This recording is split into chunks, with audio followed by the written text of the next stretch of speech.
Welcome to day 3 of RSAC 2026 here at CyberRisk TV. We're live from Broadcast Alley at Moscone West in San Francisco. I'm Adrian Sanabria, host of the Enterprise Security Weekly podcast, and today we're continuing our coverage with another packed day of insightful interviews. Joining me now is Doug White from the Security Weekly News. Doug, how you doing? How you holding up? I'm less professional than you. No, Adrian's like a voice announcer. It's just like I'm like, I don't know. and by day 3, I'm like definitely like that because after drinking like 6 old fashions last night at the SC Awards, now this morning I'm like, let me do some. I have been legitimately concerned for my voice. Yeah, every event I've been to, like the volume for normal conversation is, I'm like, I'm not going to make it. Well, yeah, I used to teach boot camps. Yeah. And literally by day 3, I was just like, I was putting cough drops. I was like loading my cheeks with cough drops because I would be like, okay. I think it's all the whiskey to soothe my throat. So. Oh, well, maybe that was the solution. Yeah, because I couldn't do that when I was doing boot camps. We did some whiskey tastings last night. It was good. Fancy. So, it's interesting. So I just came from the 451 research breakfast, which I used to be at 451. I still go to the breakfast. They're a lot of fun. They kind of share the data that they've collected to this point from the previous year. And they collect a lot of interesting data. And, one of them, they have a finance guy. And really interesting to get, because he doesn't care about security. Security is just a bucket. It's just a category to him. So just very laissez-faire, here's the numbers. Here's what's going on, and so last year was a huge year. We had single transactions, just the Wiz transaction was bigger than entire other years in terms of M&A activity, and so they're predicting this year's going to be a down year. There's not going to be a lot of acquisitions. There's not going to be a lot of money flying around, and there's a lot of companies I don't think are going to raise a Series B.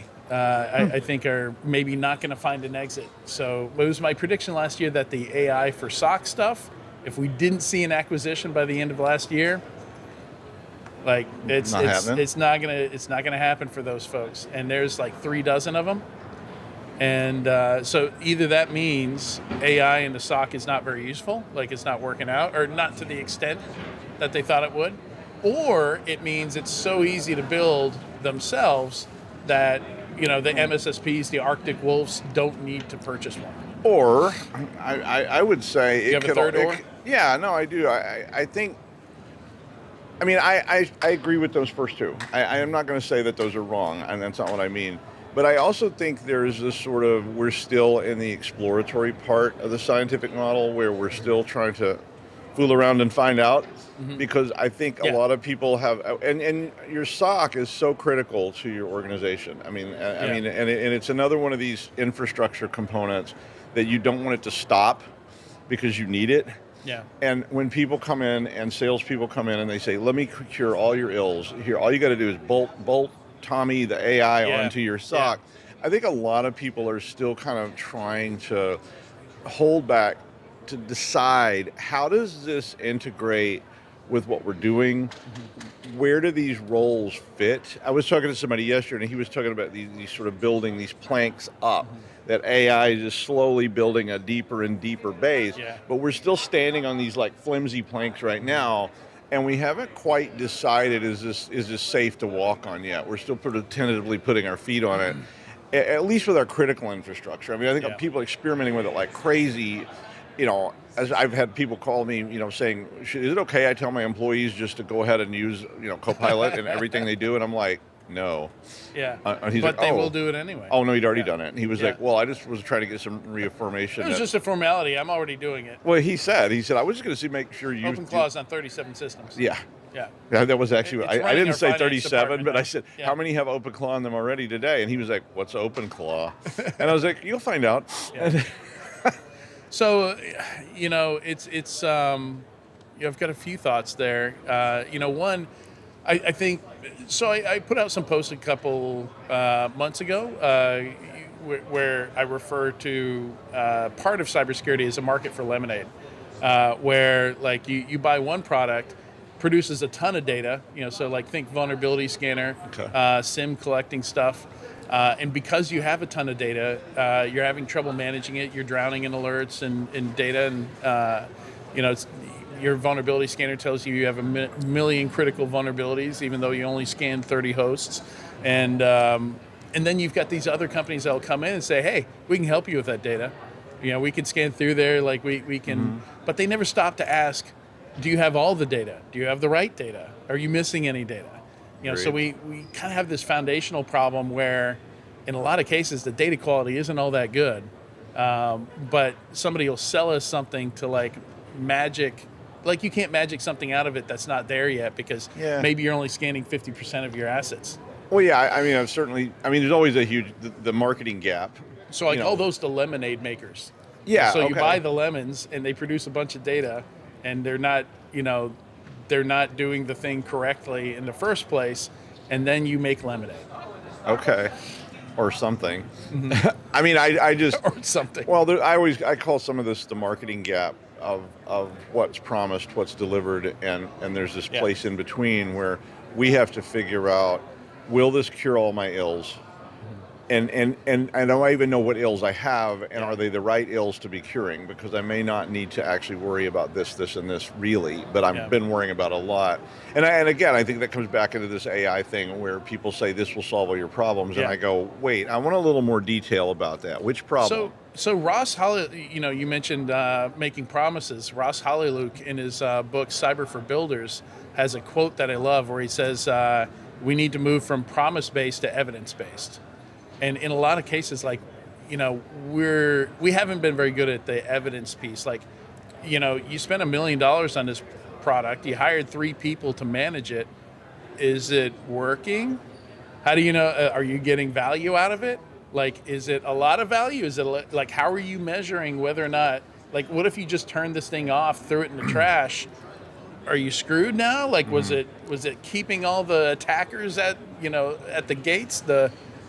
Well, yeah, I mean, in management literature, I don't remember if it was Henry Mintzberg, so I apologize, Dr. Whoever, if it wasn't. I remember seeing this chart, and they were talking about paradigm shifts, and there was this line, there's this, and all of a sudden there's this like crazy thing, and then there's this other line, and it's this crazy thing is kind of where we are right now, of this uncertainty. Yeah, and it's this maelstrom of people trying to figure out what the best decisions are to make. How do we do this? And maybe when you have these kind of shifts, it may mean that AI in a SOC or AI in some other context will change what that back end is. And so instead of it being, well, we should collect how many widgets did we make this year, we now need to collect something else entirely. And when we look at it from a security perspective, it may mean, well, nobody really cares anymore about this. These ports that are open are not that germane. I'm not saying that, check your open ports. But I mean, I don't know what that will look like. And the AI may be able to deal with all that stuff so fast, or maybe not. Yeah. And I think a lot of people are just a little bit hesitant to just push that button and say, you know what, Claude, take the reins. I'll be over here having a drink. And I think the companies that are right now handing off, we were talking about people saying, use it. Yeah. And they have not even begun to think through what that means. I think regardless of what happens, we're going to speed run 10 years of tech debt in 1 year. Yes, I think you're absolutely right. I think even if we decide, yes, this is really useful, we're going to use it from here on out, or no, this has failed, this is terrible, it's not working. In both cases, we end up with shitloads of tech debt. I absolutely agree. I think if that's where we're going, because this is we're wading into the swamp. And the next generation is just going to be mopping this stuff up for the next generation. Yeah, I mean, could be. I mean, I don't know. I reserve judgment on it because I don't truly. I mean, there's this sort of basic part of me that says I understand this. Yeah. I mean, I understand the context, I understand the concept, I understand the code, I understand what's happening. But at the same time, I don't necessarily understand the business model and how that fits in and how it will change what my job is, what your job is, and what an accountant's job is. in 5-10 years. And I think a lot of people are concerned about that. And I'm not even talking about I lose my job or anything like that. I'm just talking about how does my job evolve in these other models. And I know that's going to happen, but it's also hard for me to then expend a lot of money on that when I don't really know what does my company look like 5 years from now. Do I no longer need lawyers? Well, I don't think that will be the case. But it's hard for people. Well, maybe to plan. You don't have internal counsel, but you still keep external counsel. Or maybe you still need internal counsel. I mean, that's what I don't really know, because it's hard for me to fathom how. I mean, based on my use of it, I'm like, okay, you're going to fire your internal counsel and say, I'm going to rely on this thing that just made up 15 Supreme Court cases that don't really exist and told me, go ahead. And there is an LLM product for that called Harvey. Of course. That's built just for lawyers. But So we kind of seeing the same thing everywhere, where it's a really great, everyone agrees, it's a great assistant. It's a really useful assistant. It can go out, grab some research, it can compile some stuff for you. Is it going to get 100% of it? Is it going to miss important things? Sure. But it gives you a great first stab at things. But beyond that, it's largely like jury's still out. We're not sure. Well, I mean, it's like when warfare changed from, say, people using wooden sticks to people using rifles. Everything changed. I mean, the whole paradigm changed, and nobody knew what that meant for a while. You couldn't, all your plans that you'd always done were going to be different, but you didn't know how. And I think that, to me anyway, that's where my clients are sitting right now, is they're just sort of sitting there saying, I'm not sure what's over that horizon. I know there's a horizon coming. I just don't know exactly what it looks like on the other side, and it worries me a lot. Yeah, so I've been trying to figure out where we are in the cycle, what the cycle looks like. It definitely looks different. Like if you look back at all the previous RSAs, Jay Jacobs, Wade Baker, RSA gave them all the data from all the RSAs a couple years ago, and they did a presentation just kind of following the lexicon, the buzzwords that were dominant, just by feeding it all the titles of all the talks from every single RSA. And I think this is the only year that we've seen one topic dominate for 3 years in a row. And so I'm wondering if next year, I think AI is still prominent next year, but I don't think it's dominant. I don't think it's the only thing, because I think it's leading us to have to worry more about data security. So I think we go further down that path. Identity, this technological change is just requiring us to kind of reinvent stuff in existing spaces, right? Well, I think possibly next year the only word at RSAC will be welcome to our new AI overlords. Yeah, that's a possibility, and I for one am just getting ahead of the curve on that.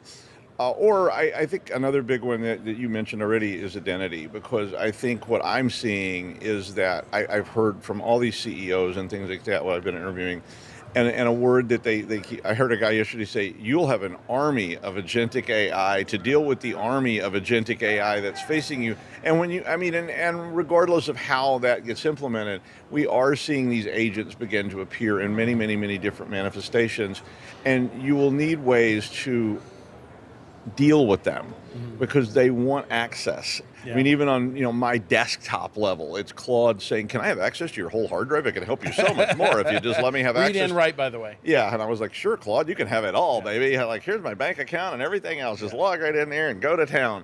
And I really think that identity piece, and one person I interviewed yesterday as well was talking about how reputation may become more important than identity, and I like that so much.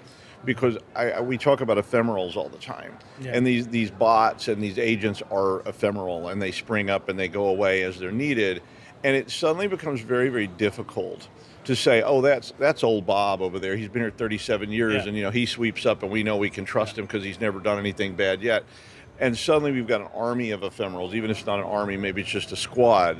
Yeah. But we've got all these ephemerals. Kubernetes of personalities. Yeah. Absolutely, absolutely. Yeah. And so that reputation may be things we have to rely on so heavily to say we trust this to not cause problems. And we're not there right now. At least I'm not.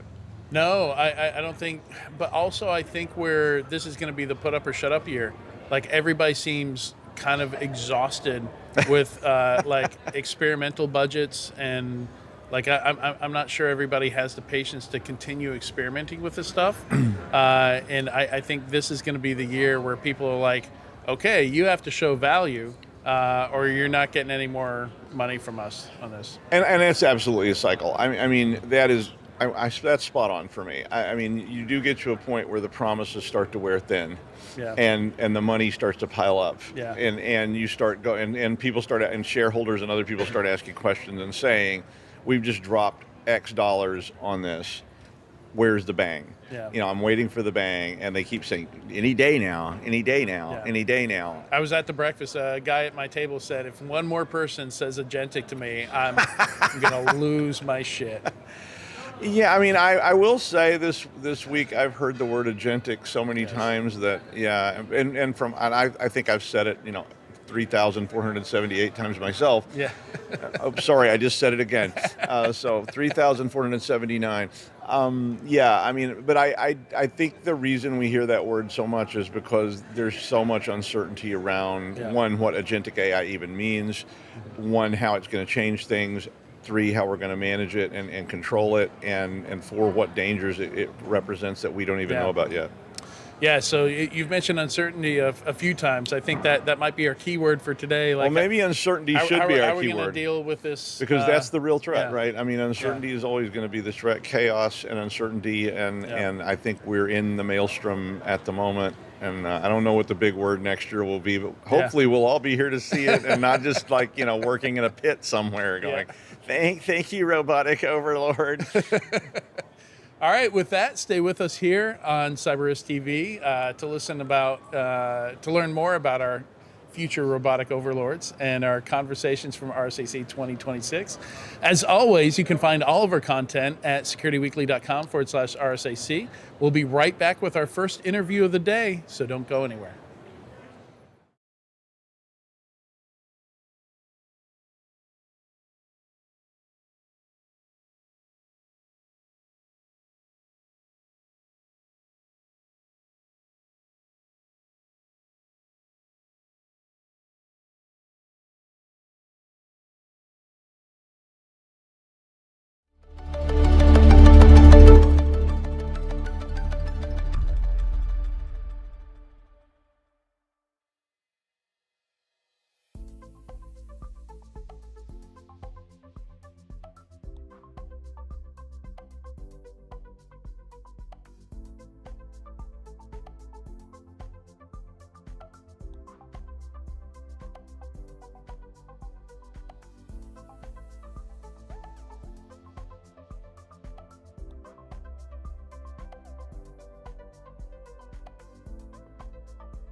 Welcome to RSAC 2026. I'm Joshua Marpet. Joining me today is Travis Wong, VP of Customer Engagement at Resilience. Hey, Travis, thanks for being here, but I understand that customer engagement is not really the right title for you. You're just the guy.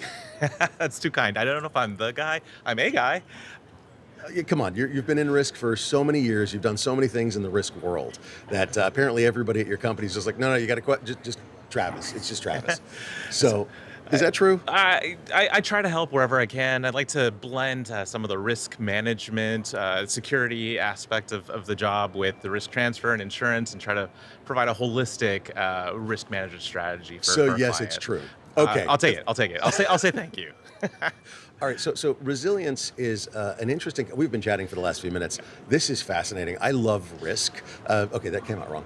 I love understanding risk and working with risk. I think risk is one of the biggest things we're going to be working on for probably the next 20 years to get it right, because it's not right now. It's just not. You talk about likelihood and impact, and I go, that's nice topics of conversation, but as we said, it's not math, and it's not mathematical, and you can't take ordinal valued, small scale things and put them into formulas. And we do every day, and it's wrong. So I have so many questions, I'm sorry. I think the big one, though, is let's talk about what resilience is. Can we start there? Oh, yeah, for sure. So Resilience is a cyber risk solution company. Okay. So we're a holistic risk management software provider. We also provide risk transfer or insurance for our clients. And so we're helping our clients really understand their risk a little bit better and then what to do about it. So whether that be improve their risk mitigation strategy or improve their security program, or perhaps find some ideal insurance terms. The most important thing for us, though, is to translate kind of all of the security activity that our clients are doing into something that's meaningful to finance folks, whether they be risk folks or a CFO type person. You do that by being at dollars. You talk about dollars, your dollar denominated risk. Yes. And you're not saying, oh, it's 80% chance we may see ransomware sometime this decade. You're saying, look, if it happens, it's going to be $1 billion, $500 million or whatever of risk. Am I vaguely correct? Oh, you're spot on. And so one of our mottos is your risk is our risk, because we're bought in together. If something happens to one of our clients, we're the ones who are writing the check. We're paying out that money. Explain that. Oh, definitely. So as an insurance organization, you're responsible for paying any claims Right. that may occur. So that gives us the advantage of the visibility of both the things that happen from a frequency basis and how often those things happen to our clients, as well as how much those events cost. So the important thing to us is we have all of this data. We don't want to sit on it ourselves and use it for selfish purposes. We want to socialize and democratize the data and the analysis and kind of our view of what can occur, what has occurred, and how much that has cost. So that empirical data of these are what the claims look like. That's what it should be. That's what it should be. Actual empirical actuarial data. When this happens, this is how many dollars are going to go out the door from an underwriter. You're actually underwriting these policies. We are. So we're an underwriter in that we write the insurance for the policies, but we go beyond the typical insurance process. Quite commonly, and if you even go back 10 years, insurance was 100% done through a static application. Oh, God. 10 years ago, it was Don't a remind me. 5-question application. It's not great. I've seen single question applications. Do you have a firewall? There you go. It's in a box on the shelf. Does that count? Yes, it does. You get insurance. Don't even get me started. Okay, sorry. Go ahead. No, and in today's day and age, risk is dynamic. Yeah. Especially the theme of this conference is AI. Agentic AI. Agentic AI. Have you seen the Agentic AI? Yeah, okay. I think I need some agentic AI somewhere. But it's the real effects of AI are that risk is becoming more and more dynamic. Yes. So that static once a year insurance application, risk assessment doesn't cut it anymore. Risk is not sitting still. No. And point-in-time pen tests, we try not to do those anymore. We're augmenting them with agentic AI exploitability checking, right? Yep. And so what are we doing with insurance? What are we doing with risk? What are we doing in terms of not being static, not being point in time? How are we dealing with that? Yeah, so the way that we're taking an approach to understanding that risk, to underwriting it, to managing it, and then communicating the findings to our clients is to really understand from an attacker's lens what their footprint looks like and what are the opportunities for an opportunistic attack. So we take an outside-in approach that's also augmented by optional inside-out data. our clients are able to provide us with integrations, right? Okay, so they can if they want. Now, if they provide you with an integration into their ticketing system or into their firewall or into their whatever, do they get a better insurance rate? Insurance is a mixture of underlying insurance rates and premiums are a mixture of underlying risk. So risk characteristics specific to the organization, but also market pricing. So there's not a direct correlation. But what we really focus on are the benefits of engagement.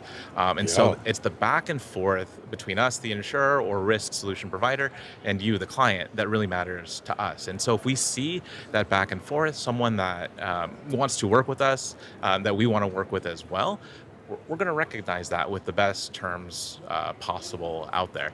It's a relationship. It's a relationship. It's a technology-driven relationship. Yeah, but it's also, we see that you're doing proper things. We have integrations into your firewall, into your ticketing system, into whatever the integrations are, and we see you're continuously doing smart things and the best possible, best practices things. So because of that, we're going to give you better rates. I mean, am I paraphrasing it slightly? Yeah, I think it's a fair characterization. So we're going to give you the best possible rates and terms possible. Right. And we believe one of the core values of resilience is transparency. So if you're transparent with us, we're going to be transparent with you. You give us that data. In return, we're going to show you exactly our view of risk that we see of you. So all of the same models, all of the same analysis and data that we use for our own underwriting, for our own insurance procurement processes, right, we share that with our clients.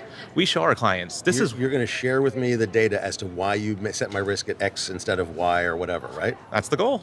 Okay. But nobody wants to share that data because it's valuation data. It's intellectual property. Don't you see it that way, or am I wrong? Well, for a lot of insurance companies, it's proprietary information. They want to create as much profit margin as possible, and it's a standard business operation. There's nothing wrong with that, but we believe in a higher mission. Like, our goal is to make the world, de-risk the world from a cybersecurity perspective. It's okay. You can say, I want to make the world a better place. Oh, it's okay. We're kind of altruistic in that way. Is that okay? Valid. Look, if we could make money at doing a lot easier things, okay? Fair. This is because it's important, and that's why we do it. So I'm good with that. Okay. It's important. We want to provide folks with the visibility and the understanding to know where they are now, how much financial risk are they presenting to the entire organization, and really equipping that security leader with the data, with the narrative to help translate their security activities to something meaningful to non-security disciplined folks. The finance team, the board of directors. So you're helping them communicate with the other levels and helping technical people, technologists, to communicate in business, because you're helping them communicate in dollars. Do you know how many times I've said that? Do you know how many times I've said that over and over and over again to people? If you can't communicate in dollars, business people don't listen. Yeah. And so you're giving them, not just giving them the insurance. Awesome, very cool. Yeah. You're giving them insurance based on the information they're giving you, so that inside-out perspective we were talking about. But you're also giving them the tools to communicate with their leadership as to why we're getting this rate and what we could do to make it better. And if we make an investment of X dollars, we get a Y% deduction in our rate, or could have. And so, am I correct in what I'm saying? Yeah, and so we're looking at what is the optimal risk strategy for our clients, and helping them decide on their roadmap as they continue along over the course of a few years. As we've talked about AI here at this conference, we understand that risk is dynamic. Yeah. So your cyber risk strategy has to be dynamic as well. Is it good enough to set a strategy and then check it in a year? No, absolutely not. Can't do that. Absolutely. Look, we talked about point in time. That's BS. It's been 11 months. Let's get everything ready for the insurance people. Come on, man.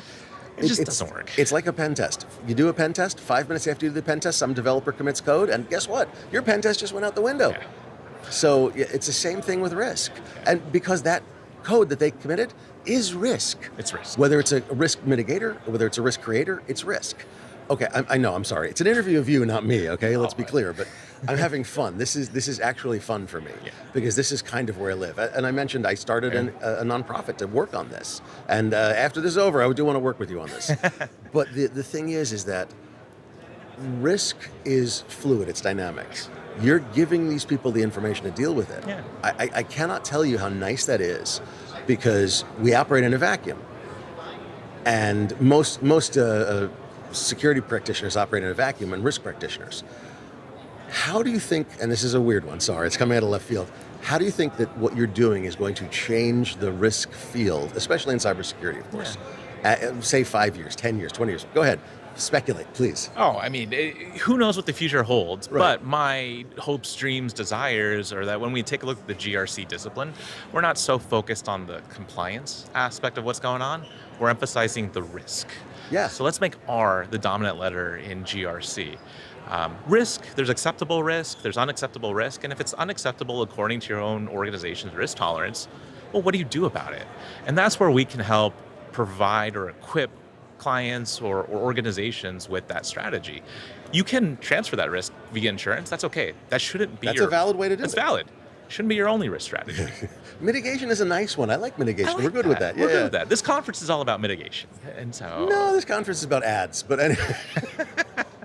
I mean, let's be honest. I literally have pictures. I've been taking pictures from an Instagram album of all the different ads on buses and stores and everything. It's crazy. Yeah. But I mean, but your point is valid.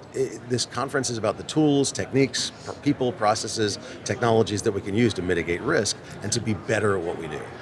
And I think this mindset, philosophy that you're espousing of understanding risk, using the data that you collect as an underwriter and pushing it back, that really brings it interestingly home. Your risk is our risk. Yeah. I like that because you're saying if you're going to transfer it, we're going to take that transfer.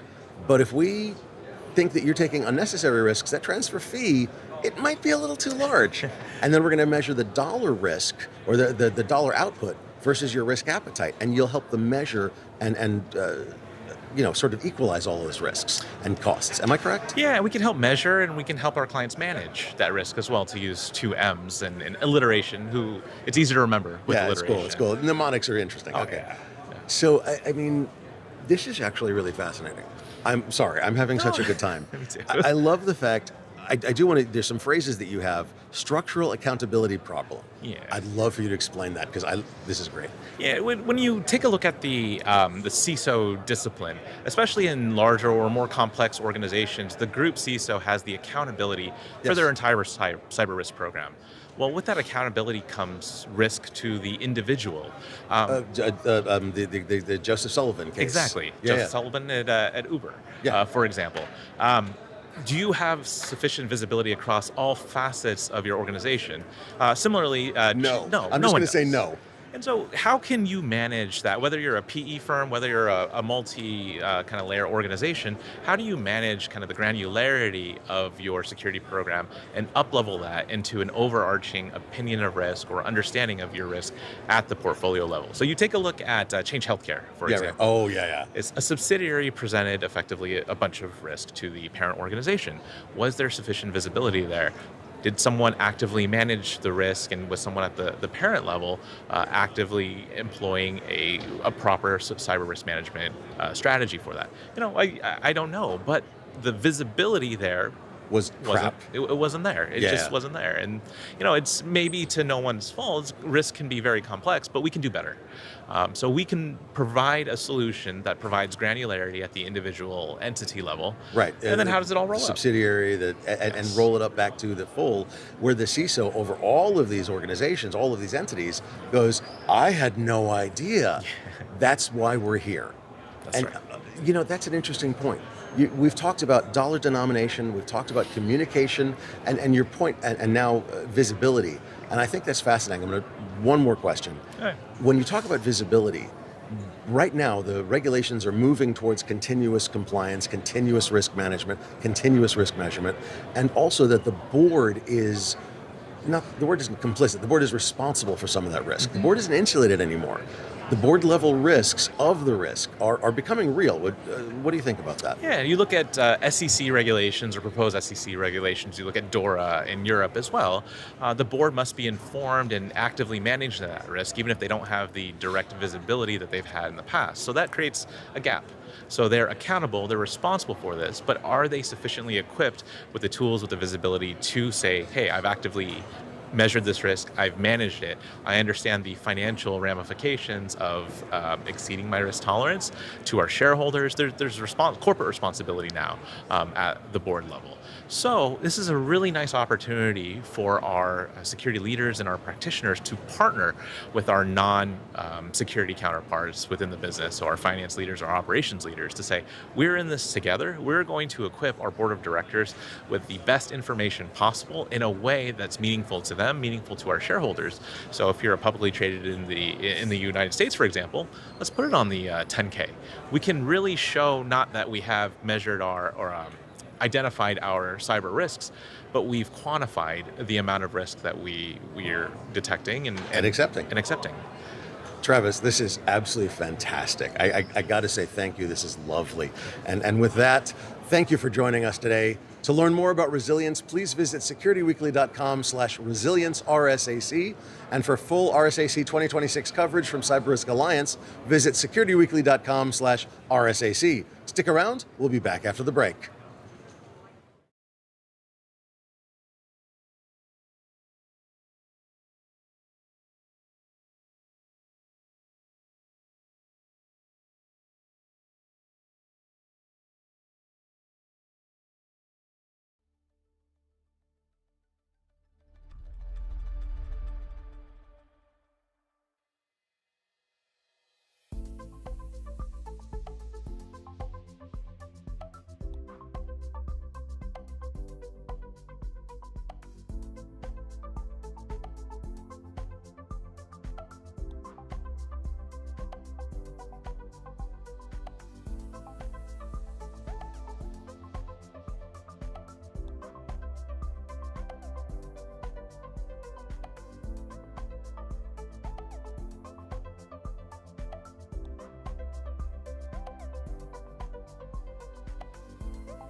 Okay, welcome to RSAC 2026 Day 3.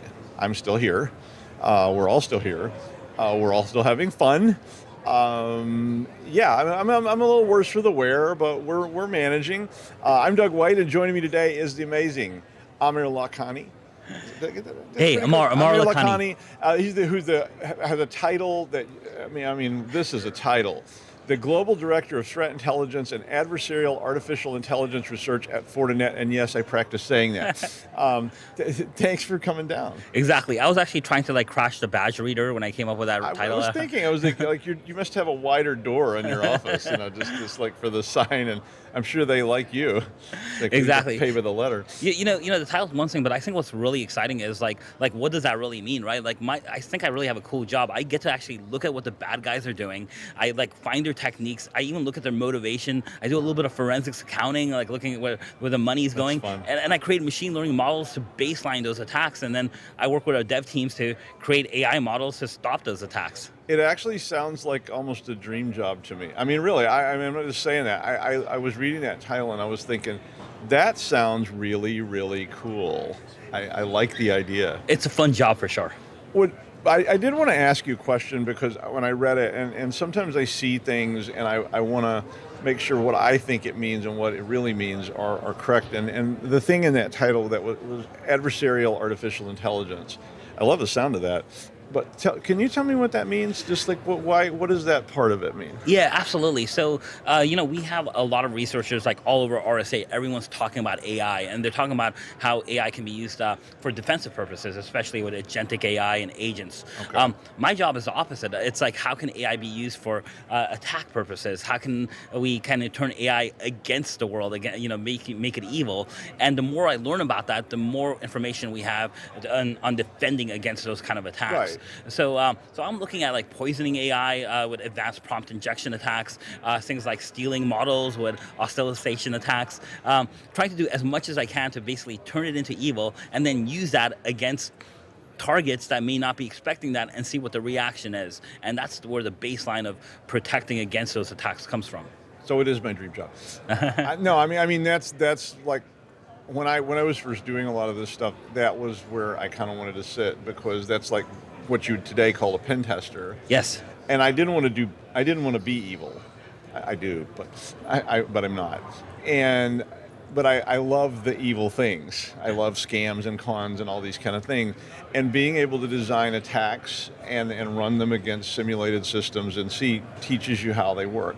And exactly. Like most of the people with this type of job, I think they started off as pen testing, red teaming, got into actually writing exploits with shellcode, and we were spending a lot of time in debuggers. And then I think this is a natural evolution of red teaming with AI agents. Then let's attack these agents itself. Yeah, I mean, just I have a firewalling class, and last week I ended up writing a click fix attack, and it's all on a private network, and and it was so much fun. I was writing this thing that would, once the victim downloads it, it starts beaconing and talking back, and it was just so they could see the firewall, stopping it. Like how do you damp this down?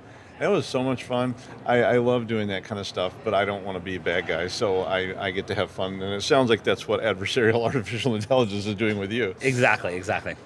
So you guys have a huge report, which is probably what we should talk about, that is about these kind of trends. And just a little while ago, Adrian and I were talking about, what will be the big word next year at RSAC and so forth. And I said robotic overlords. And I guess my question for you is maybe what is the one big word that you think is going to be coming on the horizon from your reports? Well, I definitely like robotic overlords. I think that's interesting. When I looked at that report, it's easy to see with every threat report, hey, things are getting bad. They're getting worse than they've ever been before. That's every year, right? Yeah. Attacks are increasing. That's every year, and AI is everywhere. And I saw that, but I tried to look at what some of this data means behind that. For example, I saw things like brute force attempts are going down, reconnaissance is going down, and at first I was like, that's kind of cool. Are we doing a better job? But that's not true. What's really happening is exploitations are going up, which means attackers are just getting a lot more efficient in what they do, and they're not really even worried about like spending time like up front anymore because they're so efficient, and they're not even worried about attacking anymore because I kind of say this: hackers don't hack anymore; they just simply log in to your networks because there's so many breaches. A very like large percentage of breaches are occurring because of stolen credentials, credential stuffing. As security guys, like, you know, I know we probably have a separate username and password and two-factor authentication for everything we log into, but that probably isn't normal for most people, and people are like losing passwords, and that's occurring. Yeah, and I mean, actual criminal bad guys have always been efficient. Yes. Because the harder they have to work, the more risk they experience, and running, you know, brute force attacks and, you know, doing clever. I mean, I've been talking about this for years, and I'm like, why would you come up with a 0-day, you know, and spend months or long time trying to come up with these things when you could just literally say, could I have the keys to your car? Right. And then, oh yeah, sure. And exactly. We follow like some of these like private Telegram groups. Sometimes they're private WhatsApp channels where the attackers are actually talking and having conversations. And it's funny because maybe 10 years ago, if you like used a off-the-shelf tool like from GitHub, modify that, you know, you were a script kiddie, you got like no respect from your peers as an attacker. And now it's the opposite. If you don't do that, you kind of like get no respect. Or like, well, you're stupid if you're actually writing your own code. Like, like take something old. Even just a couple of weeks ago, I saw a repackaged Mirai botnet, and Mirai, when did it come out? Like 2013 or something like that, right? Or earlier. That's an old one. Yeah, it's an old one. But someone took that. They took and it looked like we had evidence that they used a Frontier model, AI model, repackaged that, put it into Rust instead of whatever it was initially in Python, I think, and repackaged that, changed some things around, and it was actually pretty effective for a very short amount of time. And why not? It's already done. All the hard work's done for you. Yeah. Do you think that I was talking to somebody yesterday, and we were talking about resourcing, you know, old things, and that's exactly what I think one of the pieces AI does for people is to take something that's maybe tired and old and completely revitalize it and inject new threats into it. Exactly, and AI is getting smarter. Like the attackers have tools that are kind of pretty neat. I would say, like, if anyone's used like Fraud GPT or Worm GPT, it used to be like these tools were great at like crafting phishing emails. It's much more than that. It can say like, I want to attack, you know, organization XYZ. It'll say, okay, I will scan organization XYZ. I'll look on Shodan. I'll look at what they have exposed to the internet. I'll see what vulnerabilities they have. Here's the packages you can write. And by the way, the best way to attack is by attacking these people through social media. And you don't even have to make friends with them. Right. You can just join the same Facebook group as them and start posting things, and most likely they'll click on it. Yeah, another thing that I was talking to people about was about the ability to collect massive amounts of data on anyone. Yeah. You know, and then not just about their name or whatever, but like by collecting their photographs and all this, and sending out AI agents to just literally say, I want to know what room you're staying in at this conference, and oh, this photograph and that photograph, you know, oh, that there, I bet it's right there, you know, and that kind of thing. I mean, those are really emerging threats. Exactly. A couple of years ago at Black Hat, I did a talk where, and it was a proof of concept, but essentially, like, we were using LinkedIn profiles to try and target people of certain like backgrounds and ethnicities. Yeah. Like, you know, could like a country like Russia possibly target Ukrainian citizens in the U.S. and basically it was all using AI, agentic AI, to find these people, use facial recognition, and craft an attack based on their social media profile. And some of that is just like old-fashioned spycraft. It's just at an accelerated pace. I mean, because I remember going to I don't know what they call it, counterintelligence training or something that was supposed to, when I worked for the government, it was supposed to, you know, help me, you know, identify Russian agents who might be approaching you. But now I think that's accelerated. I mean, it's become almost instantaneous. Yeah, I think you bring up a good point because, you know, we used to find a vulnerability used to come out. Attackers used to scan those vulnerabilities, look for systems that are not patched. It's funny, when I first got into cybersecurity, everyone used to tell me the best thing you can do as a cybersecurity professional is to patch systems. And I think whoever said that never had to patch systems at scale, right? Yeah. Right? But that's not even true anymore, because what's happening is systems are being continuously scanned and indexed, right? And so AI already has, or databases have this index of what the system exists, and once the vulnerability comes out, time to exploit is pretty much zero these days. Yes. And that's terrifying. Yeah. Because I certainly do know about patching and patching firewalls and patching VM servers and things like that. Sounds easy until you try to do it. And of course, I came to mainframe world where the IPL patch process was like 7 hours or something, and that was a bad 7 hours. But well, even in my personal lab, so I have a personal lab that's co-hosted, that's not at my house, right? So even when I patch, I'm like, okay, I don't have physical access to this, so I need to make sure this patch actually works. That I have some sort of backup, like automatic reboot. If Been there, done that. Exactly. It's called drive to the university at 3:00 in the morning, because I tried to patch my firewall and the whole thing it locked, and it was fine, but I had to go physically there to bring it back up. Exactly. It almost sounds like a marketing line, but we are being attacked at machine speeds, and the only way to really combat that is to defend at machine speeds as well. And I think AI is the only way we can help against that, right? And with automation, of course. Right. I kind of feel like this is the first time in my career where I feel like we kind of have a fighting chance. It's more than just a cat and mouse game, that we actually have a chance, because right now the barrier to entry for AI is still a little high with advanced GPUs and costs and memory costs and stuff like that. Right. So I think the good guys probably have a little better chance, but I think it's a really small window, for a little while, for a very, very small window, because we know things are changing, and we know how even your local models that you're running on your laptop, on your Mac minis and things like that are very, very good.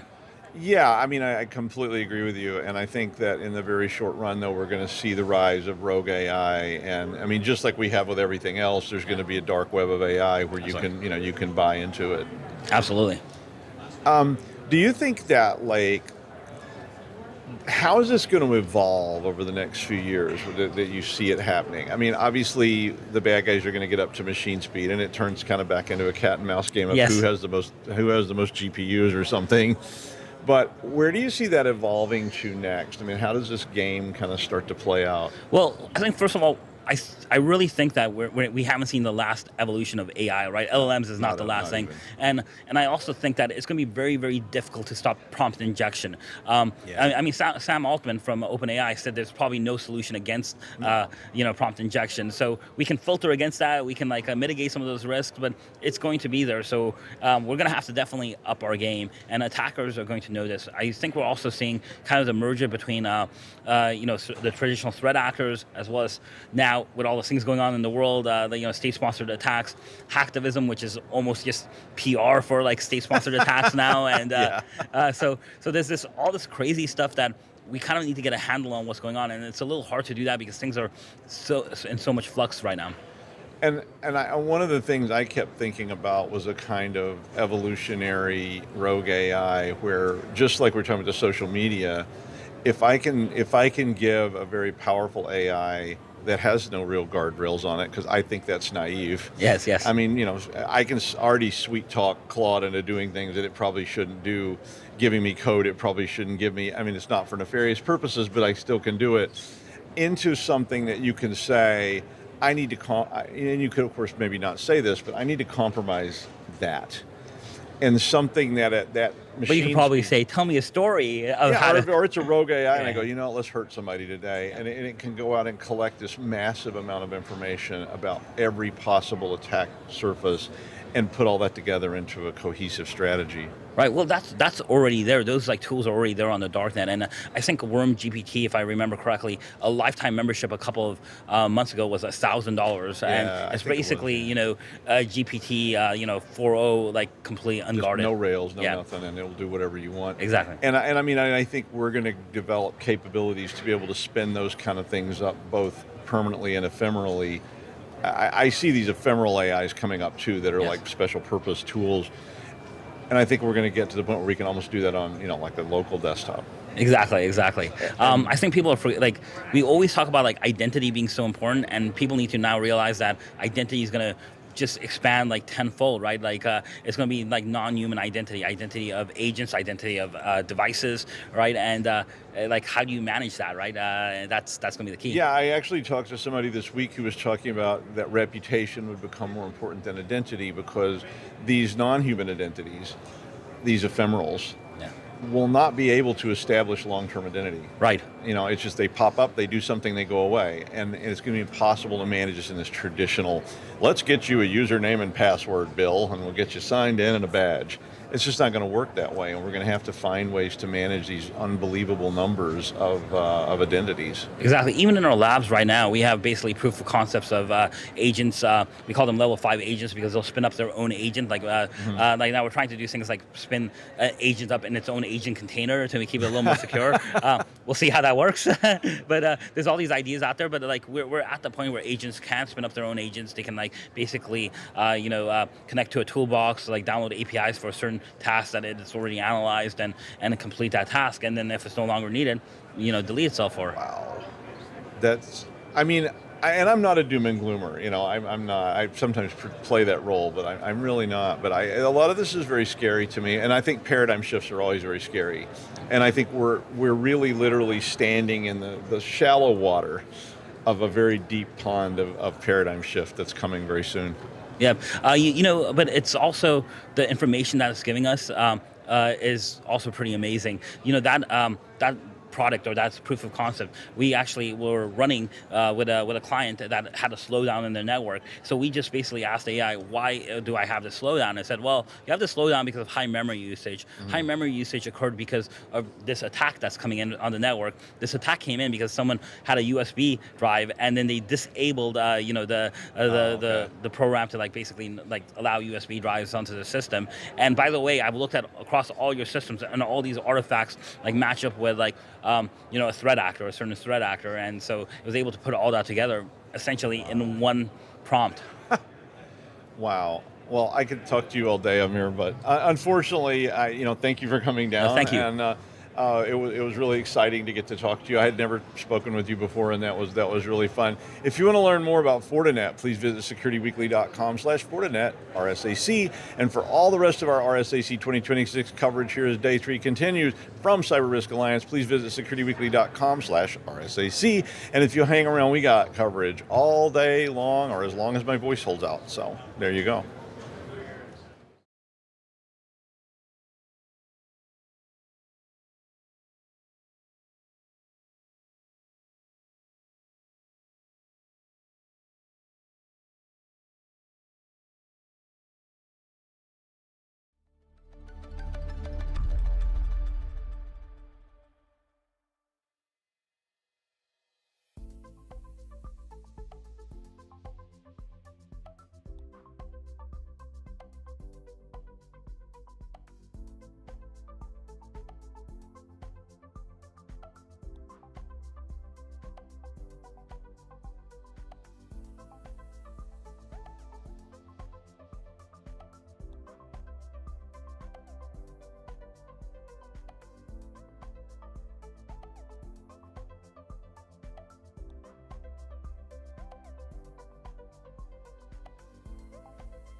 Welcome to RSAC 2026. I'm Adrian Sanabria, and joining me today is Jimmy White, VP of AI at F5.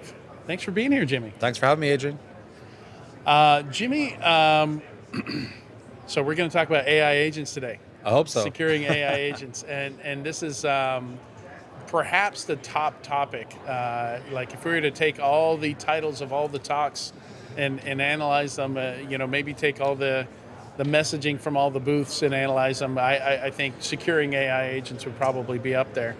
I've never seen a technology like this where usually we have some time to prepare, but never seen anything thrust into enterprise quite as quickly as AI, as your title might suggest, right? Yeah. At F5. I mean, 23 to 25, it was like a 2-year time frame for Gen AI to go from prototype, using it, getting used to it, to production. That was 2 years. And that, at the time, if you remember, seemed like super quick. Everybody said, whoa, I've never seen adoption this fast in enterprise. Fast forward to now, agent only took 6 months to go from prototype to production. So like RSA this year, it's agent mania everywhere, right? There's a couple of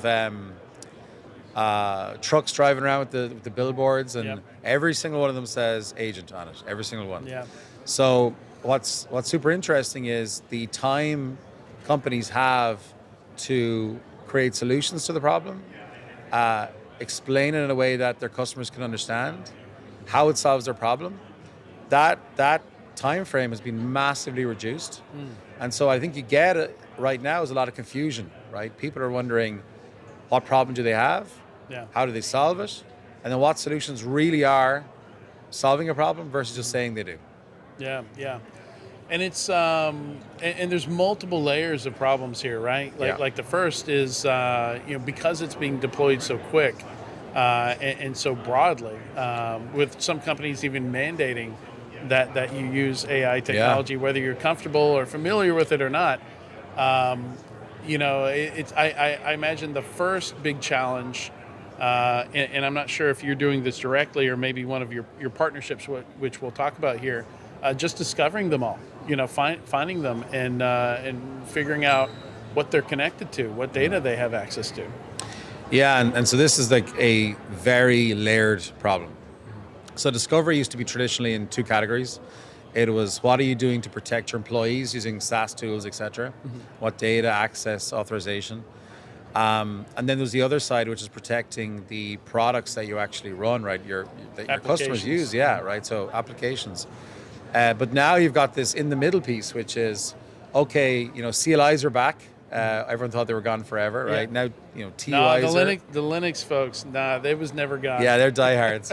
But it's back, and engineers are now using these, which sits between both of them, right? They're technically using services like LLMs for the brain of the code generation they're doing, but they're also applications that they're building applications with these that are now running. Yeah. And so these are run by Claude Code. You can say to Claude Code, hey, run my application. So it's really blurred the lines.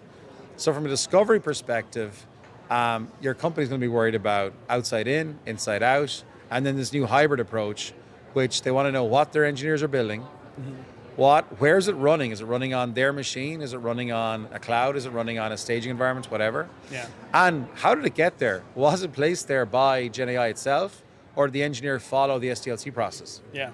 And what's happening right now is there's huge confusion, right? Even engineering leaders don't know what to tell their teams to do.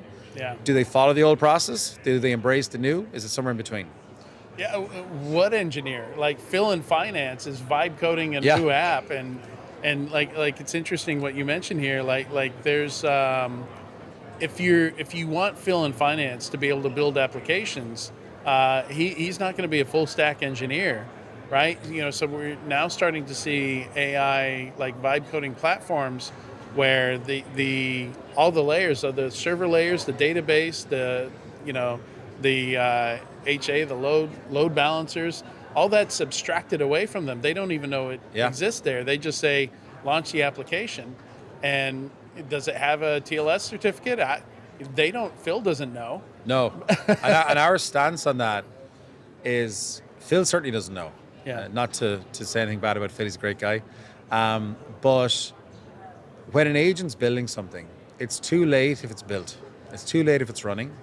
And so what we need to do is, and it seems a little bit dystopian to talk about it this way, but agents think of this chain of thought, and they're figuring out what code to write and what code to change, what code to modify, what to do with that code.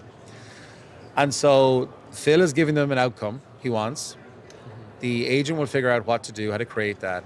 But there are many permutations of viable ways of achieving that, just like a normal engineer building it.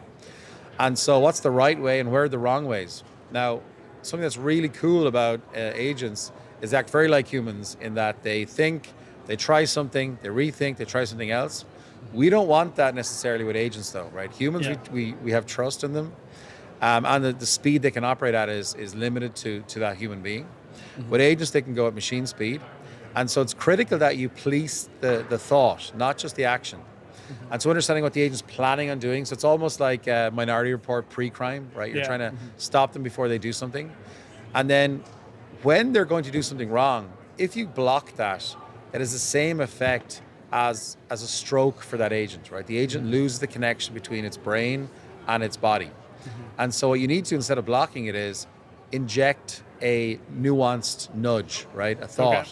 So change that thought from, I'm going to create a SQL statement that doesn't have a limit, to saying, hey, remember, we need to reduce our impact on the database from a latency and in load perspective, and then it will rethink and come up with a better SQL statement. Top 1,000. Yeah, things like that, right?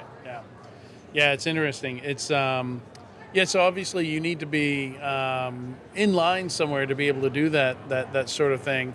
And it's like generally we found with AI, the more descriptive, the more specific you are, the better chances you have of getting a good result. But some of these people prompting these things, again, Phil, maybe Phil does need a course on prompt engineering, but he's not going to get it right 100% of the time. No. So this is something you're actually talking about doing, or actually doing, like inserting. You can walk down to the floor and see that crazy stuff in action right now. And so, one of the things I really want to get across is that the what is always important, the outcome, right? So people are over-indexing on the what, but the how is way more important with agents. Because with a human, if you say, hey, it's warm in here, Mary, can you make it a bit cooler? Mary's not going to throw a chair through the window, right? And create some draft, right? Whereas an agent, right? An agent could go, hey, what's the quickest way to cool down this room, right? And so the how is super important, right? So that observability is critical, not just monitoring the what. I love that example, because that's literally like I need you to clean up this mess. Okay, deleting inbox. Yeah, right? Like we've actually seen some of that. We've seen the equivalent of a chair through a window to cool off the room. Yeah, it's like if you ask your kids to tidy up their toys and just throw them under the couch, right? Yeah. They've technically achieved the goal. Yeah, children are very good at finding these loopholes. Right, and actually that's how I tend to treat agents, right? If you're too prescriptive, they just follow to the letter of the law. You're not getting any force multiplier effect. If you're too vague, you're going to get really wild interpretations. Interpretations, exactly right. Yeah. That's great. Let's talk a little bit about, so one of the big challenges here with AI is, that it feels like we're starting to coalesce around some solution, some structure here on how we handle identity with them, access control. Because obviously for them to be useful, we want them to have access to as much stuff as possible. But then from the security perspective, oh my God, no, you don't get read-write to the entire code repository. Like we can't do that. So managing the identity piece here, I think you do have a partnership with Skyfire, which I'm not familiar with. So tell me a little bit about that.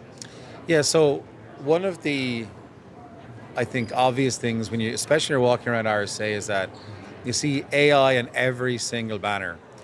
And F5 has a hard-earned brand of being a trusted vendor. And when you bring in the AI space, we want to maintain that reputation. And so when we look at areas we want to partner with, for obvious reasons, to bring a combined solution to market for our customers, we need other trusted brands to do that with us, right? So Skyfire and indeed ForcePoint, we know those companies well, we know their brands well, and collectively we hit on all the different areas that we need to do to secure the customer's environment. The data with ForcePoint, we've got the agent discovery and identification with Skyfire, and we've got the guardrails with AI guardrails from F5. And so when you think about those three elements, that's covering the whole ecosystem. And so a customer wants to know that, and we spoke about this before off air, data is critical, right? That data is flowing through AI into agents. Yeah. New data is being created by those agents, locally and remotely. That then is generated through a brain, an AI model, protected by guardrails. And that is on an infinite loop at machine speed. And so if you don't have those three aspects covered in your security posture, you have huge blind spots. Yeah. And so that was the intention of these partnerships. It's so that we can give the full 360. And I hate that term because I know it's such buzzwordy, but that loop that keeps on going. And if you think of a company of 1,000 people, and that CEO says, we're going to be AI first, right? And we hear that a lot these days. Yeah. You've got 1,000 people, and to your point, some of those are like super used to AI. They use it in their personal lives, they're comfortable. Yeah. Some are like, oh, what is this? I don't know how to use it, and they're reticent. And then some are doing mission critical things in your company, using AI for the first or second time. And so that's 1,000 new use cases day one. Yeah. And they all use data, agents, and AI. Yeah. So, as I kind of think through, like, is this the agents are already out there, we're already deploying this stuff. I was kind of shocked to see even my most conservative clients just jumped in both feet, didn't wait on security, didn't wait on legal, didn't wait on anybody. They just, they said, we need this stuff yesterday. So when we talk about trying to tug back on the reins, I think this is probably one of the toughest times in the history of security to be able to try and pump the brakes. And are we in more of an observational phase at this point? Are you seeing people actually doing some enforcement and being able to effectively put guardrails in place without getting a lot of pushback from the IT side of things? It's a good question because the answer isn't a binary. It's across the spectrum. Yeah. Even within the same company, I imagine it's all over the place. Oh, absolutely. And you've got technical teams who are not always the ones who are embracing it. They've concerns, worries. Yeah. But there's definitely that's what's unique with this is usually it's IT going off and doing stuff. It's the executives. Yeah. Right? Like IT's even kind of like a little nervous, right? Well, there's the term I use is foam AI, right? Yeah. Fear of missing out on AI, right? You've got this huge problem across the industry. But when we go to applying guardrails and taking that first step in security, it is way easier to learn how to swim in the water than it is on land, right? Yeah. If you're not in there trying things, figuring out the crawl, walk, run strategy for your organization, from a security posture to understanding what the new increased attack surface is, you are missing out, and every day you're getting further and further behind. So one of the things I always suggest to our customers is at least establish a crawl strategy. Get in the water, figure out what you can do on a small, very low risk basis so that your team become familiarized with the tooling, they learn what they're doing, and then they start gaining in confidence to say, okay, let's take on the next. Yeah, you do, and that's what I've been advising from the beginning is a lot of people started making assumptions. Well, AI can do this, but it can't do this. Go try it. Yeah, because often you'd be surprised. Or you would think surely it can do this, and it absolutely fails at that. It turns out non-deterministic doesn't work well for that use case. So you really do have to just, and why wouldn't you try it? It's one of the more accessible. With quantum computing also around. It's funny. The difference between the two. One is literally just create an account in 30 seconds you're using it, versus other technologies that are, when big data came out, that wasn't the most accessible thing. And that's big difference here is consumers are using it, right? Everybody's using it here. But I love the water metaphor. You definitely shouldn't practice diving on land. Yeah, without a helmet. Yeah, even with the helmet, I wouldn't recommend it. So yeah, one of the every time I come back to San Francisco, we talk about how quickly it's advancing. I always look at Waymo as a kind of a divining rod. 2 years ago, I took a Waymo and it was very limited to where it could go. Yeah. And it had humans take over every now and again. Now I've just heard the Waymos that go to the airport. Yep. Right. Well, for limited people, Oh, is it? Okay. Yeah, they're not letting me do it, but yeah, it's like a beta. Really, like they let. I don't know how many people get to, but I guess I don't use it enough to be open up to that pool. Right. But yeah. But I guess I'm excited about it. Yeah, just seeing the advancement every time, and that's in a real world, immersed in organic nature, right? So the amount of non-deterministic things that happen in nature. If you're looking for high entropy, nature is the answer, right? Yeah. And so in a bustling city of San Francisco, to have a car bring a human being that's precious from A to airport, that's really, really impressive. Yeah. And so then you think about every single person out there has a phone, they're all using AI. I don't know if have you seen a real LinkedIn profile in like the last 12 months? Yeah. Everyone's so beautiful right now, right? Yeah. Because they're all using AI. So what's really interesting is the ubiquity is certainly there already, certainly. But now bringing it into business use cases, folks treat it differently, right? They're worried because it's their job on the line if they mess up, right? And so they're looking to their security teams to say, help me safely use this. I really want to use it. I want to embrace it. I'm used to it from at home. Yeah. But I want to make sure I can't accidentally do something that causes me to get in trouble. Yeah. Yeah. And it's tough for us to promise, but we got to try. Oh yeah. And one of the things when we like, the folks using it are trying, the security teams are trying. Everyone's learning together, and that's that pace from 0 to 6 months. We've seen 0 to production, POC to production, and that's the fastest in my 20 plus years career. That's the fastest ever new technology adoption I've ever seen. Yeah. Well, Jimmy, thank you for joining me today. Thank you. Enjoyed the discussion. To learn more about F5, you can visit securityweekly.com/F5 RSAC. For full RSAC 2026 coverage from CyberRisk Alliance, visit securityweekly.com/RSAC. Stick around, we'll be back after the break. Thank you.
Welcome to RSAC 2026. I'm Adrian Sanabria, and joining me today is Ashish Jain, CTO at OneSpan. Thanks for joining me today. Thank you for having me. How's your show been so far? It's been great so far. Hectic back-to-back meetings. Yeah. I'm getting my steps done. Yeah, me too. Me too, definitely. All right, so today we're talking about why passkeys, it's prime time. It's ready for banking. Yeah, I think it was maybe a year ago when I saw that Target defaulted to having you set up a passkey when you first created an account. I was like, okay, this is going to be a thing. Like it's time. So, what were some of the barriers we had to get through to get here, right? To be able to say, okay, it's time for passkeys. Yeah, I think over the years there has always been a challenge in between, security and experience for the end user. Yeah. And authentication has always been in the middle of that. And at some point of time, if you think about it, login is the first touch point your end user has to your application or your services, and you are changing the behavior of the consumer. Yeah. So we had to get the things in the back right, but we also had to get the things for the end user to get it right, so that we can ask for a change of a consumer behavior. And I think we are at a point now where we can make that happen. So I'm glad you brought that up, because one of the bits of feedback that I've heard is like some people are uncomfortable with passkeys because they've been so behaviorally trained that there's a username and there's a password. And MFA was easy because it was just like a second password, right? Like this code on a hardware token on my phone or something like that, push off, that just felt like an additional step. But taking away a step, that feels weird. It feels unsafe to people. So is that just more training? How do we get people comfortable with using passkeys? Yeah, so I think we have trained our end users over the years that is the behavior you have to go through. Yeah. So I won't say it's easy, but it is consistent. Yeah. And whenever it comes down to consumer rollouts, consistency generally ends up beating simplicity. Yeah. And that's what happened with passwords and SMS-based codes. But if you look at the actual data, and in fact, FIDO Alliance did something you search for called Passkey Index Report. Mm-hmm. So one of the key metrics that you look at for authentication is the sign-in completion rate. So the number of users who show up to the login page and number of users who are able to complete the login. Mm-hmm. For username and a password, generally, that sign-in completion rate is about 80 to 90% across the industry. Yeah. It varies on the platform. Like on the web, it's easier. On the mobile devices, a little bit harder because you have to type it in. Yeah. The sign-in completion rate for SMS is about 60 to 70%. Okay. So the number of people who attempt, you get a code, you type it in, that's about that range. And in the Passkey Index report, I think it came to about 63%, so right in that range. The Passkey completion rate is 93%. Wow, okay. So even though the perception can be that, hey, I'm asking you to change the behavior, but once the behavior is changed, 93% people who attempt a passkey are able to complete it. Mm-hmm. The second data metrics that we have measured is when you do an MFA, the average time it takes for an end user to complete an MFA is about 31.2 seconds. Mm-hmm. The average time it takes for a user to log in using a passkey is 8.5 seconds. Right. So overall, from the data, we are at a point to feel very confident that the experience of the passkey is much simpler and easier. We had to get to the point that people feel this is a consistent experience across every site. I think this is particularly important in banking because like most of the applications I log into leave me logged in for weeks, months, years at a time, right? I have some kind of OAuth token that just sits in my browser cache somewhere and keeps me logged in. But banking, like a lot of banking still times out after 15 minutes, makes you log back in. I remember when I was just going through my transactions, updating my finances, I would probably log into my banking website 10, 20 times each time I do that. And it's really annoying, right? So with passkey, reducing that friction, Like that seems like like maybe even a differentiator to other banks, right? Something that people do so often, checking their balance, checking their payments. Just reducing that friction. That's a lot of overhead. Yeah, and I think that's the balance that you mentioned the OAuth access token. So generally what happens is you log in, I give you an access token, and depending upon my security risk posture, I may make it to 10 minutes or I may make it to 30 days. Mm-hmm. And if you are a social site, maybe it's okay. For a banking, so that's the choice every website owner has to make every single day, that what is the right timeout. And the reason is because if I try to ask you to log in every single time, and it takes 31.5 seconds, my sign-in completion rate would be significantly low, and I need to be taken into account. I think what Passkey have done, which is they are inherently more secure by design. Yeah. So I'll give you like 3 key data points of how the attack happens today, for instance, right? Okay, yeah. You mentioned password.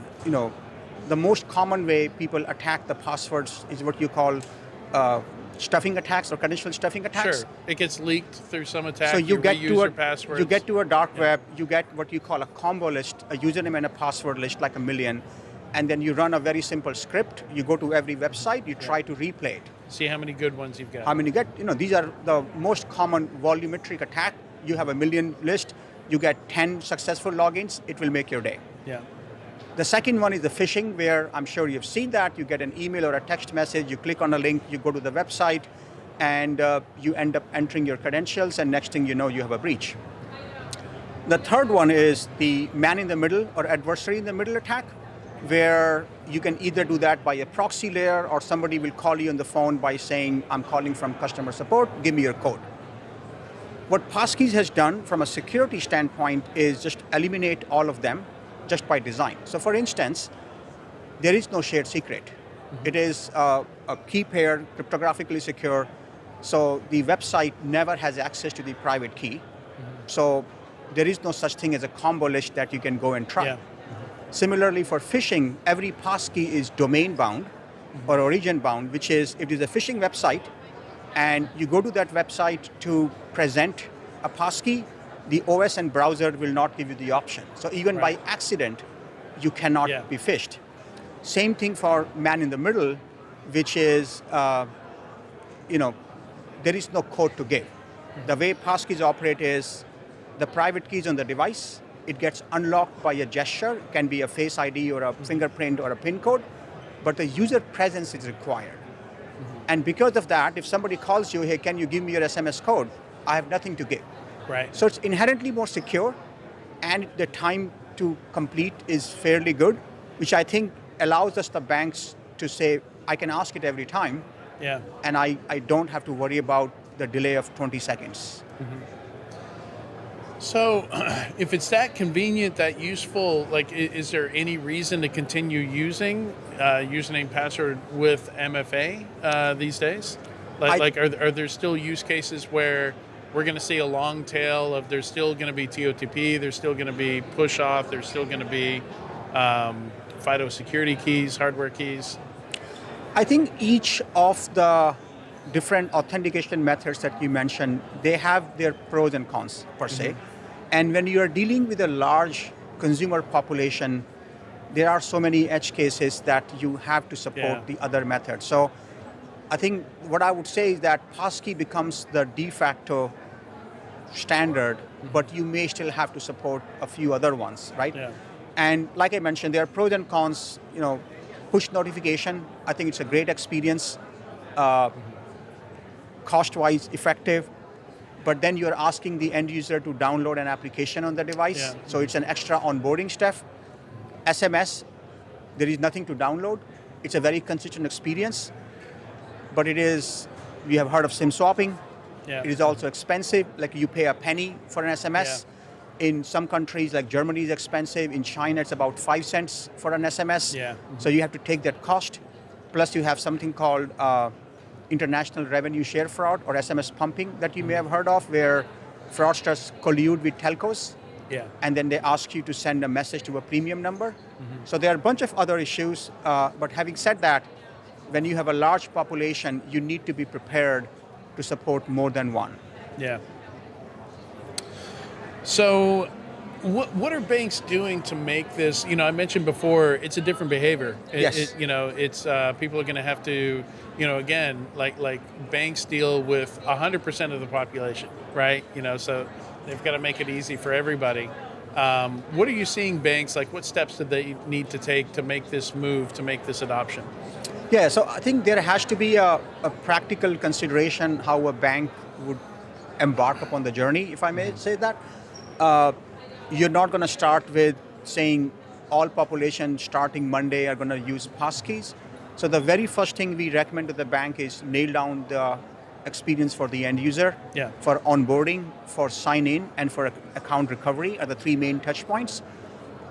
Because you are asking the user to change a behavior they have been at a very long time. So that's the first thing.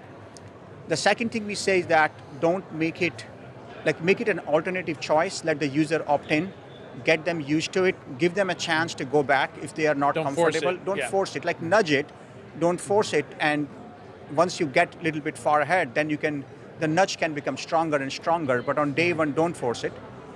The third one is don't roll out on all the platforms all at once. So if you have have a rollout plan. If you have multiple geos, if you're a global bank, pick a location. If you have multiple platforms, pick one of the platforms to get the metrics. I mentioned the KPI on the front end. There's also KPI on the back end. Like, is the latency working out the way you expected because it's a new protocol? Banks can decide whether they want to go web or depending upon their security posture or where they are seeing attacks. What we have found is that mobile generally makes it easier simply because the end users are more used to using a Face ID or a biometric to log into a mobile compared to an old Windows device. In some markets, there's only mobile. Correct. Right? Like they don't own a laptop. Like all the banking is done through a mobile device. And at the same time, if you think about it, the population who uses the mobile are a little bit more digital native. Yeah. They are a little bit more easier to adapt to the new technology because they grew up with that mindset compared to the population who has been using the web for a very long time. So banks can decide, but at the end of the day, you have to roll it out in a phased approach as compared to all at once. Yeah.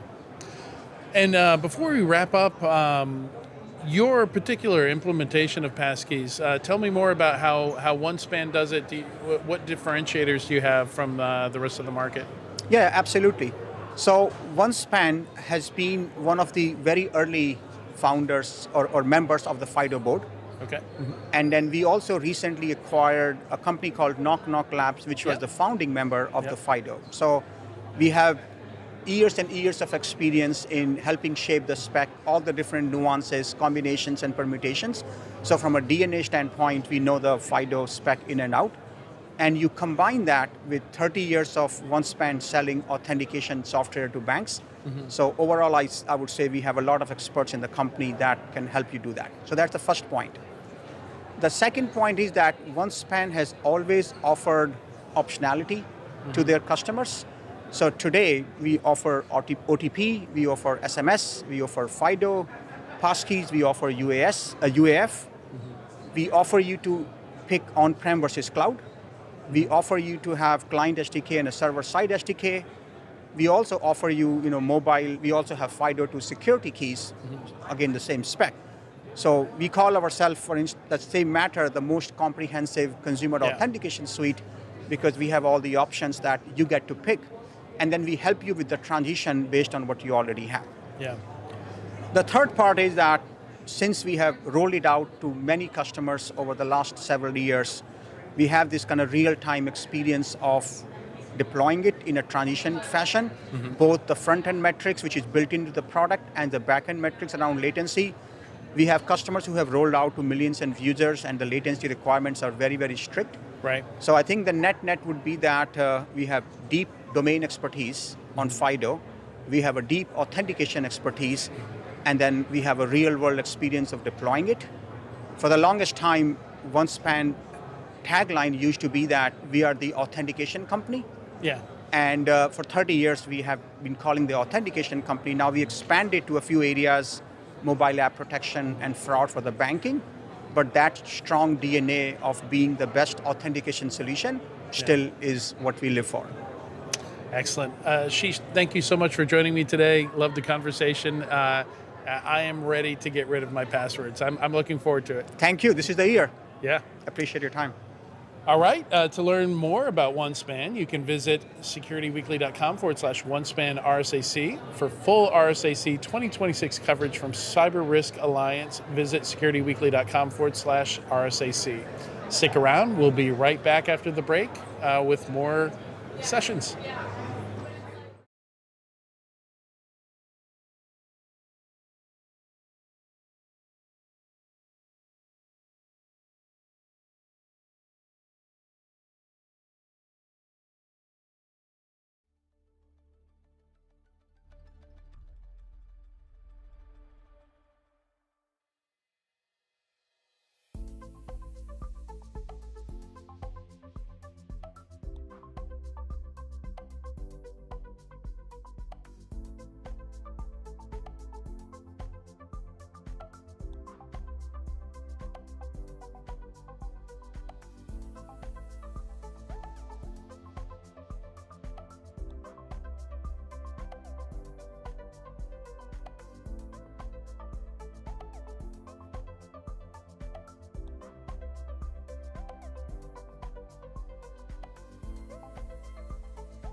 Welcome to RSAC 2026. I'm Adrian Sanabria, and joining me today is Idan Plotnik, co-founder and CEO at Apiro. Thanks for joining me today, Idan. Thank you for having me. How's the show been for you so far? It's busy, so busy. Any surprises or exactly what you expected? No, AI, and more AI in cyber.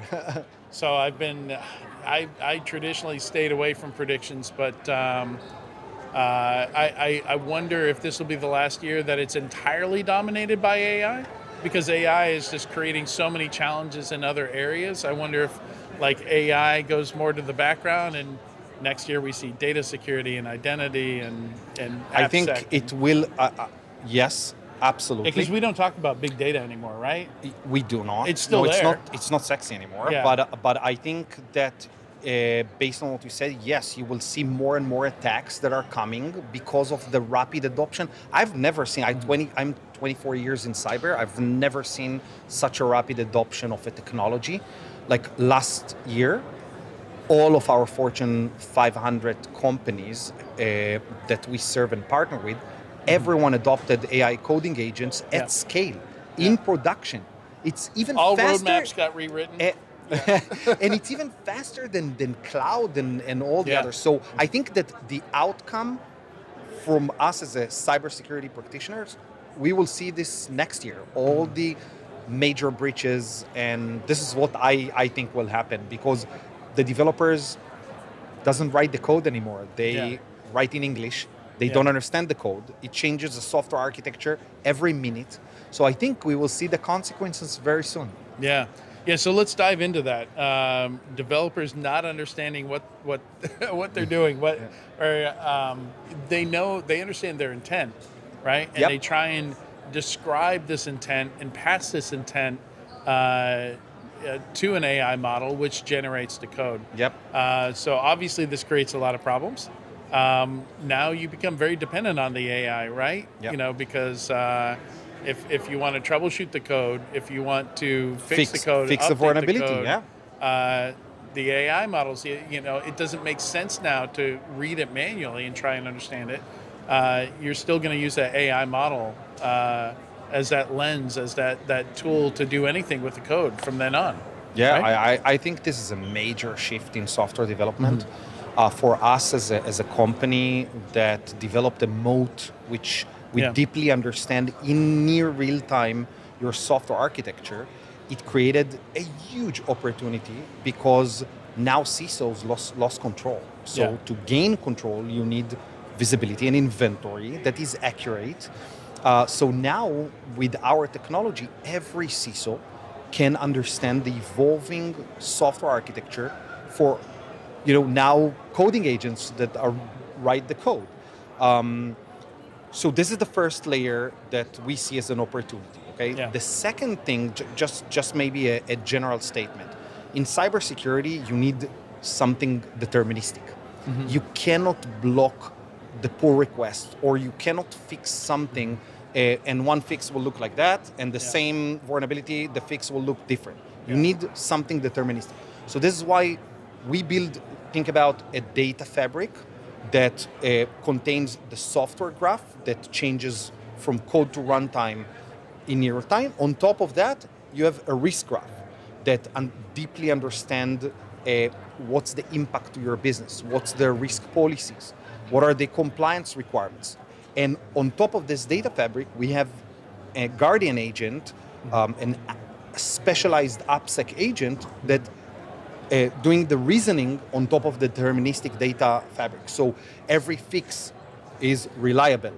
Every prompt that, maybe we'll talk about this in a minute, but we developed a patented technology that's called secure prompt.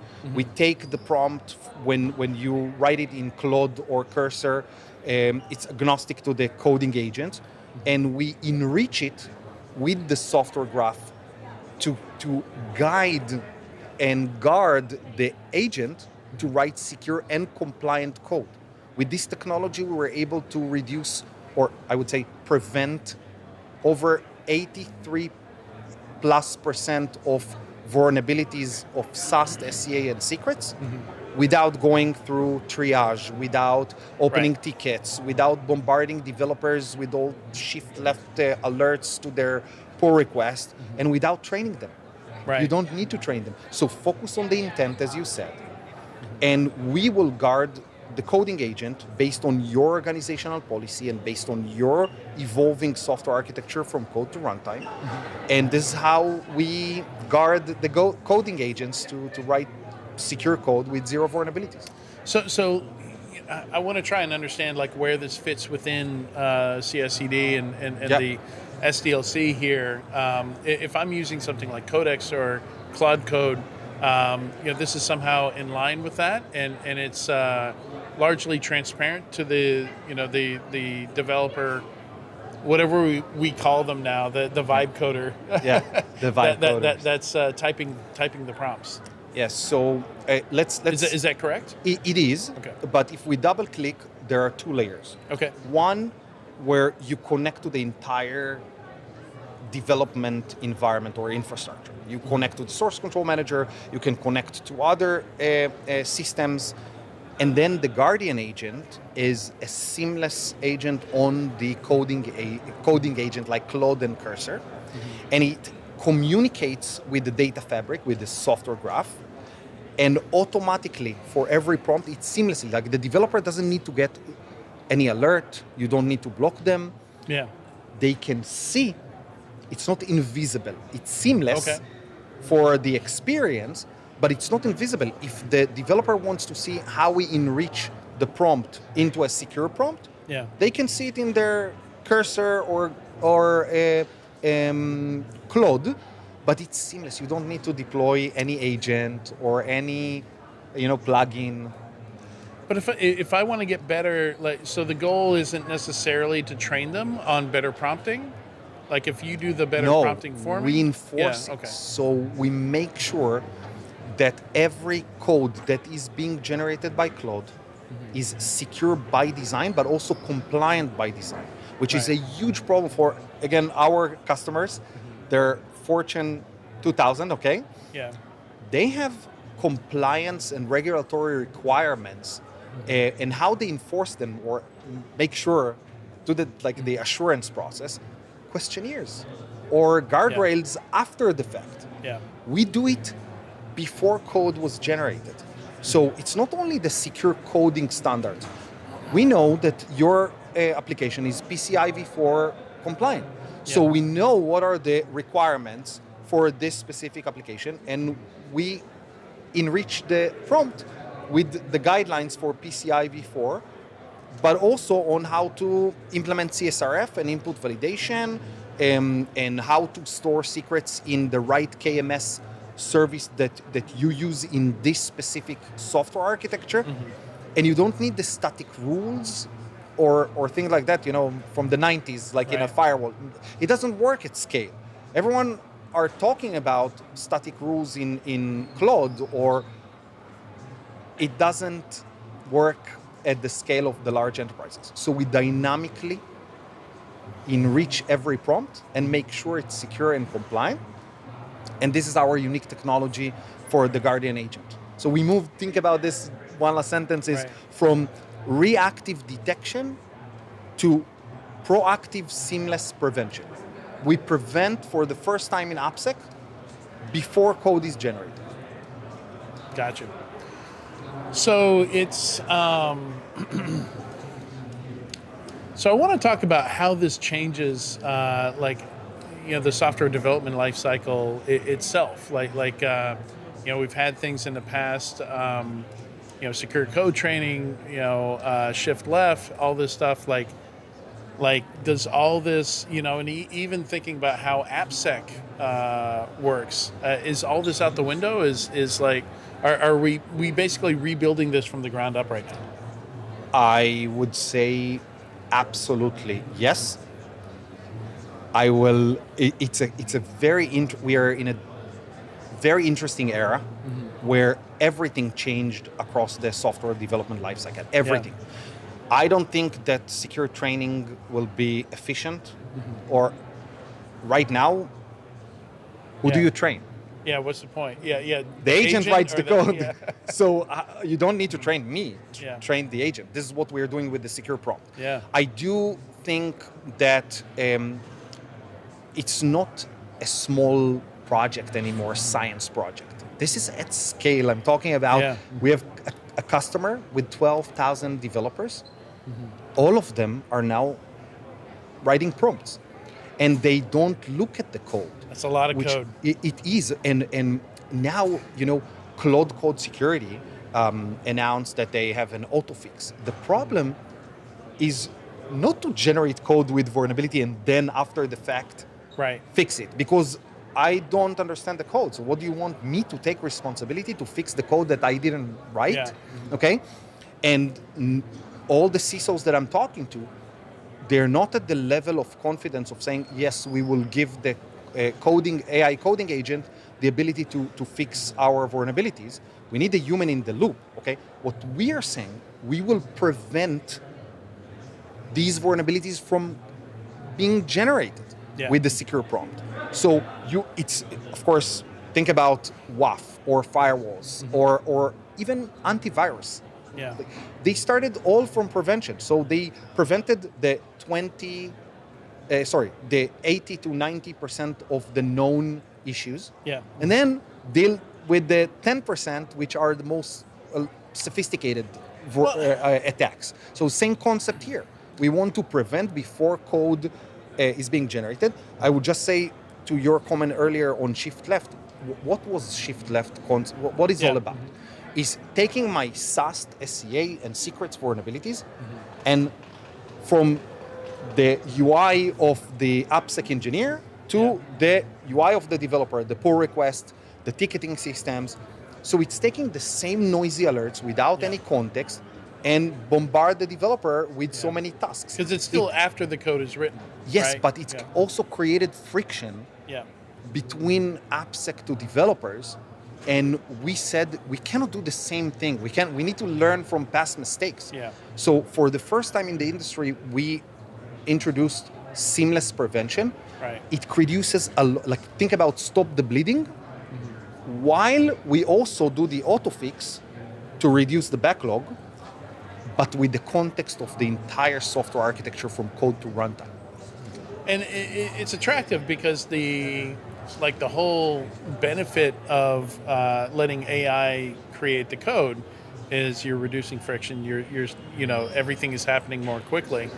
So if the security product response to that is let's slow this down, more. Yeah. No, if you would slow down developers now, you're in a big mess, and it's a mess that you need to deal with the CEO of the company. Yeah. Because the CEO of the company now, even in Fortune 500 companies, you want to see metrics of velocity in the software development because mandated. Yes, because this is what makes the business, the software that you developed, serve your customers, and you need to be competitive against all the other vendors out there. How do you become more competitive? You produce more features and more agents that are running simultaneously on your computer. So we've just got a few minutes left, but I still have so many questions. Is there a particular model that you recommend that works best with what you do? Are you focused at all on what model is being used? So we are agnostic, okay? We are using multiple models, and the customer can choose whatever they want, because some of our very, very large customers, they have their own models, or not, they host the Anthropic or Gemini in their environment. So we use that, okay? But our core intellectual property is the software graph from code to runtime, and understanding the risk on top of that, and then enrich the model. We have a benchmark that we're going to release on both compliance and vulnerabilities that these models generate, with and without a Piro Guardian agent. Okay. So it's coming very soon. Awesome. You're going to have to come on my podcast Let's because do it. I still have questions and we're out of time. But But Idan, thank you so much for joining me today. Thank you Great for conversation. Thank you for having me. And we are literally in an evolution in the software development and the cybersecurity era with AI. Yeah, very exciting. Thank you again. To learn more about Apiro, you can visit securityweekly.com/Apiro RSAC. For full RSAC 2026 coverage from CyberRisk Alliance, visit securityweekly.com/RSAC. Stick around, we'll be right back with another one in just a few moments.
Welcome to RSAC 2026. I'm Adrian Sanabria, and joining me today is Chris Wallace, founder and CEO at Intruder. Thanks for joining me today. Thank you. Thanks for having me.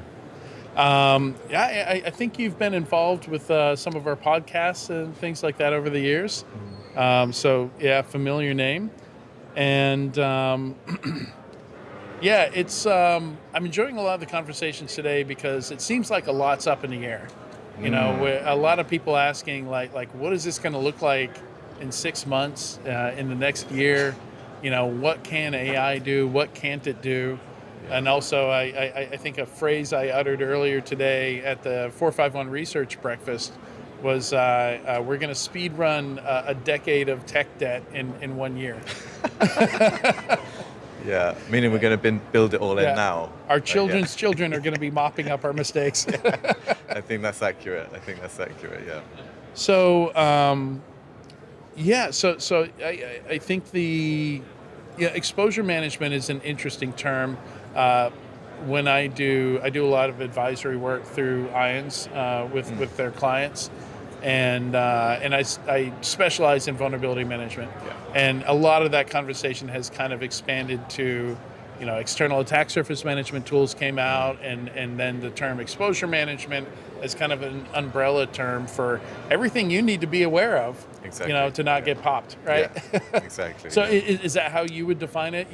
Like help me understand that. Like, what does the lens look like that you view it through? It's a really good question, yeah, because it's kind of still new language, right? And I think some people have different takes on it. And my take is that it's an evolution away from vulnerability management, where maybe people would associate a vulnerability as a technical weakness, and this is moving towards what it should always have been, which is it a risk or not? Mm-hmm. So for me, exposure management encompasses, yes, where do you have vulnerabilities, but why do they matter?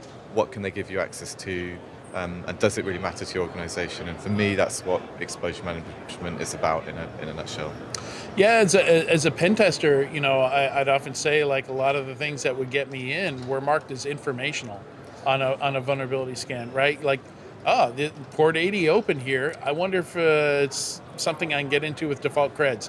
Most of the time, answer was yes. Well, I love that you've mentioned that, because that's exactly why I started the company. So I used to be a pen tester as well. I spent years breaking into banks and some UK government stuff.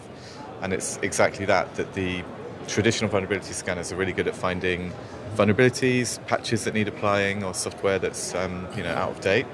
But they would ignore things that were just left facing the internet, like a database sitting on the internet, or an Apache Tomcat manager. Yeah. And all of these things, these little threads that an attacker can pull on, might not be an actual weakness, but you definitely shouldn't have it. Might not have a CVE. Exactly, but you definitely shouldn't have it facing the internet. And that was one of the founding principles that went into starting Intruder. And we've obviously built a lot around it since then, but that was really one of the core reasons why I set the company up.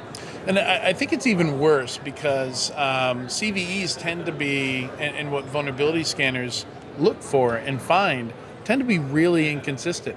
So in your vulnerability scan results, you will get default credentials on this device, making you think, it's checking for default credentials on everything. Yeah, no, it's just totally like it's maybe 1 in 10. Like it'll tell you default credentials. The other ones, there's no check for that. Yeah, it's not often as many as you think. Yes, it can be misleading. So it might give false confidence there, and I think that's a big issue for a lot of people. I completely agree. I think if you see it once, you assume the scanner's checking for that, and then when you find out, you may never find out it's not, because you think it's fine, and then you do a pen test, and they're like, I got in from this admin console you left on the internet, and I just guessed. Why didn't that show up in the scanner?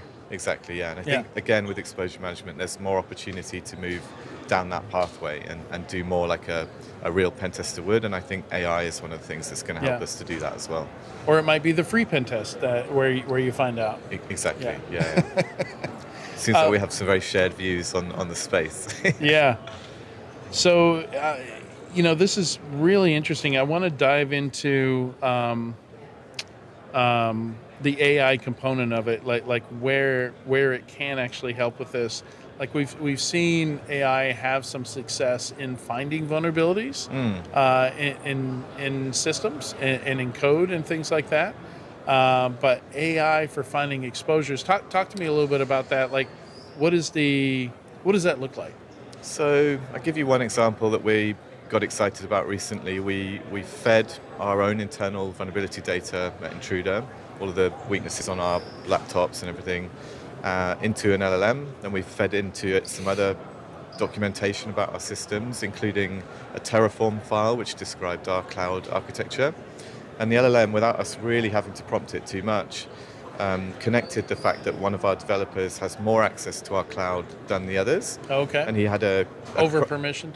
Over-permissioned, and he had also Chrome vulnerability in his Google Chrome.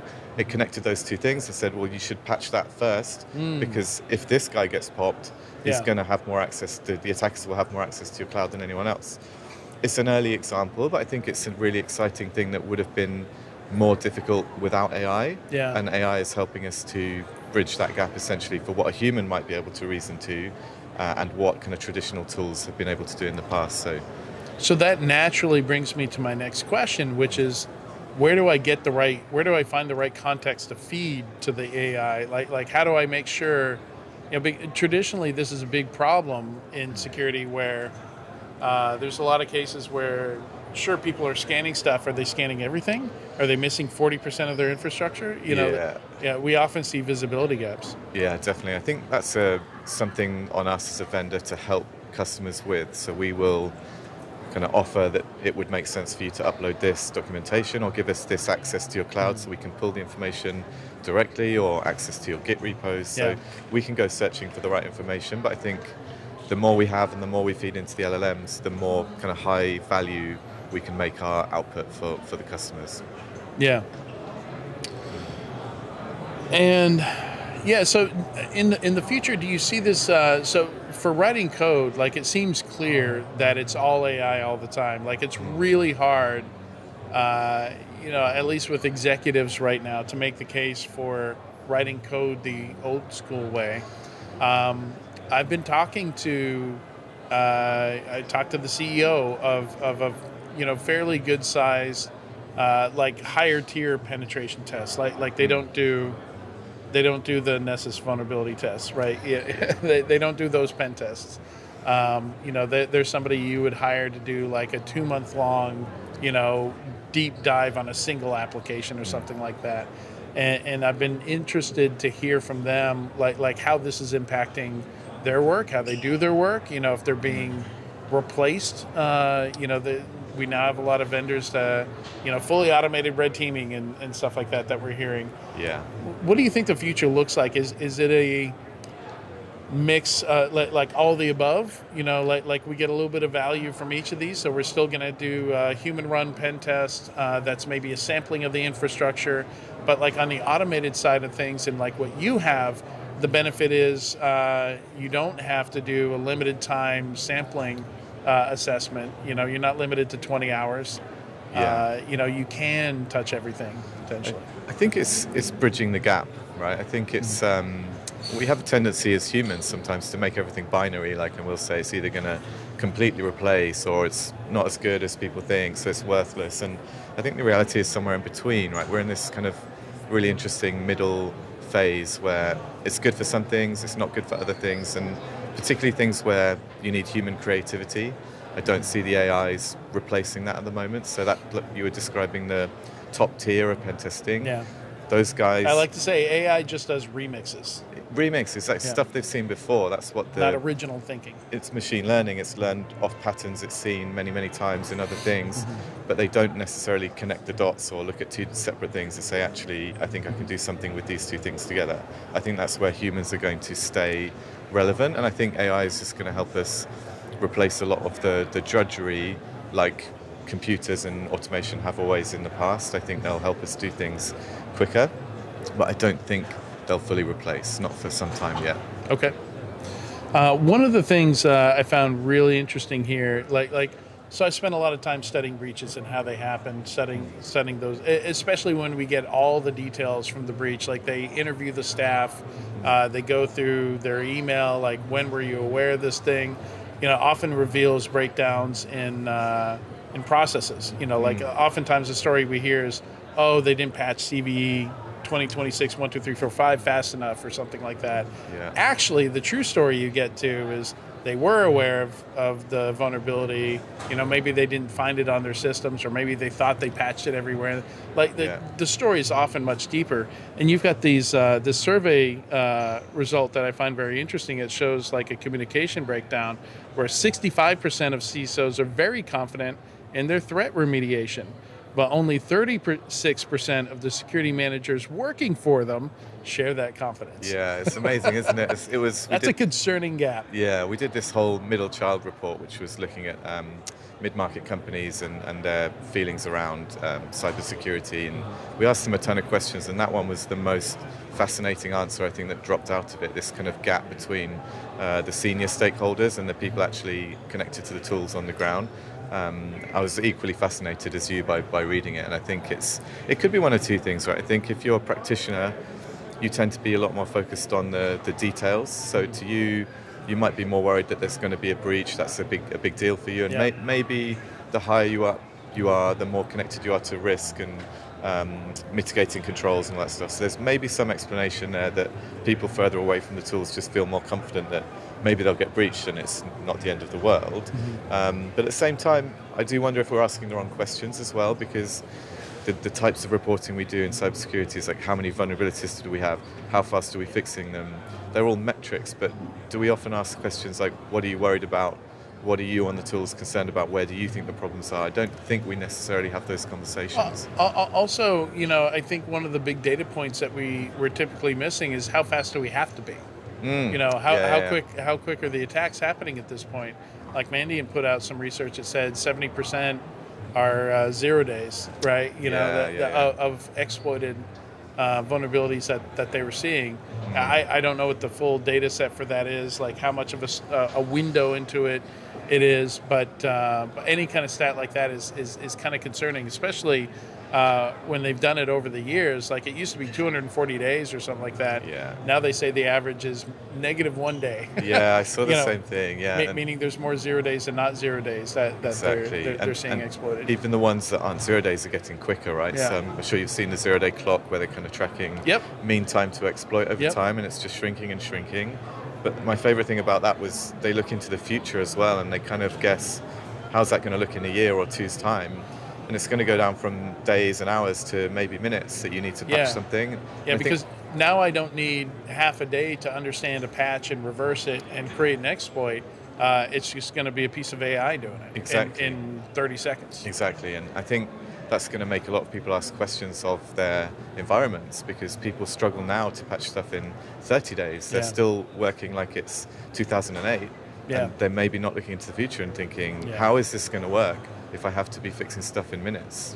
Everything has to change. Patching doesn't fundamentally work anymore. You need to rely more on mitigations and prevention and that kind of stuff. It's some kind of quick detection and response. That's one of the things I find in my research. A lot of people think a breach is the one thing that got the foothold, and then all the data was lost or got encrypted. But there were 17 steps in between there, that doesn't come out, because we don't often get those details of the breach, so maybe it's okay that they get initial access if we have a plan for that, so maybe that gets exploited, but we detect it, we stop them, we kick them out. Yeah, I think you need it all, because you can't just catch them after they're in and then forget that, you just leave all these weaknesses out there in the open. So, but I think you're right that everyone's going to start needing the whole suite, and just doing vulnerability management won't be enough, I don't think. I wonder how many people read this report and were like, I feel seen. The manager's not being listened to. I hope quite a few. Yeah, it's a good report. It's worth a read. Yeah, I'm going to have to check it out. So that's Your Security Middle Child? Is that the name of the report? Exactly, yeah. That's great. And you can... All right, so that's the call to action, too. I love that. I'm going to have to check that out. All right. Thank you so much for joining me today, Chris. Thank you. This has been great. Yeah, I enjoyed likewise. the conversation. Yeah. All right, to learn more about Intruder and to check out that report that I just referenced, you can visit securityweekly.com/Intruder RSAC. For full RSAC 2026 coverage from CyberRisk Alliance, visit securityweekly.com/RSAC, and stick around. We'll be back in a little bit.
Welcome to RSAC 2026. I'm Joshua Marpet, and joining me today is John Anthony Smith, founder and chief security officer at Phoenix 24.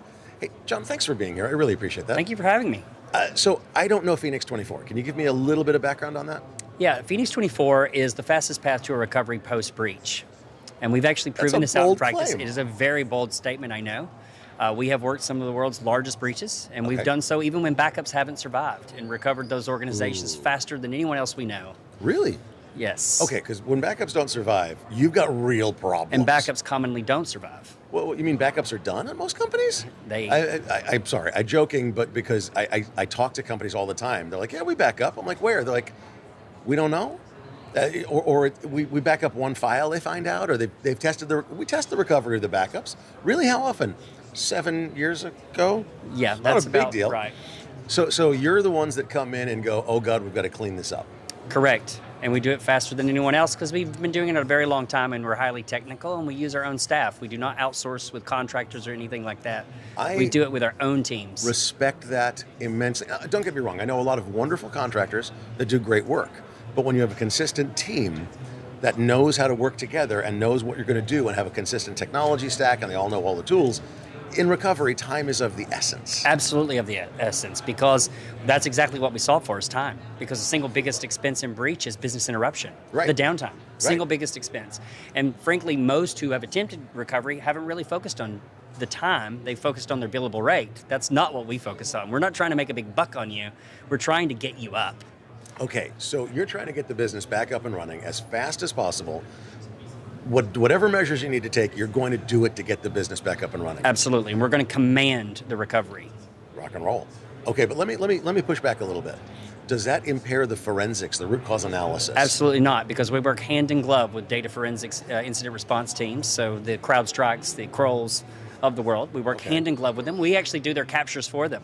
Oh, really? We do their captures, we do the containment of the threat actor, the eradication of the threat actor, and then ultimately the recovery if it's required. That's what we do in wartime, as we call it. Okay, so wartime and what'd you call it? Wartime and peacetime? Peacetime. Okay, so what do you do in peacetime? In peacetime, we leverage what we learn from wartime work to actually prepare organizations from the things that, the technical things that threat actors are commonly abusing. A lot of these details are not in the public sphere, right? They're unknown and unknowable. Why? Because lawyers lock them up, rightfully so, to prevent litigation. So they're locking them up to prevent litigation from the customers, from the shareholders, from the whatever. So it's hard for us to understand how the threat actors, the TAs as you call them, are actually working on things and what they're doing, right? Correct. Okay, but you know because you work all of these breaches. Absolutely. We work them, so we get the luxury of seeing how the TAs did what they did, what they targeted, how they exfilled the data, how they destroyed the backups, what was flawed about the configuration of the backup products, right? We get to see it all. We get to see that DRBC strategies and processes don't work in mass destruction. They do not hold up. Right. They're great for fire, flood, and tornadoes, but they do not work for mass destruction. Ransomware, massive cyber incident. Mass deletion, like what happened at Stryker. Oh, that's a sore point. They're hurt. They got hurt real bad. Yeah, they did. And that, to be blunt with you, what led to their breach, based on what's disclosed publicly, is common in almost 100% of organizations. They're not controlling administrative identity properly. Okay. Technically, administrative identity has got to be done so eloquently that it cannot be done with products like CyberArk and Secret Server. I'm not talking about going and buying a PAN. This requires orchestration. This is not a problem you can solve with a tool. Why? This I want to hear. Talk to me. You can't solve it with a tool because tools, in our industry, we've come to really think that we can there's easy buttons for problems. There are no silver bullets. It takes an orchestration of policy, process, and people. And most important, all that orchestration has to be born from breach truth.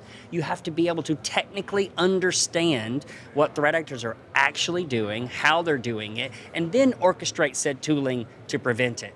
And that is the linchpin of the problem. The data isn't, it's unknown. You can't get to it. Okay. When you say orchestration, I want to dig into that a little bit more, if that's okay. Yeah, unpack it. Because when we... Okay, so when we say orchestration, we're talking about security orchestration, automation, and response, SOAR? Or are we talking about orchestration, meaning orchestration like an orchestrator for Docker? Or when you say orchestration, what do you mean? What I mean is choosing tools that actually work. Okay. Managing, that's administering, kind of obvious, monitoring, and continuously hardening from breach truth. In other words, I'll give you a simple example. I love that term, breach truth. Breach so truth. breach truth is the knowledge gained from working all of these breaches. Correct. Technical realities. Okay, technical reality. Good. It's a cool term. I like that. Yeah. Okay, so go ahead. I'm sorry. Yeah, and so a simple example of this is, what most probably don't commonly realize is dwell time of a threat actor is very short. From the moment they gain initial access to the time they actually invoke some form of destructive act is 15 minutes to 72 hours in most cases. Well, we've been hearing dwell time is 203 days. Yeah, that's bullshit. That's stupid. It's your interview, man. You can say it if you want. That's stupid. Okay. Why? Why? Because the threat actors, they're trying to make a quick buck.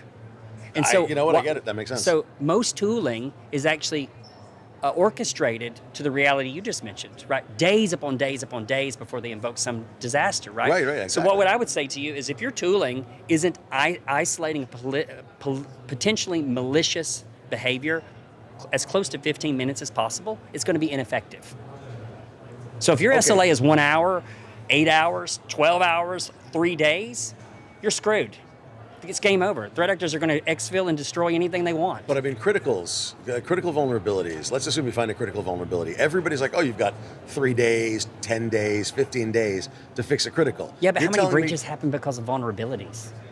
It's microscopic. Microscopic. So then how do breaches happen?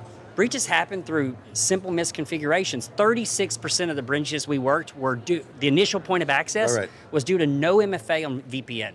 36%. I'm sorry, people don't have MFA on VPN? No MFA on VPN. Are you serious? I'm very serious. Very serious. You're joking. There's a test account. There's some account IT created that they forgot about. It's there's not no universally MFA. no MFA. It's that in some cases account. it's universal. Oh God, that's horrible. You're making me cringe, man. But you're saying that there might be one account, like a test account or an admin account or whatever, there's no MFA. We just worked a breach where thousands upon thousands upon thousands of VMs globally were encrypted due to a test account with no MFA. The threat actors obtained the credential, logged into Cisco AnyConnect. By the way, no trust verification to connect to the VPN. They didn't have to be on a corporate machine. They didn't have to be on a trusted device. They simply install Cisco AnyConnect on their machine. They log in with a username and password. They open vCenter over the VPN, and they encrypt all VMDKs for thousands upon thousands of VMs directly from their machine over a VPN connection. That's how it happened. So when we talk about tools, that hurts, go and buy all the tools you want. You're probably not going to solve this problem. You've got to understand how the threat actors are actually doing what they're doing. Okay, so we've bought millions and millions and millions of dollars worth of tools. $200 billion industry, actually. And you're saying they don't work? They don't work. They don't work if you don't use them. That's a different. That's a differentiation. Some tools simply don't work. Okay, but let's be honest. That's true. Most companies have enough tools. They're just not orchestrating them. Using my word, they're not monitoring them, managing them, administering them, hardening them in accordance to what threat actors are actually abusing to actually prevent their behaviors from occurring. So in wartime you recover. In peacetime you help them build it better. Absolutely. Are you in there helping them configure their tools? Every single day. If you buy into what we call Securitas Summa, that is exactly what we do. We are continuously hardening and doing what we call assurance of recovery assurance. We're essentially guaranteeing, for lack of better words, that you can recover and that we're reducing your risk as close to zero as humanly possible that you will not have a recovery. Now, is that new platform you were telling me about before we started, or is that a different platform? No, it's a different platform. It's part of that. Oh, is it? Okay, so tell me about this new platform you're so our new platform is Argos 99. What we know is that 76% of organizations are not backing up all of their known critical data. No. Okay, wait. 99% of organizations don't know where their critical data is. But they know what apps are critical. Ask any. That's actually a good point. Ask any chief; they'll tell you. That's a good point. They know which apps are critical. They may not know that it's a database on 32 servers, but they'll know the SAP is important. That's valid. Right, And they don't realize. So in that case, they are knowing, right? Okay, valid. I'll let you have that one. Okay. Okay, so this helps you back up the data? So what Argos does is it's actually a data discovery platform. Oh, I like that. Which allows us to find all your data and map it. So we track dependencies. We know how all your data relates to one another. So when you say SAP is critical, right. We know that you've got 42 servers that make up SAP, 32 databases, 15 file shares. Are you doing network traffic analysis to see that the SAP servers you can identify? identify? We're doing all kinds of analysis. Okay, good. Including okay. traffic, yes. Oh, perfect. So then you're mapping from the application, which you just said that. They know this is a critical app. but they don't realize it's over here to this data. You're going, oh, look, they talk. That must be app for that, the data for that app. You know what we discover in breach, of course, is that basically no one is backing up all the pieces of their known critical app. And to make matters worse, in a mass destruction event, they don't have documentation anymore. Right. So if we meet you in peacetime with our tooling, that's part of Security Summa, we know how everything's mapped out, so therefore we know how to restore it. And we've also correlated that dependency mapping, the app data, to your actual protection job. So when you say SAP has to have an RPO of 2 hours and an RTO of 4, we know if the way you're orchestrating actually aligns to that truth. You're basically being intelligently lazy. In peacetime, you're like, all right, let's fix it so that if we have to go to wartime, we can make it work right. Like proper warriors. Like proper sysadmins and proper warriors, exactly. You fight like you train. Prepare. Yeah, absolutely. No, this is valid. This is valid. Okay, so we have too many tools. We're not using the tools effectively. We're not backing up our data. We barely know where the data is and which data is critical. We're having a problem here, I would say. So you've released the new platform to help people find and to help people back up the data appropriately so that in the case of a mass deletion, a mass encryption, a ransomware, whatever, that it's recoverable, or you don't need to recover at all. We've got it somewhere that it's safe. Right, within Argos, we're doing all the necessary mapping so that we know if it's truly safe. Nice. Within Security Summa, we're actually managing, monitoring, orchestrating that it is in fact safe, leveraging what we call 54321. We're essentially bringing the risk of destruction of recovery to as close to zero as possible. We're also solving for the number one most common problem in breach that we see is what we call admin identity. Essentially, threat actors gain a cred that gives them access to a critical console, which allows them to invoke significant destruction in the form of deletion or encryption. But we should have a PAM. We should have a privileged access management. But PAMs don't solve this. Because what do you mean? PAMs are connected to production Active Directory. Over 9 out of 10 breaches, Active Directory is violated. So if they can get to Active Directory creds, they can log into the PAM, they can harvest the creds, and they can still destroy your environment. And we see it play out every day in breach. Really? We absolutely do. So okay, stop. Because PAM systems are marketed and sold and used as protecting the privileged identities from anything. Like they are vaults for privileged identities. And what you're telling me is, no, they're bloody well not vaults. Depends on how you orchestrate it. CyberArk's a great product, but if you put it in your production Active Directory domain, which is going to get breached in one of these events, they're going to log into CyberArk. They're just going to bypass the creds, right? How are they going to get into CyberArk? Session tokens. They harvest an IT cred that has access. They do an MFA bypass. They're doing weak MFA. You name it. Oh, that's not good.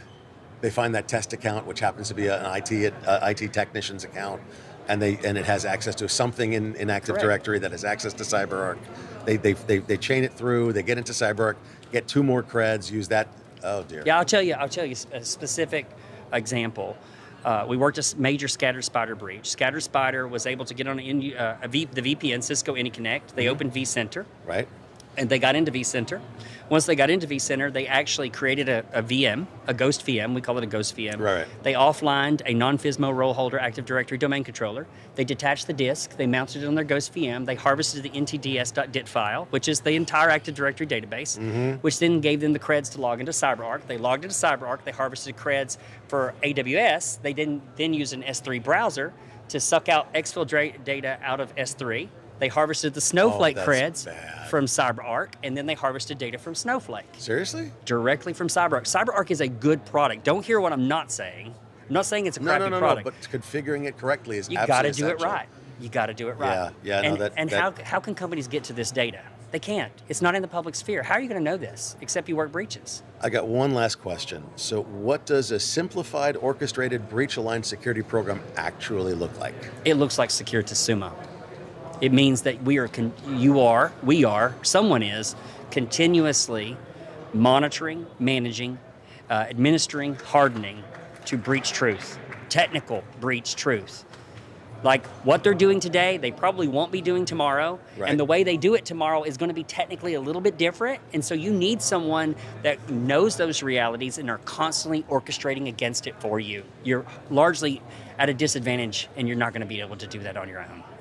Got it, because you don't have the experience, you don't have the knowledge, you don't have the breach truth. That's correct. Bravo. John Anthony Smith, thanks for joining us today. To learn more about Phoenix 24, please visit securityweekly.com/Phoenix24RSAC. That's FENIX24RSAC. For full RSAC 2026 coverage from CyberRisk Alliance, visit securityweekly.com/RSAC. Stick around, we'll be back after the break.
Okay, now we're going. Okay, welcome back to RSAC 2026. We're on day 3.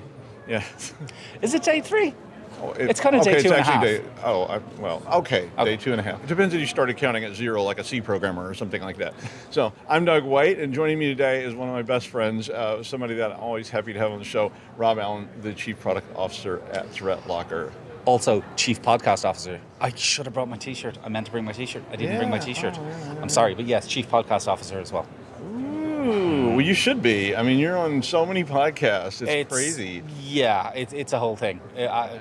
So, Zero Trust World, you were just at. Obviously, I had my Chief Podcast Officer t-shirt for that, which our awesome marketing department knocked up for me. The previous year, I had a Chief Pineapple Officer t-shirt knocked up. That can mean many things. That I didn't know. As far as I was concerned, pineapples were Wi-Fi pineapples or fruit. I didn't and then realize, all these people showed up at your hotel room. Yeah, I didn't realize there was any other connotations. And then after I didn't know this either. In Rhode Island, it's like means welcome or something. And then if somebody was like, oh, it can mean many things. Yeah, I wasn't aware of the many things. Yeah, I'm often oblivious to the many things until like 3 guys named Sid show up at my hotel and go, hi, we're here for the thing. And you're like, wait, what? No, there is no thing. There is no thing.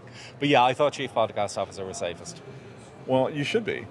I mean, really. I mean, I think you've been on podcasts that I'm aware of more than any other chief anything that I've ever seen. I get volunteered for many things. Well, I guess, because it works. Absolutely. I mean, I've had people on, and you're like, so what do you think about the future of agentic AI? And they're like, I'm like, okay, well, 14 minutes to go. Yeah. I say things. You do, but we like the things. And occasionally they will make sense. Occasionally. Sometimes. And it makes me look... Yeah, but it works. As I told you, so I've done a few things. I mean, I'm no disrespect, but you're not my first at this event. None as good as you, or as funny as you, or enjoyable as you, I hasten to add. But I was telling you that I did also do a social thing, an influencer thing. And I thought I was the cool podcast guy, and I just had no idea what was going on. I literally had, you want me to do what? You want me to mouth something? And she was like, yeah, you just have to pretend you're talking. And I'm like, no idea. So I'm now back in my comfort zone. Yeah, because this is sort of I was doing this thing before, and they were asking us to do TikToks.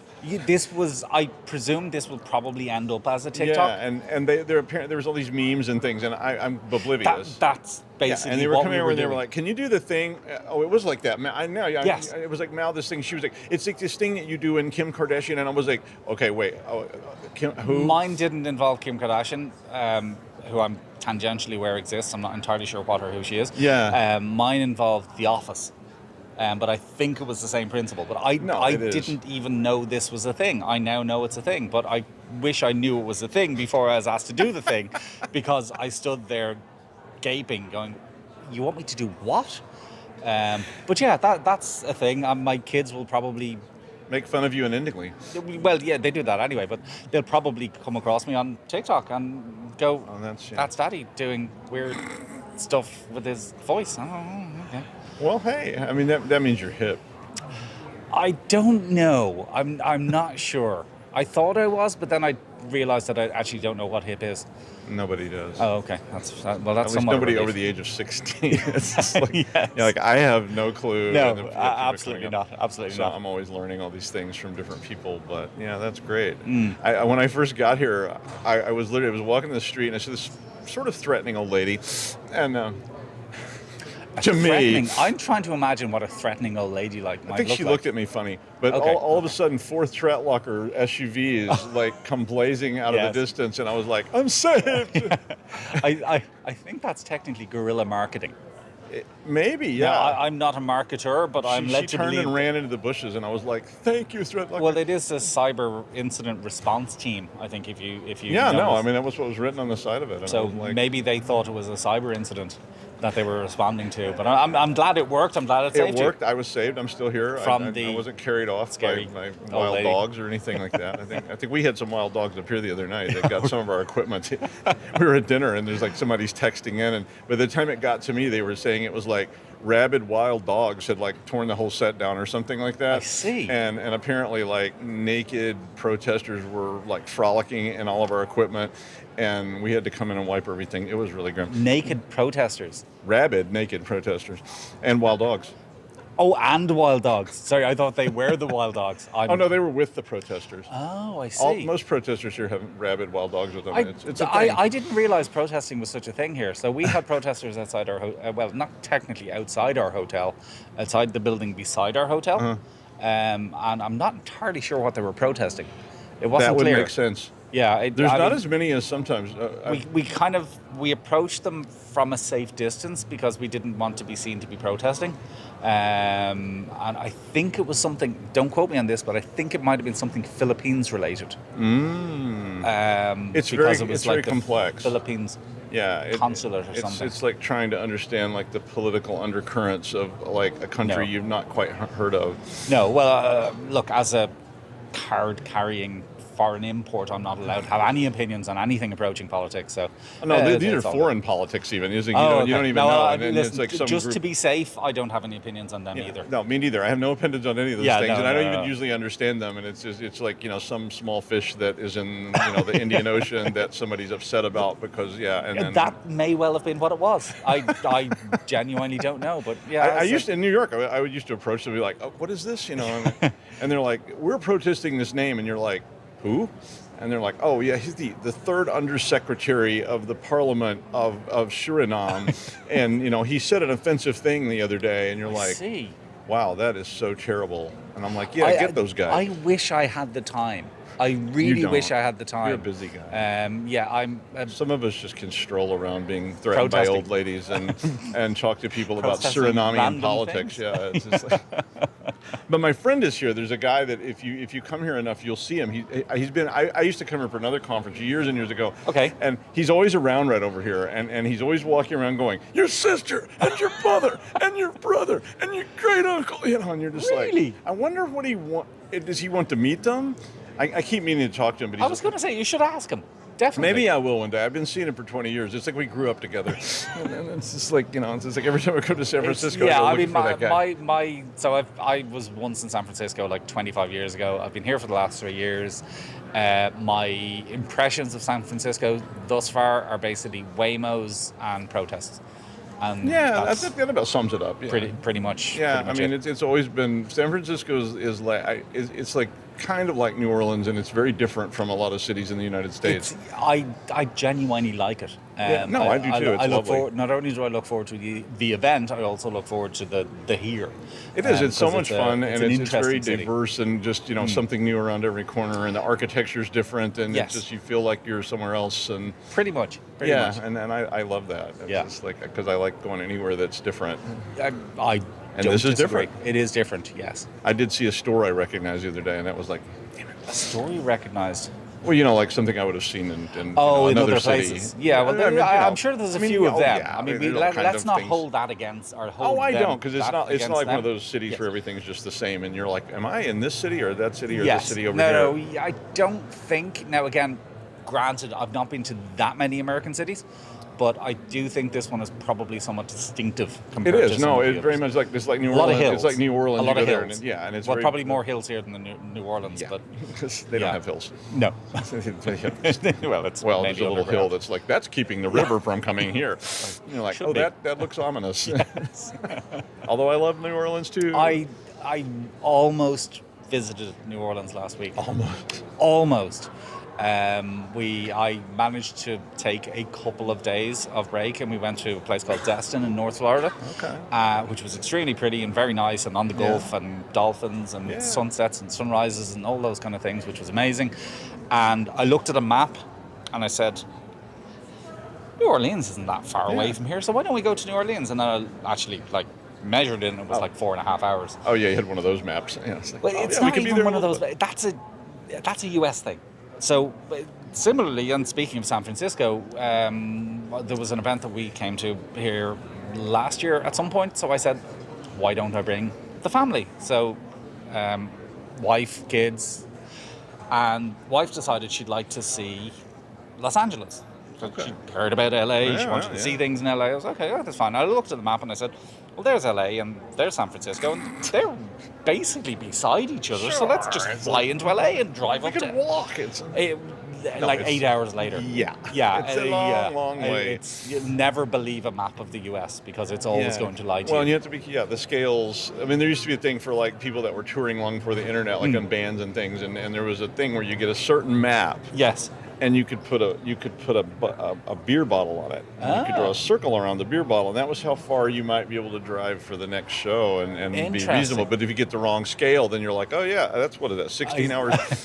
So a bigger beer bottle is bad. Well, you had a certain kind of beer bottle. Gotcha. Yeah. Oh, I knew a guy. He would tell you. He would give you these pieces of wisdom, like here's a beer bottle. Interesting. But yeah, as I said, my US geography is, I mean, anytime somebody mentions they're from somewhere that I recognize, I'm like, I know where that is. Oh, well, and there you go. At the moment, there's probably about a dozen of those places in the US. Well, that's pretty good. Probably as good as a lot of Americans. Well, no comment. The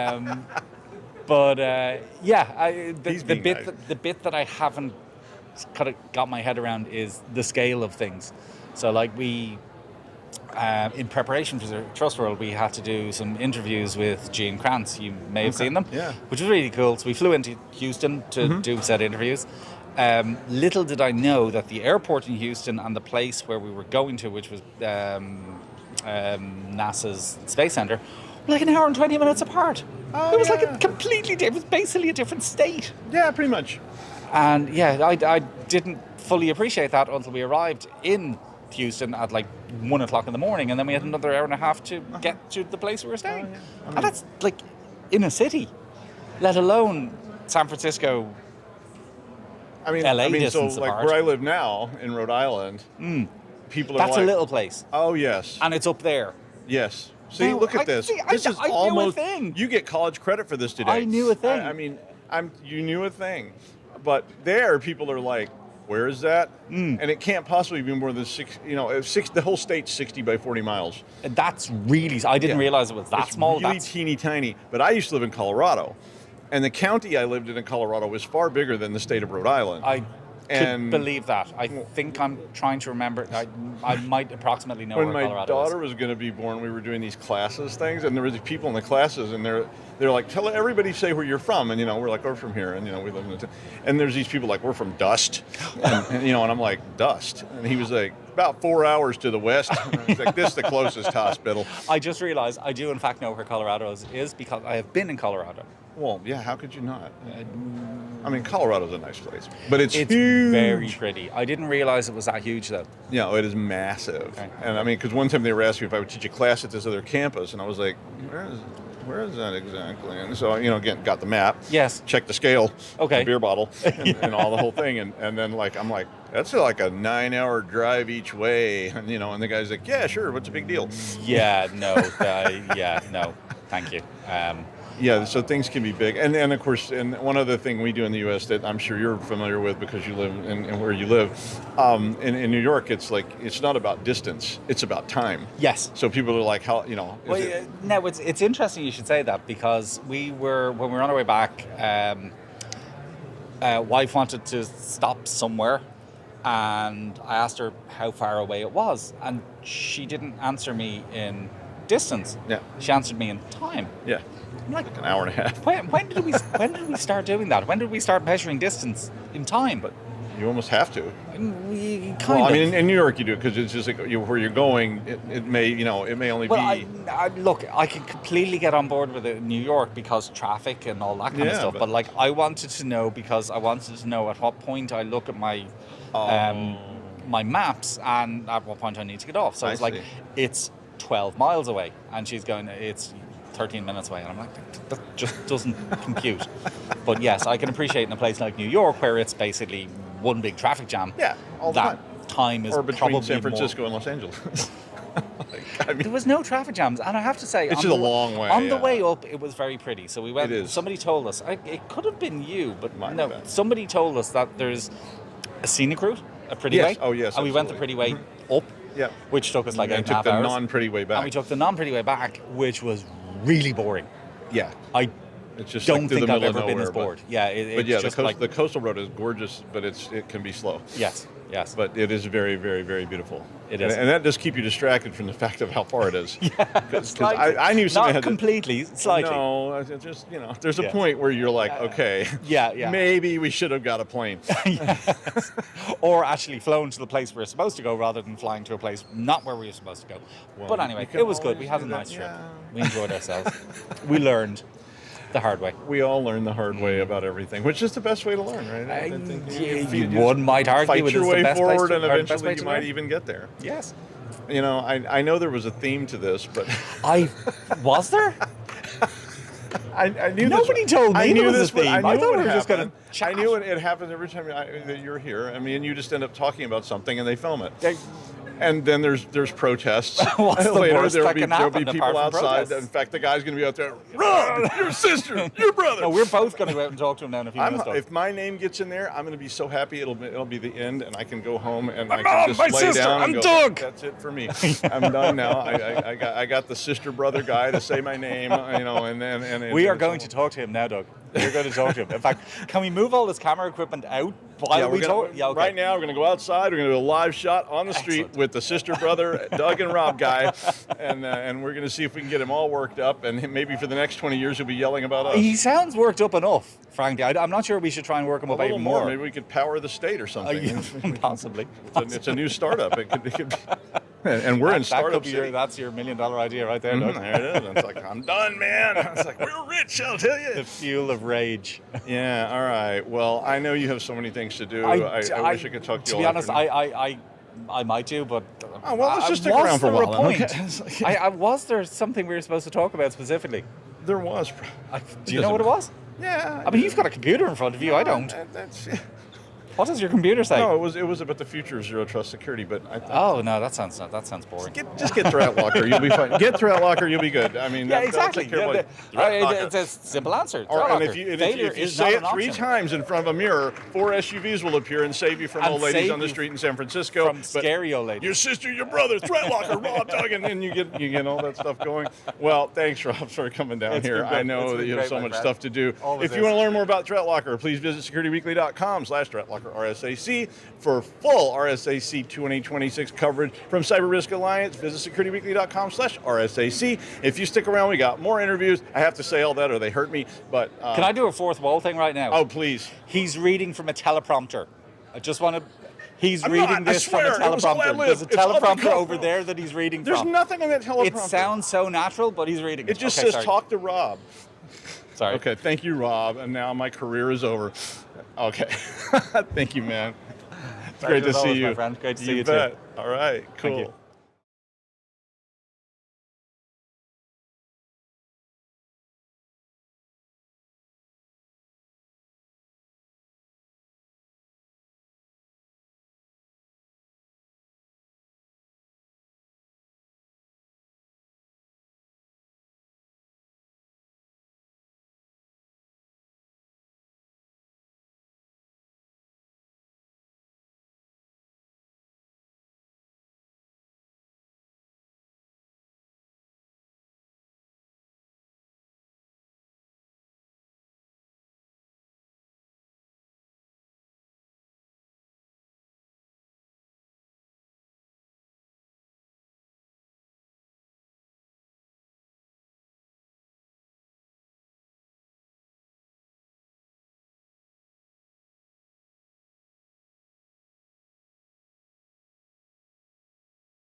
Welcome to RSAC 2026. I'm Adrian Sanabria. Joining me today is Samuel Hassin, CEO and co-founder at Filigran. Thanks for being here.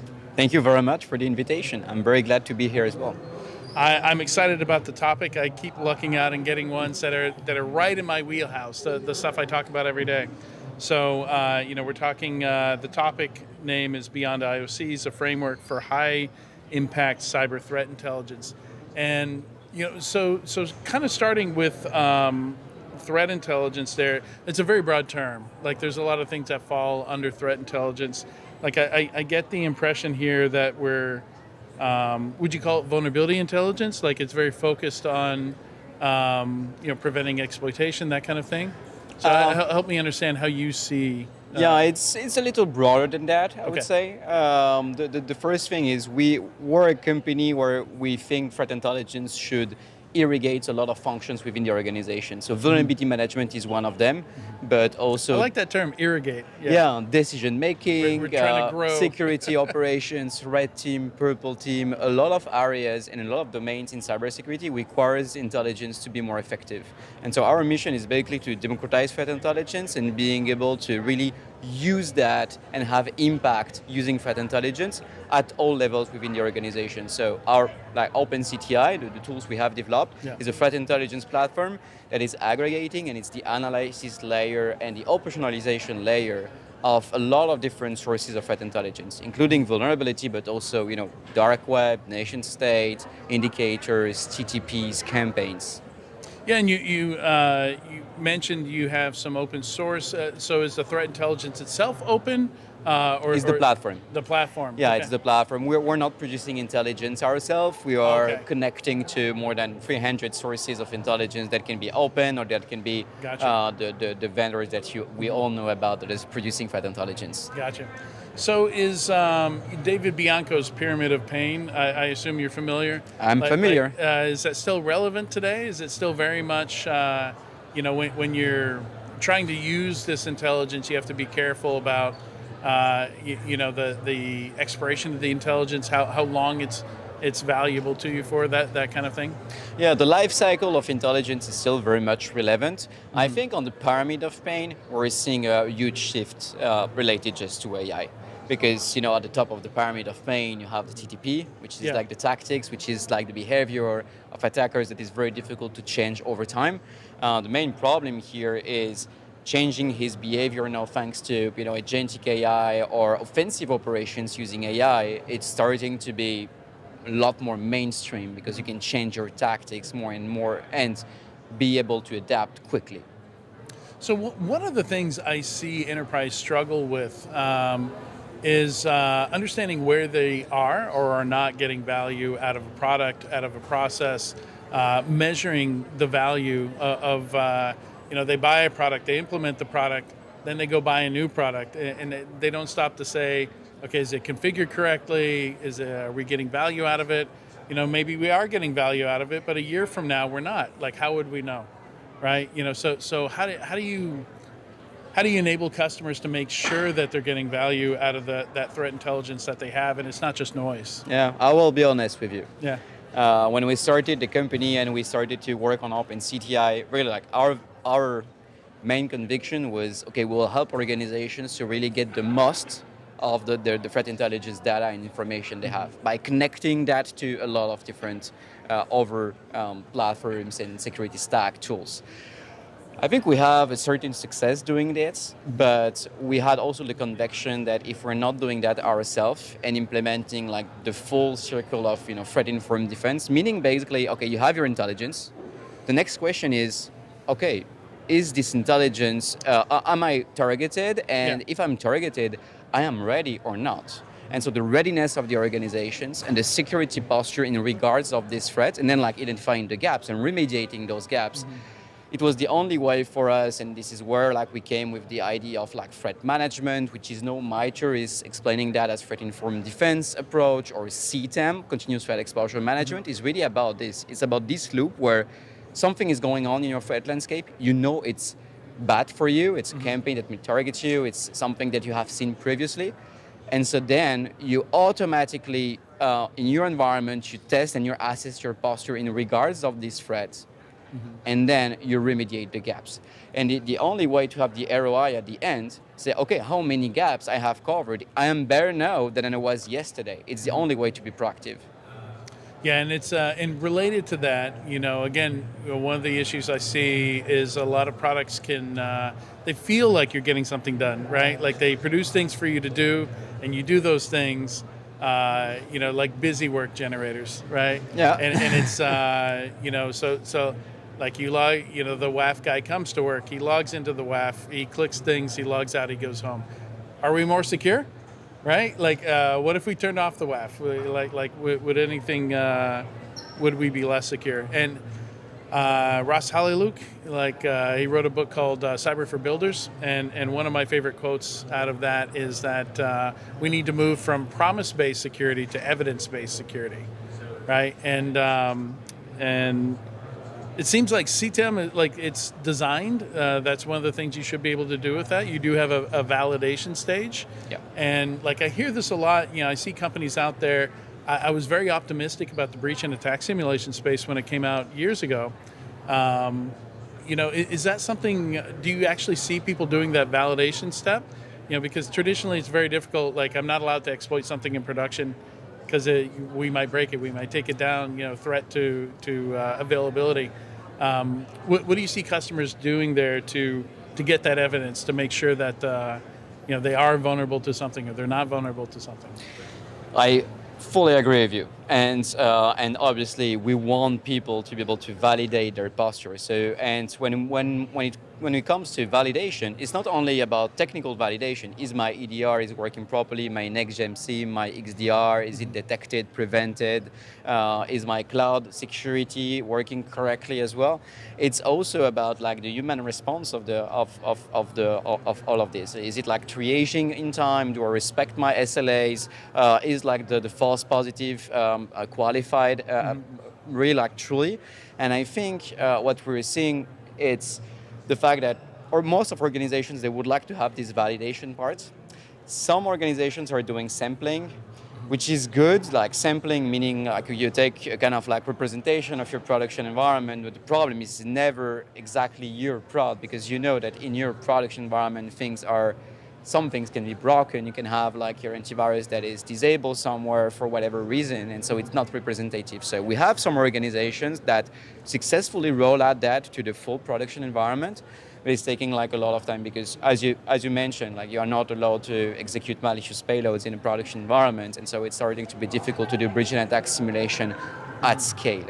That being said, I think it's starting to be much more really urgent to do that validation, especially when you think about agentic SOC. Because when I'm talking about human response, no, it's the same with agents. How you validate that the new version of your agent is doing work properly? How you are actually comparing agents together?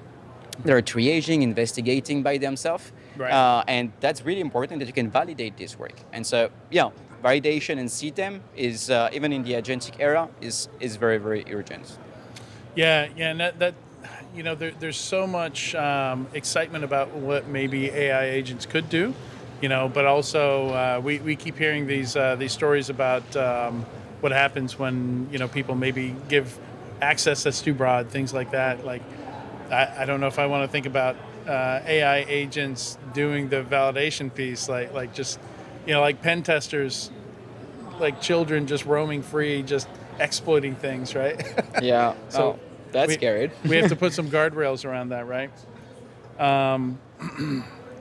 So yeah, one of the other things that we've known for a while now is that we do need to filter a lot of our data. A very small percentage of vulnerabilities are ever exploited, ever result in any real loss or damage to an organization and represent risk to them.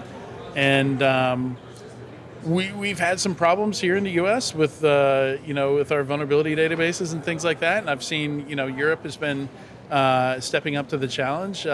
What's the quality of threat intelligence? Like, it can only be good that we have more sources and more different perspectives producing these sources of threat intelligence. What have you seen in Europe in terms of the quality of threat intelligence coming out and more of that building up?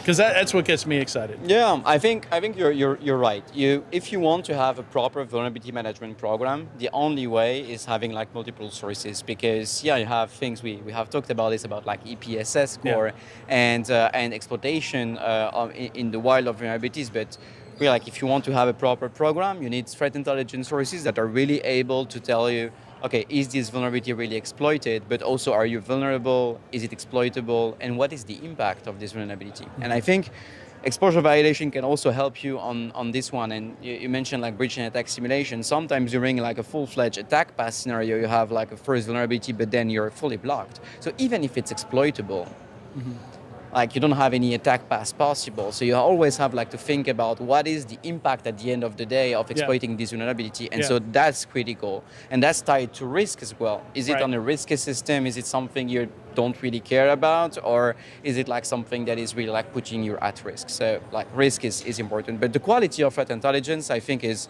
definitely growing. I think AI is helping as well in this area.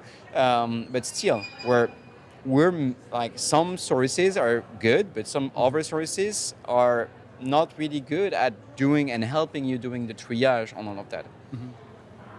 Yeah, and your note about not all exploits being equal. Like oftentimes, I find it really instructive and useful to zoom in and let's look at this one vulnerability.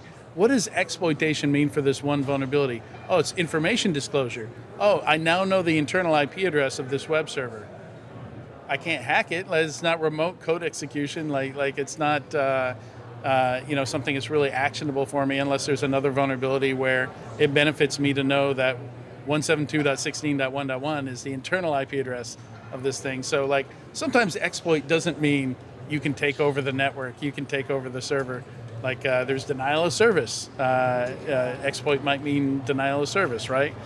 So still, even when something says exploitable or actively exploited, that doesn't mean damaged. Yeah, that doesn't mean you're at risk, basically. So this is exactly the purpose of like really having a program that helping you to get the risk on top of that. And I think all the CISOs in the world, they are telling you, you was talking about like, the tools and everything, how you get the ROI. I think all the security teams are looking about only one thing. Is it about like reducing the risk they're exposed to? And before we wrap up the conversation, I have to talk about the factor of speed, how important speed has become. We've watched, we already mentioned the time to exploit dropping. The latest M-Trends report just came out, and speed of attackers is still quicker than, dwell time is still less than what the attackers need to get the job done, right? So we're still finding out after the attacker's completely done, they've left the building, they've accomplished their task. How do defenders get faster here? Because I think on the other side of it, we talked about availability. I'm not allowed to exploit things in production because I might take things down. But at the same time, like, how do I prioritize if I don't have some permission to potentially break things, right? How do defenders get faster? That's everything that we are working about. And everyone, I think, here at RSA is talking about, how we can be more proactive, how we can strong exploitation before someone is doing it. So I think your question is dual. The question is about how I can react more quickly to something that is happening, how I can be quicker than just like, okay, the attacker is here and then he has left the building, but you didn't have like time to react. So on this, I think it's really everything related to like the modern SOC and the ability to have like very quick alert and very like the lowest little possible noise level just to very, very quickly react. And then you have everything related to the prevention part and the proactive part. And to me, that's really, really about like continuously testing your security posture and adapting your posture and adapting your configuration On the long term, it should be fully almost automated, like human in the loop for big changes in configuration. But it's really about like continuously to test your defenses against like the latest threat and the emerging threats. That's the only way that we can like get up to speed, because we are more like, you know, on the proactive part where we're like just like, you know, reacting on something. Right. Yeah, so what I'm hearing is like some of this threat intelligence is not just here's a list of IP addresses to block, right? Like it's strategically, what preventative controls can I put in place so that I don't necessarily have to be faster. Like I have a better chance of preventing in the first place. Yeah, and I think, you know, it's also a question of doing that continuously. Yeah. Because even if you have an incident, let's say 1 year ago, you got breached, you know everything related to this incident, the malware sample that was used, the TTPs that were used, etc. Who is telling you that after 1 year, you don't have like break something that will, you know, allow this incident to rehappen again? Mm-hmm. And so what we love also about like being like threat driven is not only just continuously testing on new campaigns, new TTPs, new malware. It's also saying, okay, let's take this case 1 year ago, let's try to replay it. Exactly. I love it. Thank you so much for joining me today. This is great. Thank you very much. All right, to learn more about Filigrane, please visit securityweekly.com/Filigrane, RSAC. And Filigrane is spelled Filigrane, RSAC. For full RSAC 2026 coverage from CyberRisk Alliance, visit securityweekly.com/RSAC. And stick around, we'll be right back after the break.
Welcome to RSAC 2026. I'm Joshua Marpet, and joining me today is Edward Wu, CEO and founder at Dropzone.ai.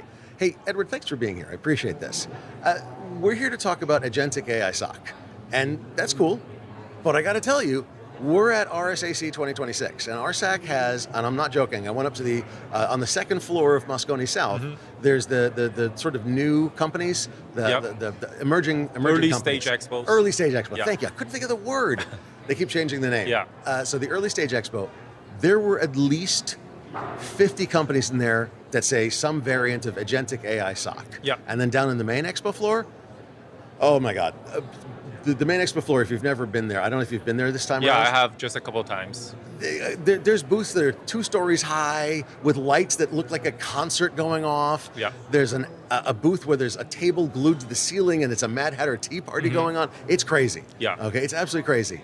But there's so many agentic AI SOC vendors out there that I know we've got some questions to talk about. What I really want to hammer on, what I really want to know is, why do I care about Dropzone AI? What's different about Dropzone AI as compared to hundreds of other vendors that have sprung up lately?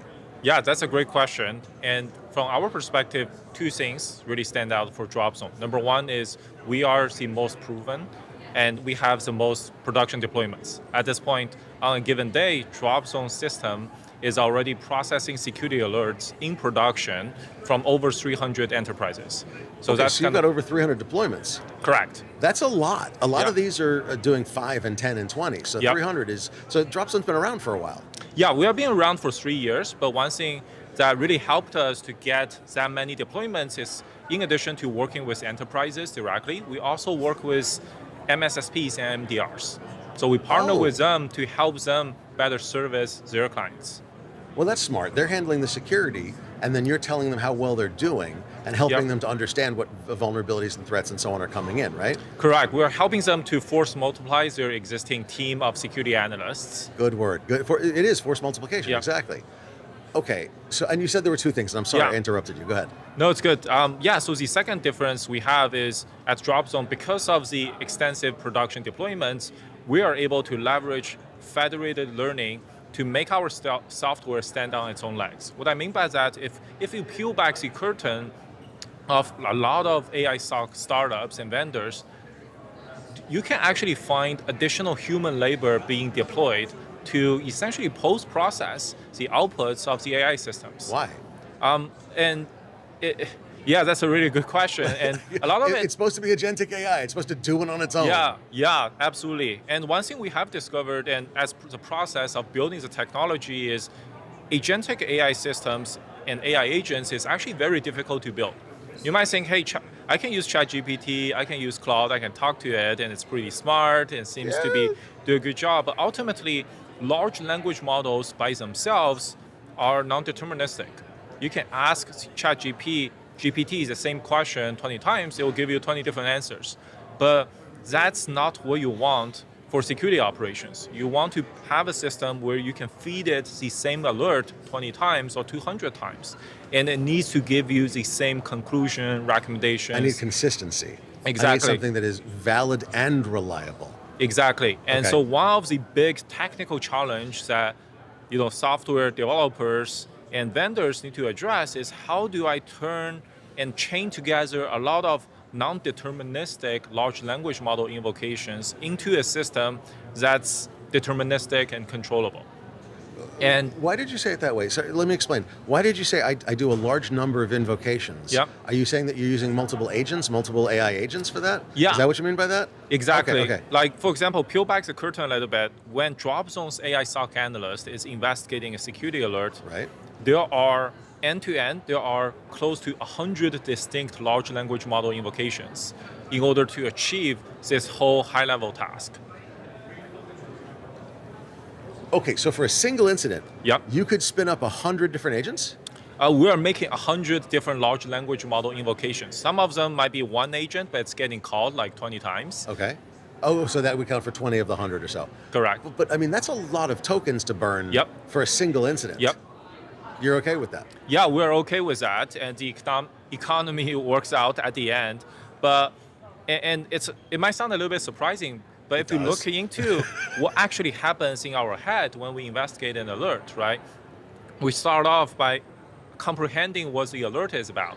And then we start to propose hypotheses on what might have triggered the alert in the first place. What was the cause? Yeah, exactly. Yeah. And then we go gather data, like pivoting to SIEMs, EDRs, identity systems, to see if we can invalidate or validate those initial hypotheses. You're basically built, sorry, it just struck my head. You've built a microservices architecture for AI SOC.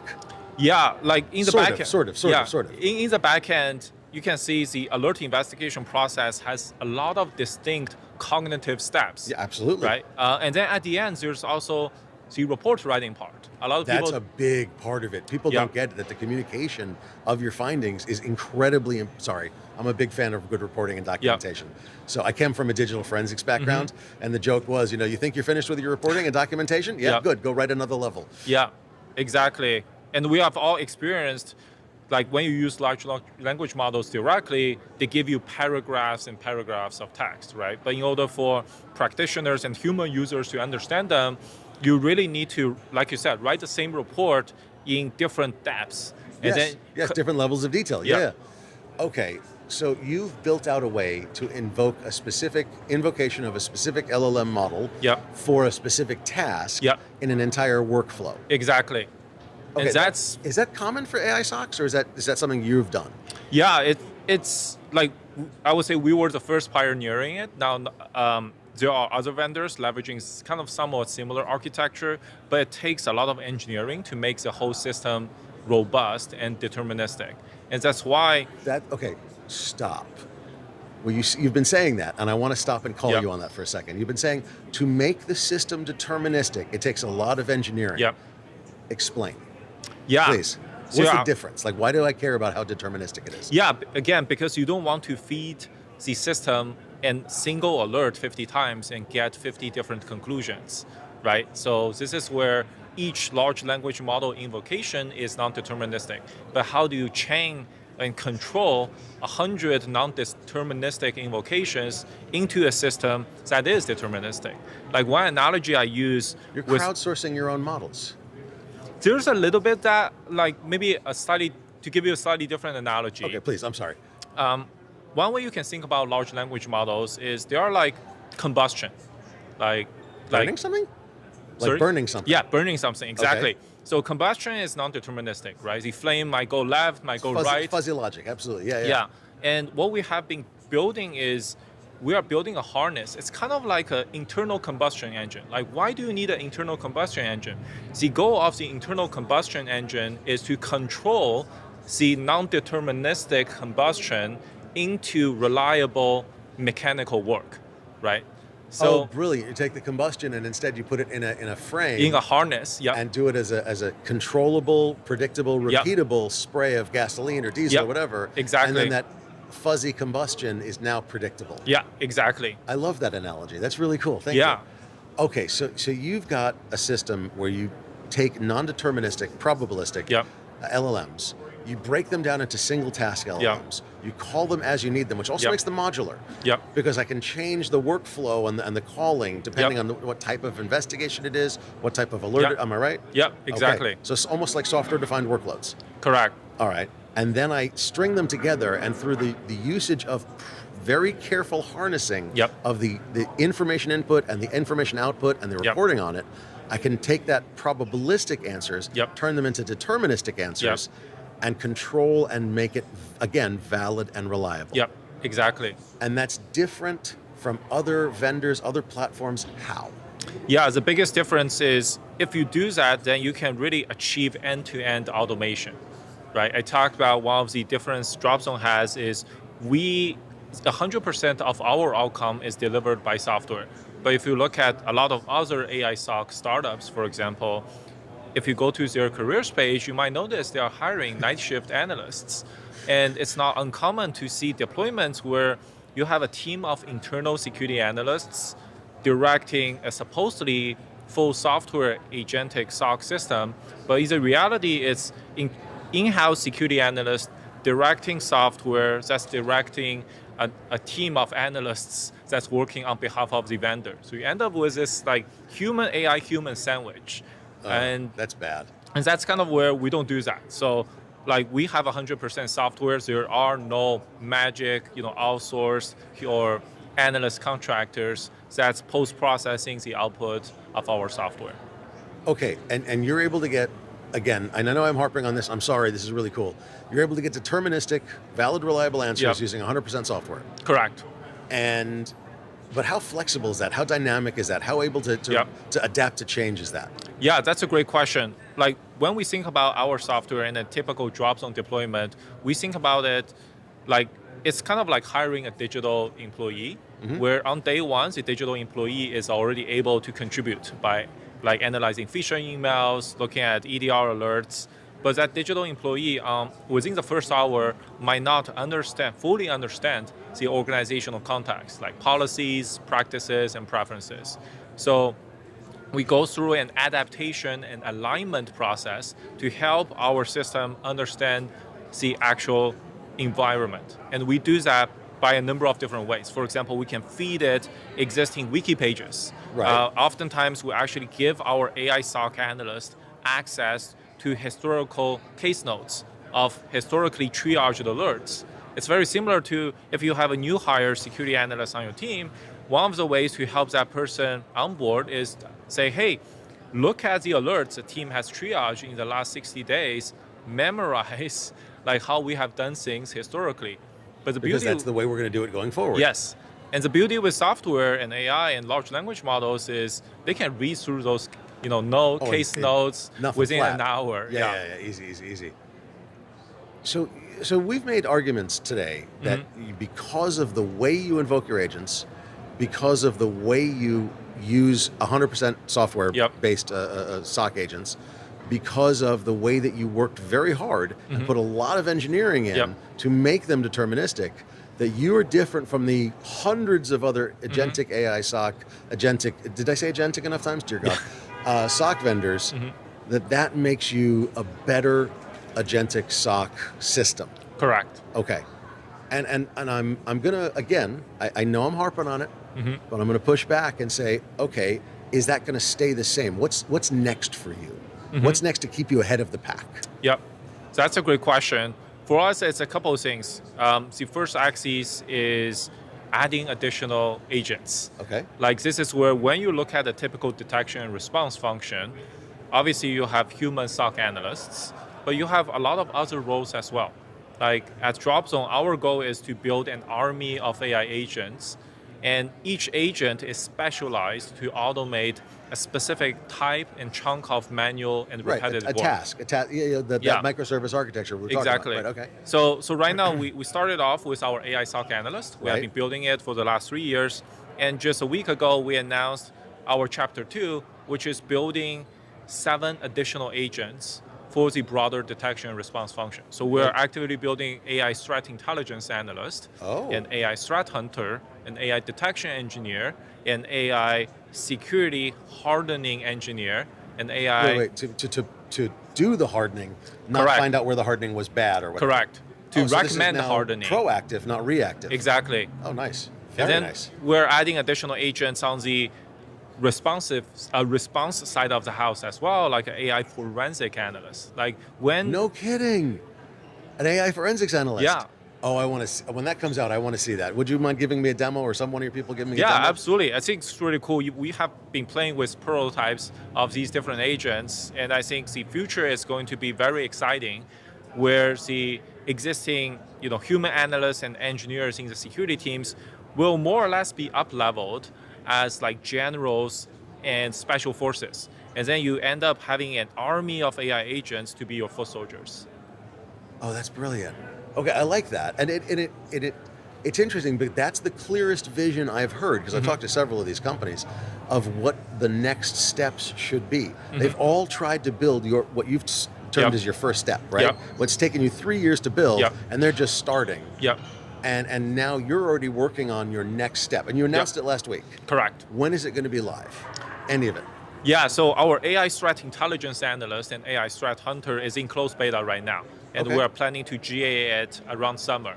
And then all the additional agents will be coming online in the coming quarters. Our goal is before summer 2027 we have a team of 8 AI agents that we can sell as kind of like a package to SOC.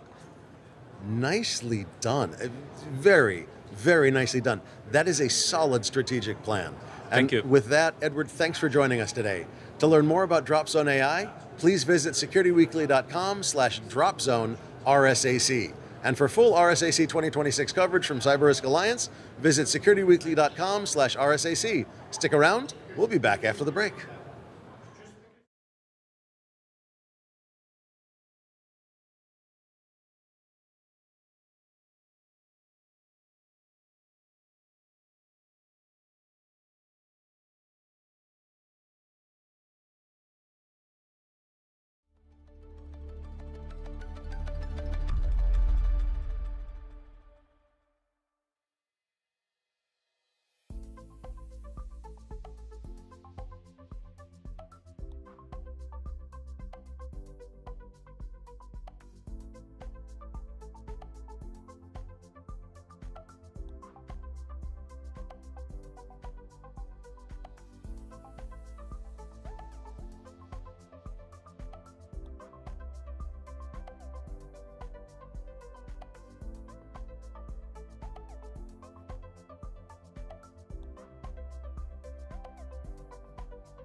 Welcome back to RSAC 2026. I'm Matt Alderman. Joining me today is Mark Manzano, General Manager, Cybersecurity Group at Sandbox AQ. Mark, welcome. Welcome. Thanks for having me. Yeah, so we're going to talk about AI guardrails or the lack of AI guardrails. It's interesting, when I was reading the description for the segment, I'm like, wait, did we ever have guardrails on AI? No. I didn't think so. Do we have them yet? No. No. No. Will we get any? Hopefully, yeah. Hopefully soon. Okay. Yeah. So you were presenting, you've done a lot of presentations and meetings this week. When I think about AI, I think about new challenges that we haven't experienced before. Mm-hmm. Correct. Right? So, look, I've been doing this for almost 30 years. We've kind of rehashed problems around and around. And when I look at kind of the landscape out there right now, I see a bunch of companies saying, hey, I can protect your AI. But I don't think they really understand that the way to protect AI is very different than what we've done in the enterprise security space. So where do you see some of the big challenges that organizations are going to face when it comes to putting some security around artificial intelligence? Yeah, I've been having a lot of conversations this week with a lot of decision makers within information security teams, CISOs of really large companies or like small companies. And there are several things that are just common across the board.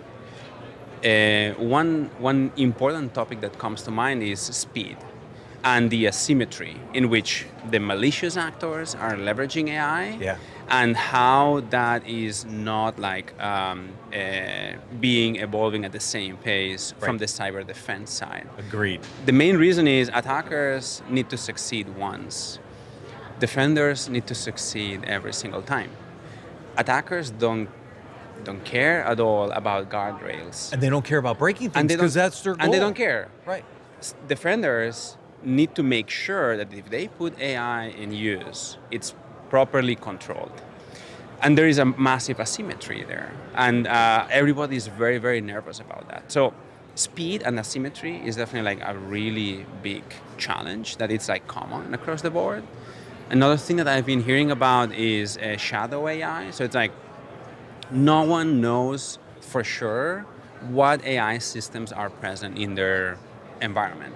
They don't even know who is using their private accounts to leverage or be more efficient at work. Right. Let alone other systems that are totally blind. So that's definitely another topic. Supply chain, big topic. We haven't really solved supply chain in the pre-AI era. Yeah. In the AI era, it's just going crazy. Right. Basically, we don't even know which of our current vendors are inserting AI. Right. For not taking properly. It can be fine, but there are other services that are definitely leveraging AI for something internal, and we have no idea. We're totally blind about that. Yeah. And you have no idea what's happening to the data or the conversation. You have no or any idea. Of that. Right. No idea. Yeah. And then that takes us to the data. It's DSPs, the traditional data security providers that we've been leveraging, are really good at leveling PII or structured sensitive data. But what happens nowadays is that when you communicate to a system, you're not sending a credit card number, you're not sending an email or a social security number, you're sending a prompt. Right. And then you need to basically try to understand from a semantic perspective if that prompt contains sensitive data or if I'm exfiltrating anything. Right. And this is something we're not ready yet for. And that's only between the user and the first AI system. But then what happens with that data once it hits the first agent and that gets sent to another agent or to another agent? You have zero knowledge about what is done with that information or that data. You have zero traceability, zero auditability. Right. The entire thing, it's very, very, very crazy. So all of these challenges, I think, are very important. And we, as vendors, need to be acknowledging that the entire landscape has changed. And what we have been trying to apply to humans until now is not going to work in the age of AI because of all of these things that I've been mentioning. And one last thing that I thought was like a really smart comment was like the CISO of a really large entity mentioned, the way I've started highlighting this risk to my board is by letting them understand that this is a really big insider threat risk. Basically, I'm bringing in employees, I'm giving them access to the crown jewel data, and I'm not being able to either interview them or run background checks on them. Yeah. That's actually what is happening with agents nowadays. Like you're putting those things in production environments, giving them access to data, and you have no idea if they are fine or not. Right. And that's kind of the insider threat analogy that the CISO was making. I thought it was like really, really good to kind of be able to explain an easy way in the old terms how these might be impacting the current posture. So. Yeah. So let's talk speed for a second. We know for a fact exploits are available for brand new disclosed vulnerabilities before the patch is ready. Yeah. So that's a really interesting example.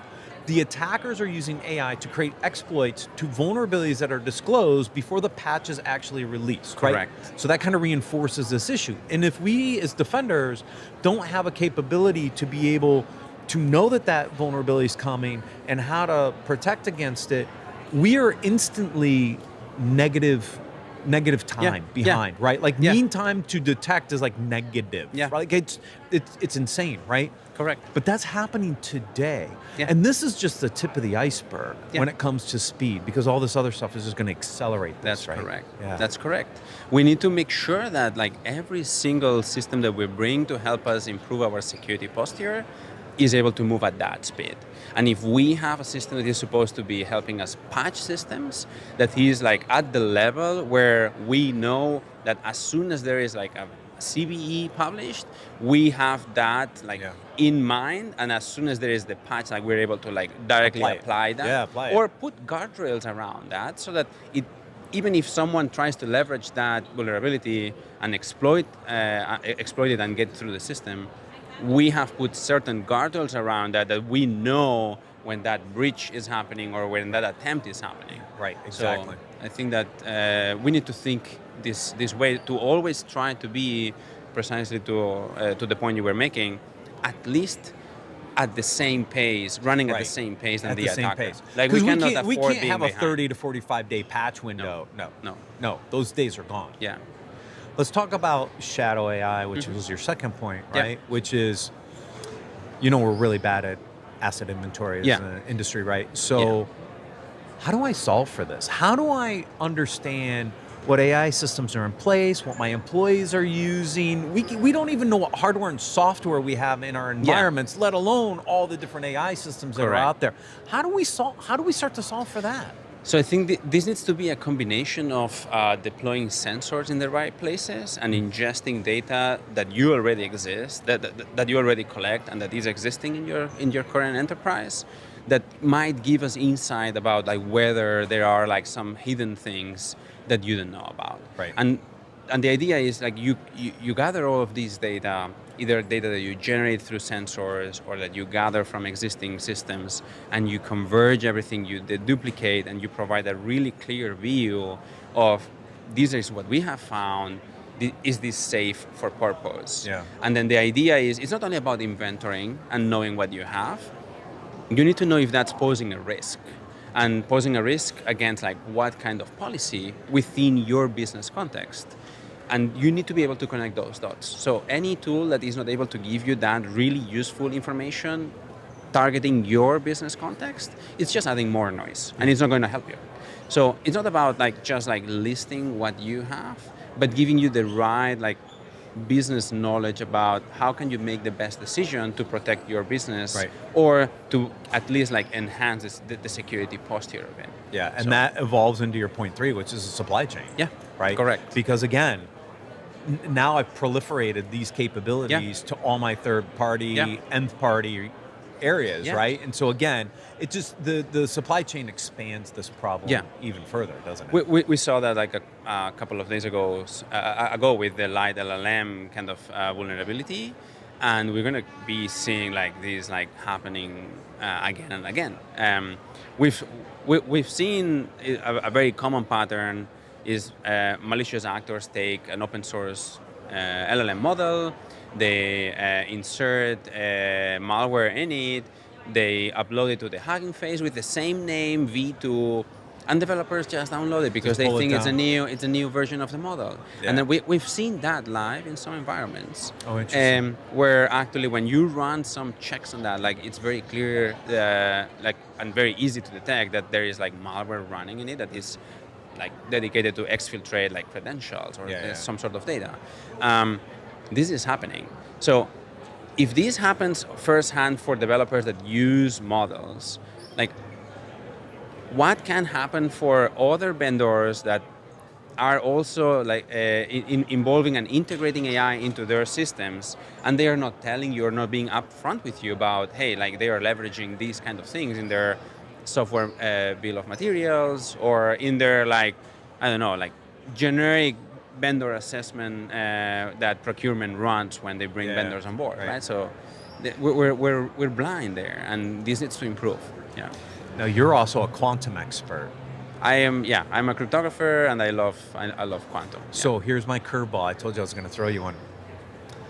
I hypothesized about a year and a half ago, that with Q-Day approaching and the proliferation of artificial intelligence and agents, that the foundation of the internet could be MCP servers and quantum cryptography.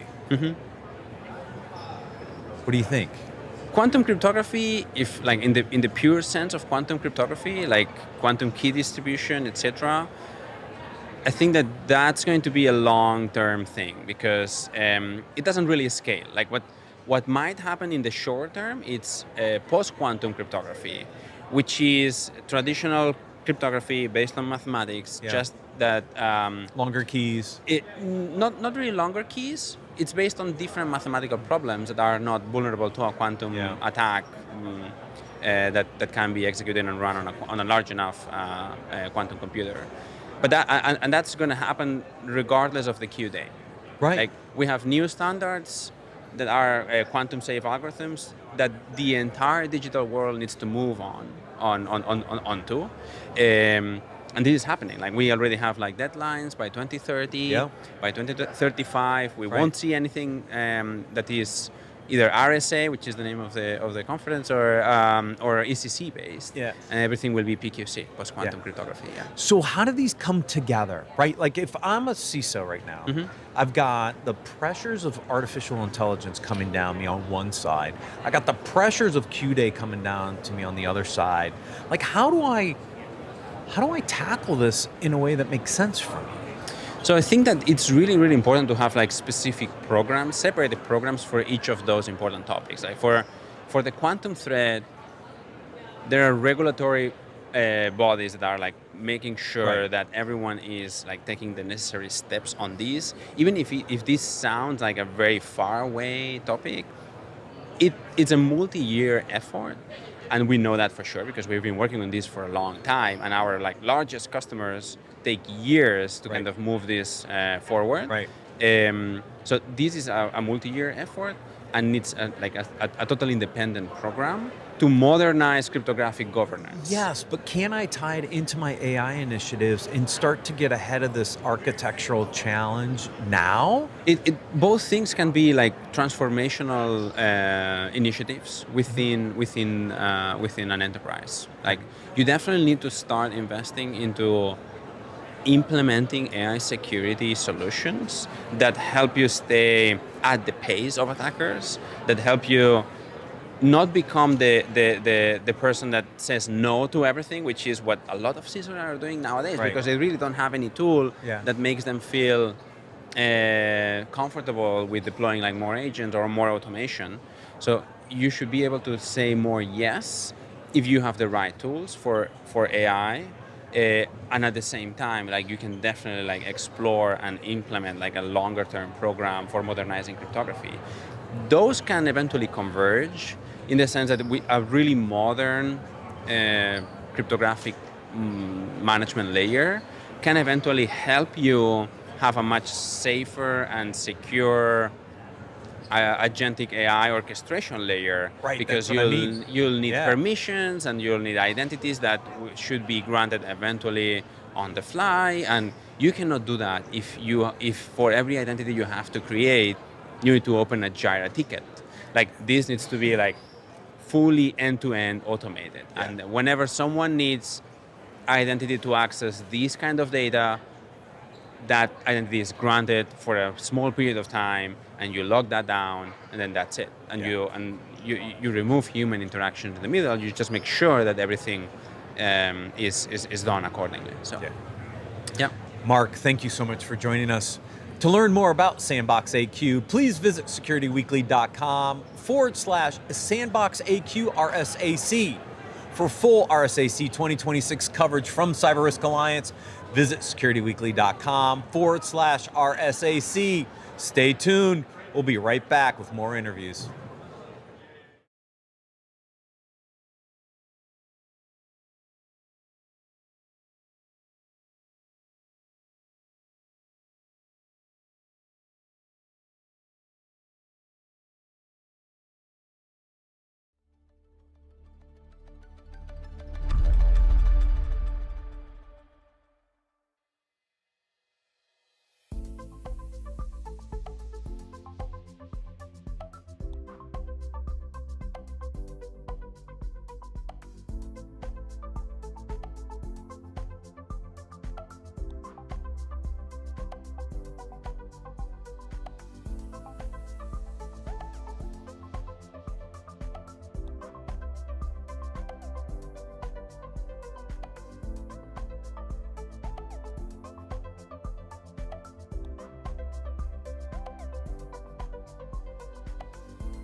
Welcome to RSAC 2026. I'm Joshua Marpet. Joining me today is Bobby Ford, Chief Strategy and Experience Officer. I think we're going to talk about that at Doppel.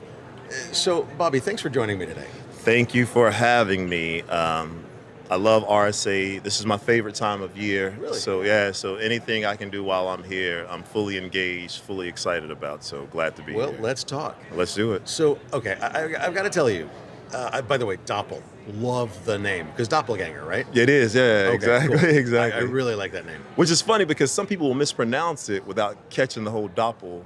Like Doppel or something? Or? Yeah, that's it, exactly. It's not about Doppel, it's about doppelgangers. Yeah, you got it. But, I mean, I got to tell you that human risk management, basically talking about social engineering, open source intelligence, that kind of thing. Yeah. It's a tough market to be in. Yeah. Not only is it that, and I've walked several of the expos here at RSA, there's so many companies that have just jumped into it with both feet. And I mean that literally, by the way, with both feet. Yeah. Because some of them I walk up, I'm like, okay, tell me what you do. Okay. And they're like, oh, we do human risk management. I'm like, okay, great. How? Yeah. And they go, oh, well, we stop people from clicking links. Yeah. I'm like, any links? They're like, yeah, that's how we do it. Yeah. No, that's not the way it works. They have to do their job. Right. So it's a tough market because there's a lot of newbies, there's a lot of companies that are doing it, I'm going to be honest, wrong. Okay. So do me a favor, tell me how you're doing it right. Okay. Let me start by saying, I believe that the reason why so many organizations are talking about human risk management is because it's a problem. Well, yeah. So then we have to sort of define it. And you can almost use human risk management and cybersecurity interchangeably. And what I mean by that is you always have to think about the hands behind the keyboard. So everything is about the human. Yep. Whether it's the human that's initiating the attack, whether it's the human that has created these agentic bots to attack, so it's always the humans. So it all could be considered human risk management. But you asked... I hadn't thought about from the attacker point of view, the humans on that side. It's okay, interesting point. And we recently lost the former head of the FBI, Robert Mueller. I remember when he spoke at RSA many moons ago. That was a long time ago. Yeah, you remember he spoke, he keynoted. And in his keynote, the title of it was The Hands Behind the Keyboards.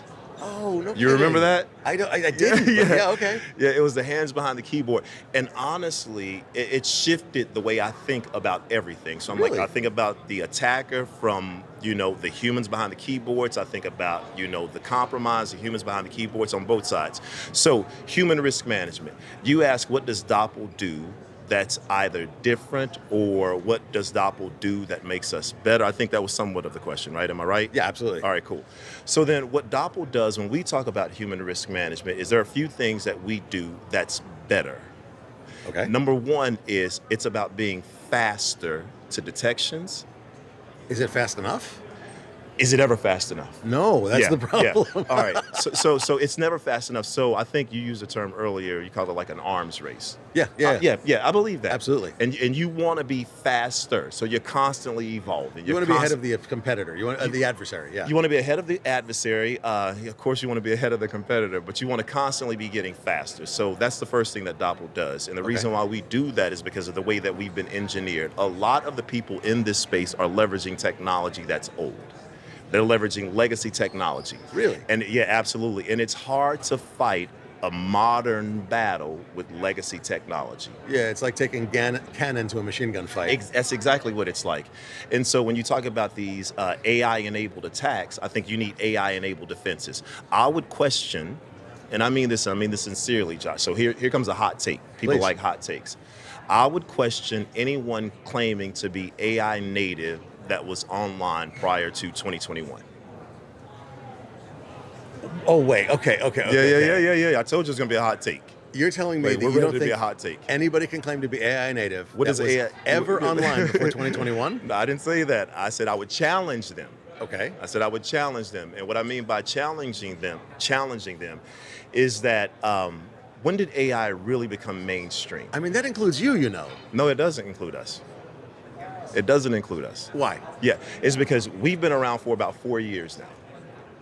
Yeah, we've been around 4 years now. Oh, the company. The company. I thought you were talking about the people. No, I'm talking about the company. Man, I feel old. Yeah. No.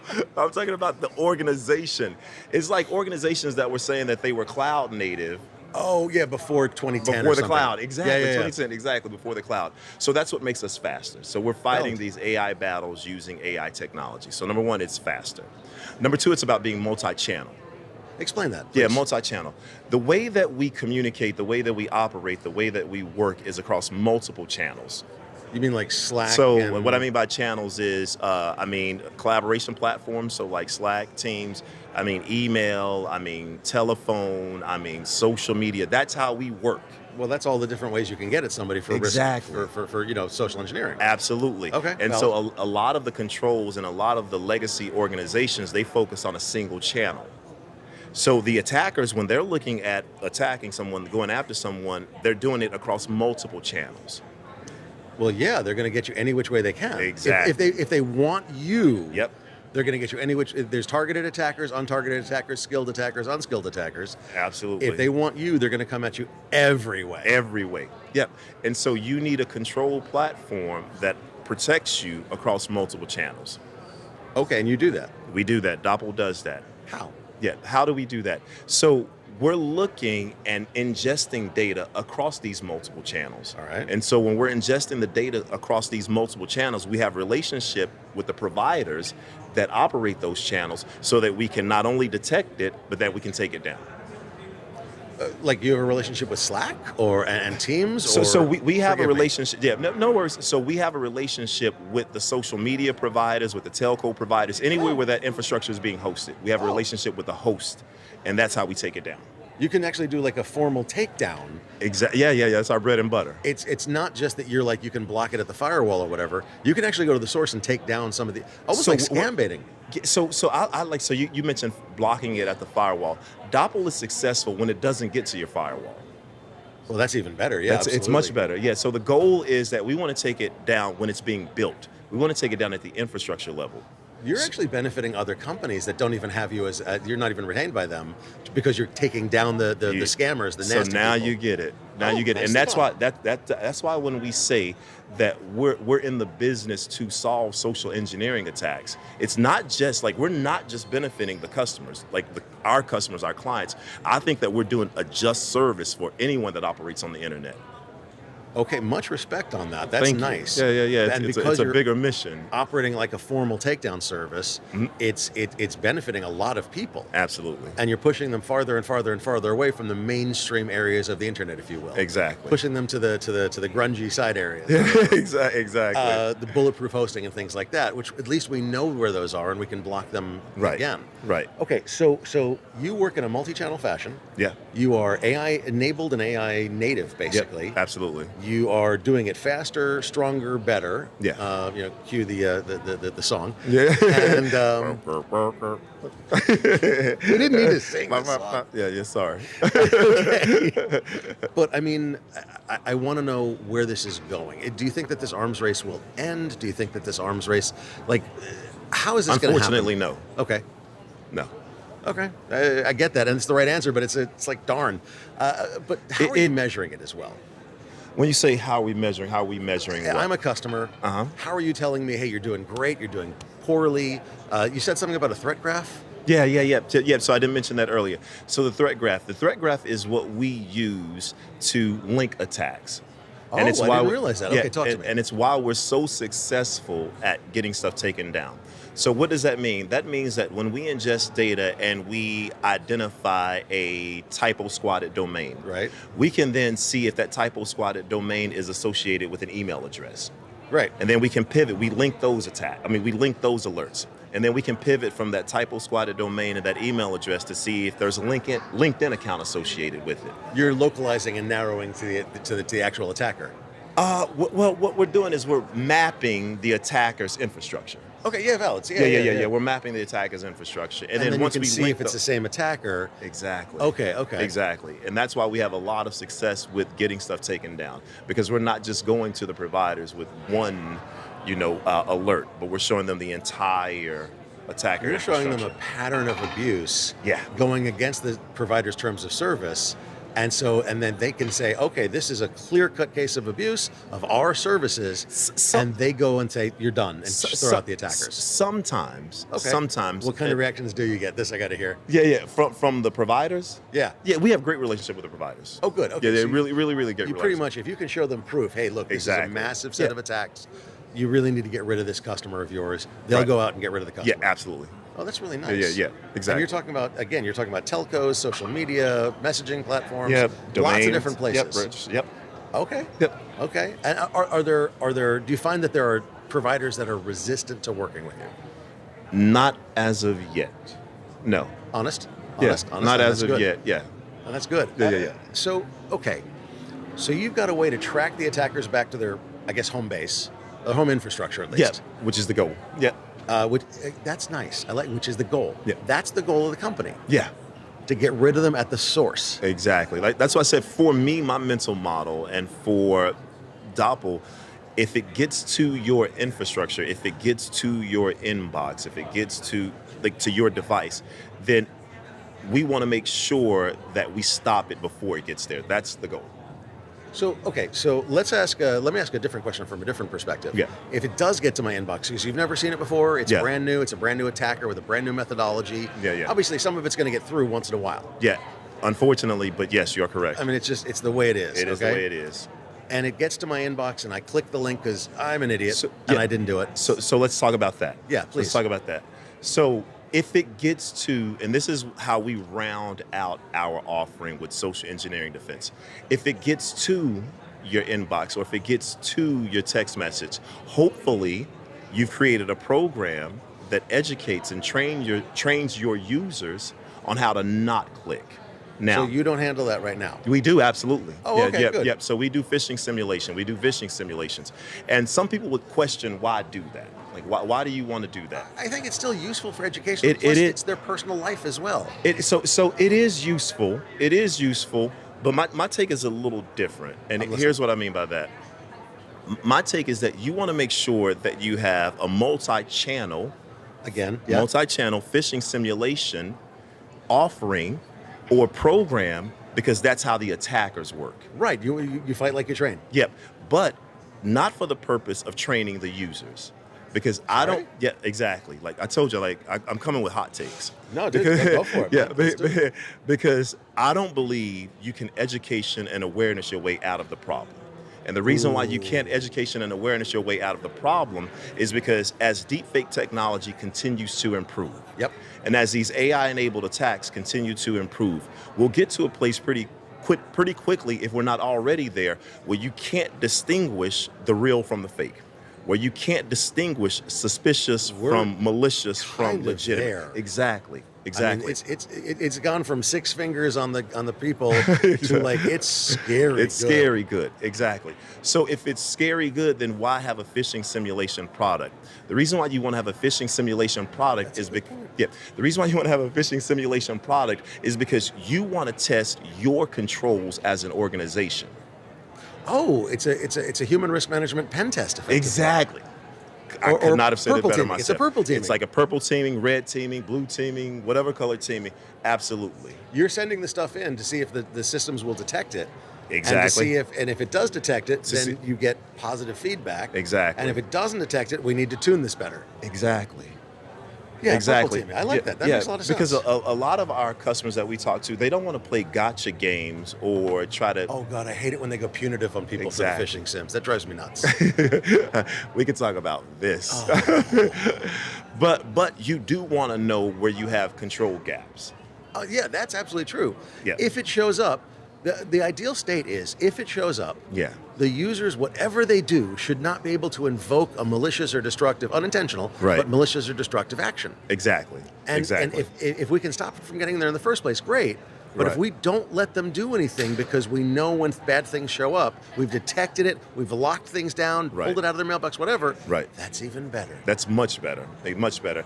And so the last thing I'll say about having a phishing simulation product, and also voice, right? And I did say phishing, so sorry. So phishing, smishing, and phishing is because that's how attackers work. Right, multi-channel. Multi-channel. You said it already, multi-channel. Multi-channel. And so you want to make sure that you have a solution for simulation that's multi-channel. So if I was to paraphrase and summarize. Yeah. Which you've been doing a great job at. Well, thank you. Yeah. You're different and better. Yeah. Because you're doing it multi-channel. Yeah. Because you have social good at heart. Because you're trying to get rid of it before it gets to anybody, much less your customers. Yep. And because you're trying to make sure that all of your detection apparatus is really always tuned properly. Could not have said it better myself. Love it. Love it. Bobby, thanks for joining us today. To learn more about Doppel, please visit securityweekly.com/Doppel RSAC. That's DOPPEL RSAC. For full RSAC 2026 coverage from CyberRisk Alliance, visit securityweekly.com/RSAC. Stick around. We'll be back after the break.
Welcome back to RSAC 2026. I'm Matt Alderman.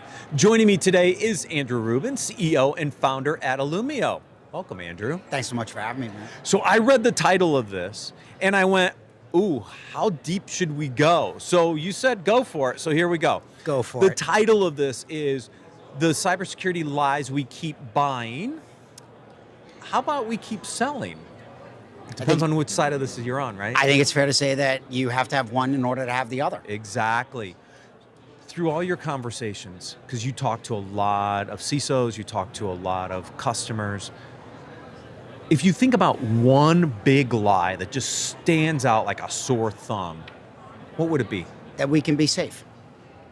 Now, allow me to add at least a couple words to that. Yeah, of course. But I'm not going to change the fact that my knee-jerk answer is that we can be safe. We cannot be safe all the time, ever again. Right. That's really the answer. Yeah. And I'm not sure that we're buying that lie as much today as we were even a few years ago. But we have to literally dismiss the lie. We have to dismiss the comment. And we just have to start the conversation with, we have been, we are, or we will be breached. And it is actually going to become a very normal part of life. Unfortunately, but it's going to be normal. And we have to start the conversation by accepting that. Because as the old expression goes, can't solve a problem until you admit you have a problem. I think this is a really interesting point because I have never assumed that we were safe. As a practitioner, we know all the things that can go wrong. And in this industry, we have been really bad at a few things. I'll give you one. Inventory. Sure. How many organizations know 100% of the hardware and software run in their environment? Probably zero. Probably zero. Well, how about this? At least know it 100% accurately. Exactly. Okay. Right? So if that's the foundation for InfoSec, because that's what CIS says, control number one, know your hardware inventory. Control number two, know your software inventory. And I don't know it 100%. How can I ever assume that I could be safe? Because I don't know what I don't know. So I think there's a nuance here, and it's very important, which is we sort of, in everything in cyber, take it as binary. We're either perfectly safe or breach to catastrophe. And what's interesting, and there's a parallel that I've talked about over the last couple of days here at the conference quite a bit, in almost everything else in life, and I mean literally in life, not just in technology, we grade outcomes. So I'm a little sick, I'm very sick. I have a small outage, I have a big outage. And for some reason in cyber, we've all conditioned over decades that you're either safe, which equals success, or you're breached, which equals catastrophic disaster. And somehow we missed the object lesson, which is having a small problem in anything in life is better than having the same problem a lot bigger. Right. And the cyber narrative, and the reason why I started off by saying that the lie is that we're safe, the cyber narrative is supposed to start with, our job is to be safe as much as possible. And it is equally our job that when we're not safe, we have a strategy for finding things quickly and stopping them quickly. Dwell time measured in months is something that all of us collectively as practitioners should be somewhere between embarrassed and terrified of in 2026. Oh, agreed. I was telling you the example. A vulnerability gets disclosed, the exploit is available before the patch is available. Right? Like, of course, months of mean time to detect is absurd. So, it's actually measured in negative time now. It's negative time. So I will tell you, I've been saying for a very long time that cyber is a math problem. Now, we all know the sort of ultimate expression of that, which is the defenders have to be right 100% of the time, 100% of the time. The attacker only has to be right one time. So we can all agree that that's really bad odds. That math is really tough. But if you think about where we were, let's say, even 5 years ago, let alone 10 or 20, the attacker and the defender were working off of what the brain was capable of doing at human speed. Right. So the obvious punchline here is, if the defenders are still moving at human speed and the attackers are now moving at machine speed, and we know that there's a lot of holes in the Swiss cheese all over the world, we probably have a math equation that's getting dramatically worse and much more dangerous day by day. Exactly. The second lie I want to talk through is that people truly understand risk when it comes to cybersecurity, because that's one I see all the time, right? A lot of vendors will walk around this floor and say, we're going to reduce your risk, reduce your risk. They don't even know what risk means. We use terms in this industry in the wrong way, and we kind of create this false sense of safehood, maybe, back to your safety comment. But if we constantly are using terms wrong, how are we ever going to build credibility with our executive team and our boards that we actually know what the hell we're talking about? So I agree 100%, and now I'm going to build on it. So let's assume that risk, which is actually supposed to be the core metric that all of us operate off of, our job being to reduce risk, eliminate it, much harder to do, but at least reduce it. At least understand it. So build on top of the premise that we're using the words wrong or we're not using the right words at all. Think about how much we do, the money we invest, the processes we build, and the time that we invest, and we're not even relating it or equating it to what risk are we actually managing in the process. Right. And unfortunately, as we've now seen over certainly the last 10 years, and in particular over the last few years, we're either investing in the wrong things, doing the wrong things, or not managing the actual risk. Now, I'll give you a really silly example. Silly not in that it's not real, but it's one that's been talked about for so long that it has to be deemed silly. We all know that if we did basic hygiene better in cyber, we'd be a lot safer. We wouldn't be perfectly safe, but we'd be a lot safer.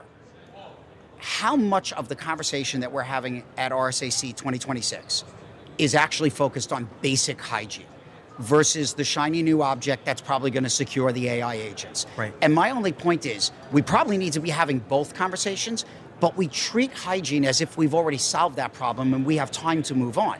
And yet the basic hygiene, knowing what you're running in your estate, pretty sure that problem is still pretty pervasive at scale.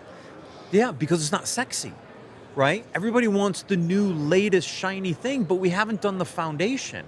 And this only gets worse as we think about the challenges that AI are going to present to us.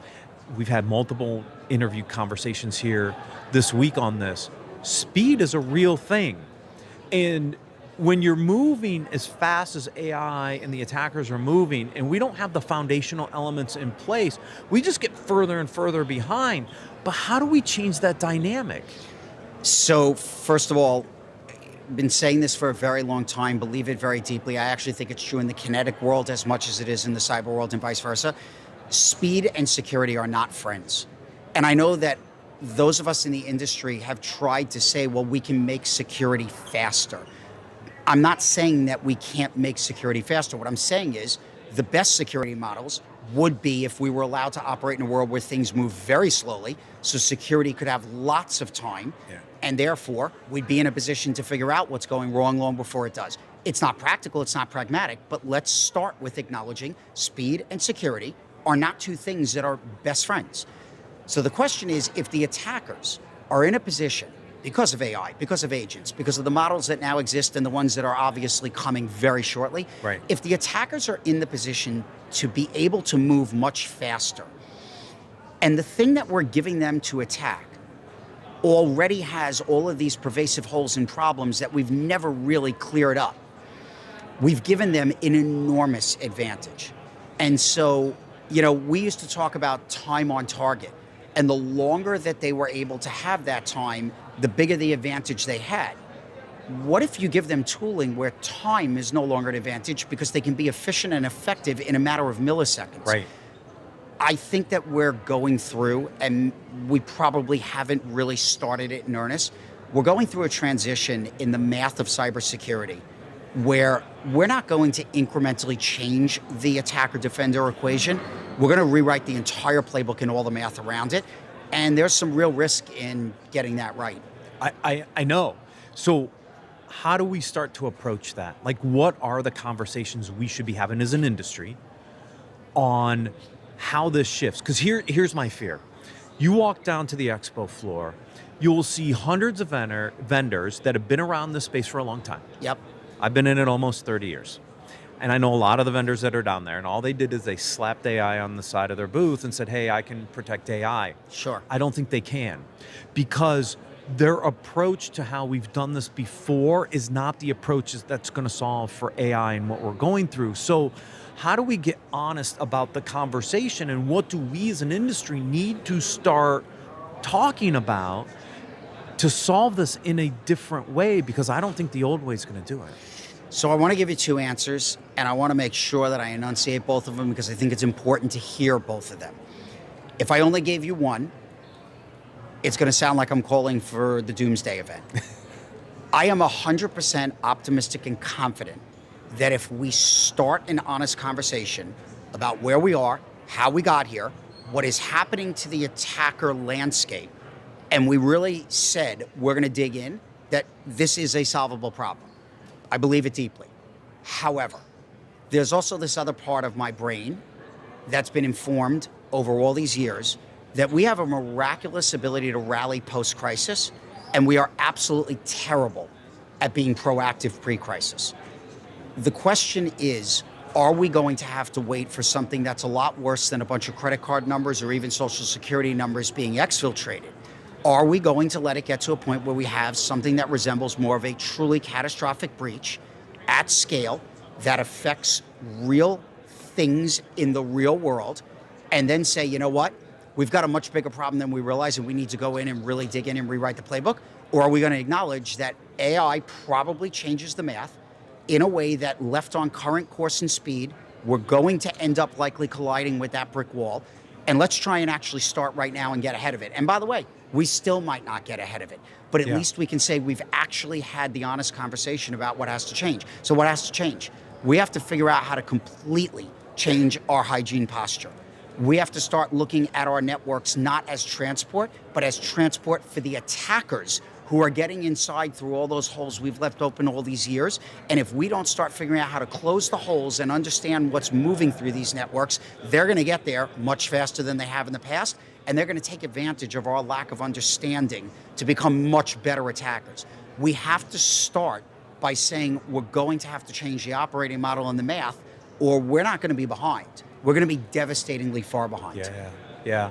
And the way agentic AI is going to communicate also shifts and changes model context protocol and how these things communicate and their lifespan. And we're only multiplying the problem that much more, right? I mean, if we don't understand how our networks are transporting this traffic today, wait until you throw a bunch of MCP servers in your environment and let all these AI agents start talking to each other, and you have no control of this environment. So it's really interesting. I was having a conversation earlier today with a customer of Illumio's, and one of the things that we were talking about was it should seem unbelievably obvious to all of us that if every day we start our day by hearing about the next 20, 50, $100 billion that's being invested in data center, GPU, compute, that clearly the attack surface, the network that connects all of this, is going to get exponentially bigger than it's ever been.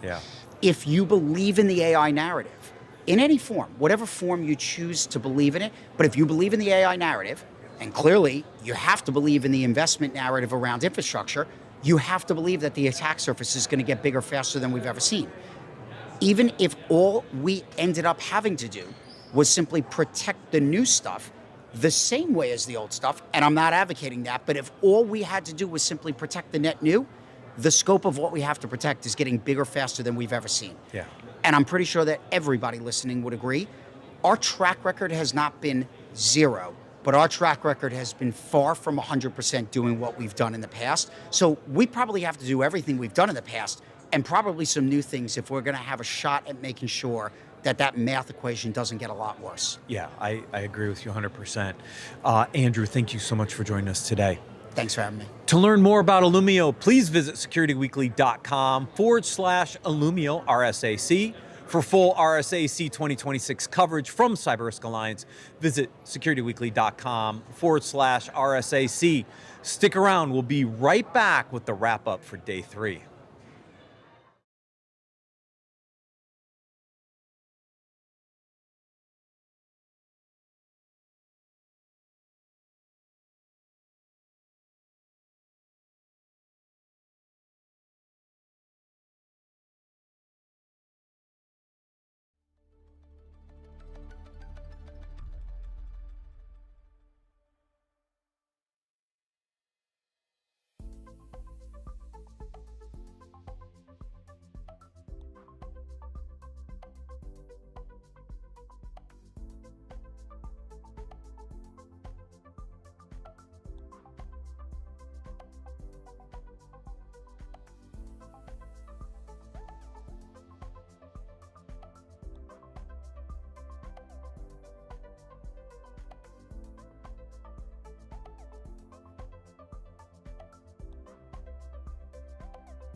Welcome back to RSAC 2026 on CyberRisk TV. I'm Joshua Marpet from Security Weekly News, and today brought a mix of big ideas, practical insights, and some really interesting discussions across the board. There's a lot to unpack, so joining me is Matt Alderman, host of Business Security Weekly. Matt, what stood out to you today? Oh, so many things. I did go up to Early Stage Expo. Yep. Because I love to go up there, right? Yeah, it's fun. I have to go up. I exhibited there when we were with Layered Insight. We were one of the first exhibitors in Early Stage Expo, so I love it, right?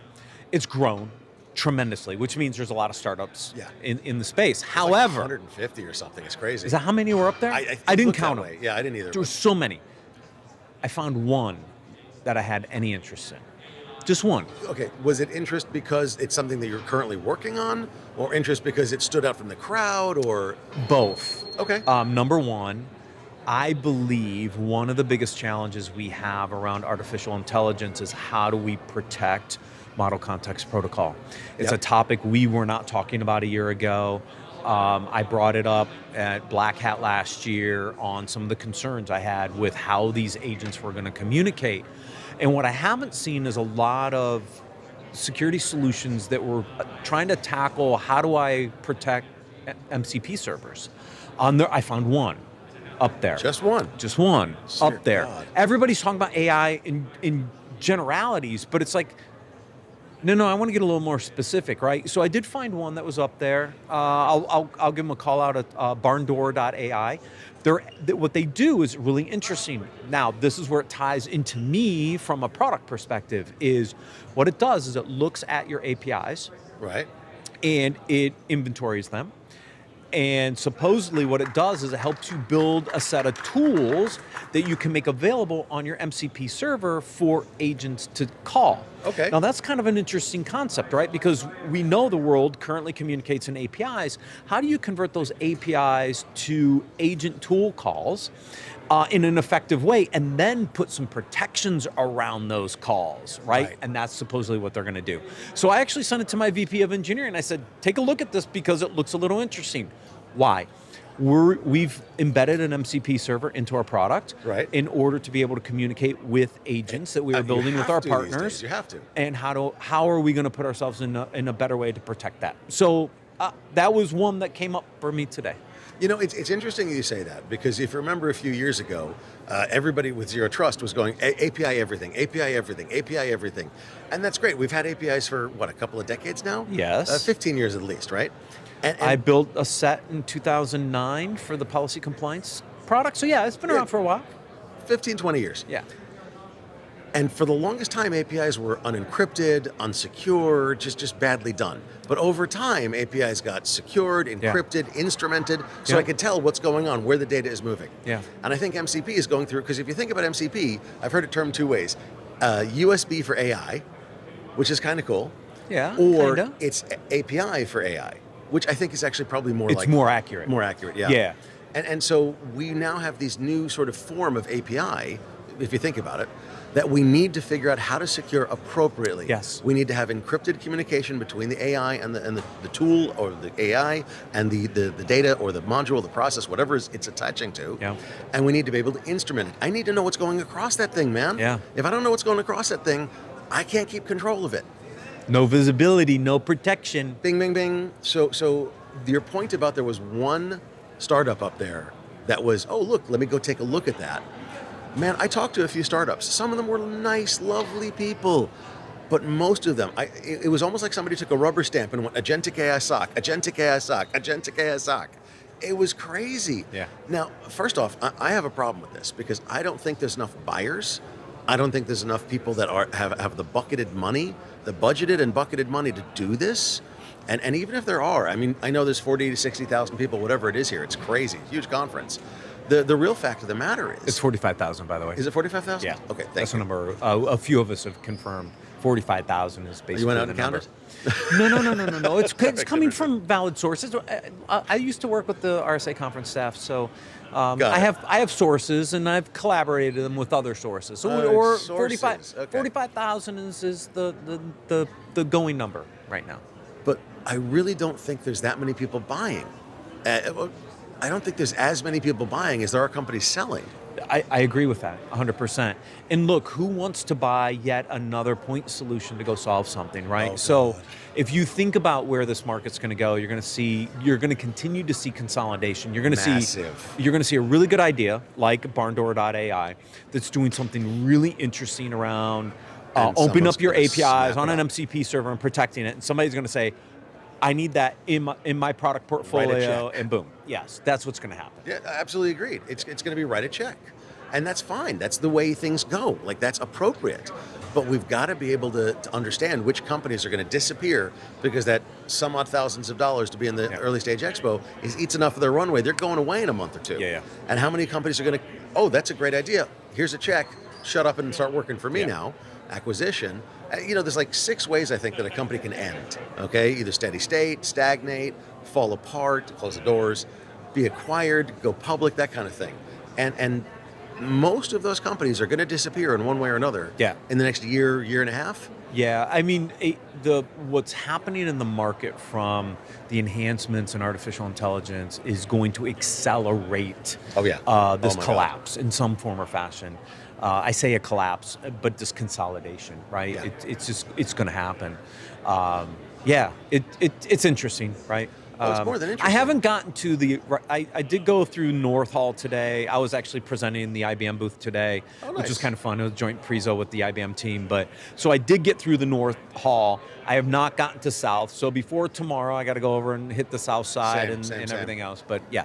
It's fascinating to me that we're seeing, especially in the early stage. So I did a part of South Hall yesterday, and I did Early Stage Expo today. And what I saw, what struck me, was that we have so many companies doing the agentic AI SOC in the early stage, but in the main halls, we have so many companies with, by the way, monster booths.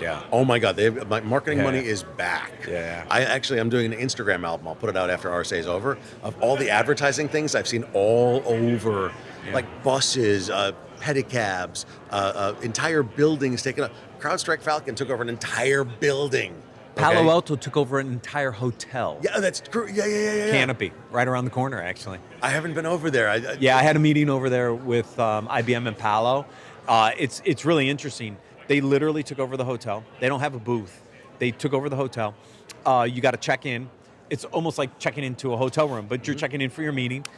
There's a beautiful bar there. The bar is awesome. And you get your meeting room, and then you go up to your meeting room, and they have the entire hotel all set up for a meeting. Kidding. Yeah, it's that is crazy. Awesome. So I went into the South Hall, and I walked around. I got to probably 50 booths, okay? There's a lot of booths, like 440 vendors in the North and South Halls. And I saw a lot of agentic AI, but I saw also a lot of very traditional stuff. But the interesting things that I saw were, they're really talking about working together. They're talking not like, we're better than them and they suck. It's, we're going to work with and collaborate with even our competitors, and all of our customers are going to collaborate together. They're creating communities. And I think that's fascinating. And I think that's a very positive trend. I went up to the Tenable ecosystem lunch today, again, because they're a partner, and they were talking about Tenable Open, which is the ability to push other data into Tenable One. It's a very interesting concept. It's something I brought up when I was running strategy over there, like we should consume anybody else's data. Here they're out announcing today they're going to allow other data. You're like, thank you. From other people. And she even said when she was announcing it today, even if they want to pull in Qualys data, we'll let it come in. So you're starting to see these players. That's like the Hatfield and McCoy blood feud, I'm just saying, Smed wasn't in the room. So, but they're trying to create that community, right? They're trying to bring all that data together. I thought it was really interesting concept.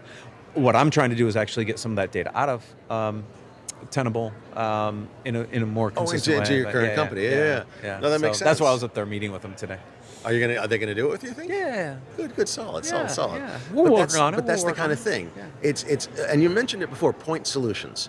We are tired and done with point solutions. So any solution that can handle an entire battlefield effectively, an entire piece of the battlefield, a strategic solution that can say, okay, I handle this for you, they handle that other thing, we'll work with them so that we handle the complete perspective.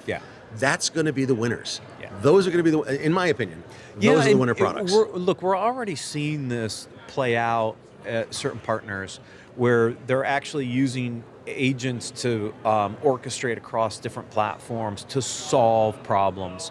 And, as we talk about, it's all about outcomes, right? The so what? So what? All right. So you pull a bunch of data into platform X, Y, or Z. So what? Those platforms have to produce outcomes. Reporting, differences. It's more than that, communication. though. Well, those are the things that they need. They need but it's more than make that. A difference. I go back to this example every single time because it's so real. Go for it. Vulnerability gets disclosed. Right. AI attackers have an exploit before the patch comes out, and my patch window's 30 days later. I can't just tell you that the exploit's there. I got to do something about it because I can't wait 30 to 45 days. Now. Exactly. So when I'm talking about outcomes, I'm talking about not just alerting, not just reporting. It's actually forcing somebody to take an action as soon as possible. So I was meeting with one of the analysts yesterday, and they said the concept of monitoring and alerting is over. You have to manage it. You have to close the loop. This is where the market's going to go. So what are we going to call that? I mean, that sounds trivial, but we're not doing monitoring and alerting. We still have to alert, let's be clear. The term that comes out is the concept of being autonomous. But autonomous is going to be dangerous because we're going to have no human in the loop. Well, what they're trying to build is autonomous capabilities that still have the human in the loop possible, and that over time, as you trust more and more of the human actions, you can turn it into full autonomous mode. So what you do is the human validates it, says, yep, go, yep, go, yep. Oh, okay, I've seen enough of this. You just do it, right? You start to build trust with the human in the loop. Then over time, you let the agent do its thing, and you go on to the next one. And so I think that's what we could see playing out over time, Josh. But isn't that human, after a while, getting rid of their own job? Yes. Okay. Well, not necessarily getting rid of it. It's trying to take some of the lower level tasks that slow us down in the defense side of the world. Yep. And allow us to focus on the bigger problems. I've talked to a lot of people about the way the math is going to change from a cybersecurity perspective, right? So let the big brains go figure out the bigger math problem and let all the agents deal with all the kind of the low-hanging fruit stuff. I don't know. I hear you, and I agree with you, but I worry about what this does to that human in the loop needs to be a senior, very experienced, very solid person. I know. If we don't have ways to build those senior, very experienced, very solid persons, how are we going to have them after a little while? I mean, eventually you're going to retire. I know that with the energy that you have, you'll probably be kicking and working until you're like 105. But I'll be doing something, but yeah. Eventually you're going to retire. I'm going to retire. Right. Everybody here is going to retire. Because I'm going to get replaced by a vibe coding bot that takes a requirements document and just builds the code. Well, yeah. I mean, honestly, that's the truth. And the problem there is that when that happens, how do we bring up the next generation to take our spots, to take a senior spot without having the ability to have a job where they get the junior experience? I know. And this is a problem we're starting to hear more and more about when none of us want to talk about it, but I'm determined to bring it out and make it real. Yeah. I think that what we're going to see is a real big problem. I think we're going to see that career paths have been destroyed, that the raising up of the next generation. I actually said this the other day and someone actually cringed. I said, we are one of the first generations of cybersecurity experts in the world because in the 40s, 50s, and 60s was the first generation. 70s, 80s, and 90s is the next generation. The 2000s, 2010s, those kids, some of them have jobs, some of them don't. There may not be another one after that. Might not. And not in the way we think about it. Exactly. Not in the way we think about it. Not in the way we what think about will they look like? And I'd love to talk with you about this sometime Yeah. in the future. They're going to be. That's a long discussion. Yes, it is, but it's interesting. I can see them as basically security prompt engineers. You know what?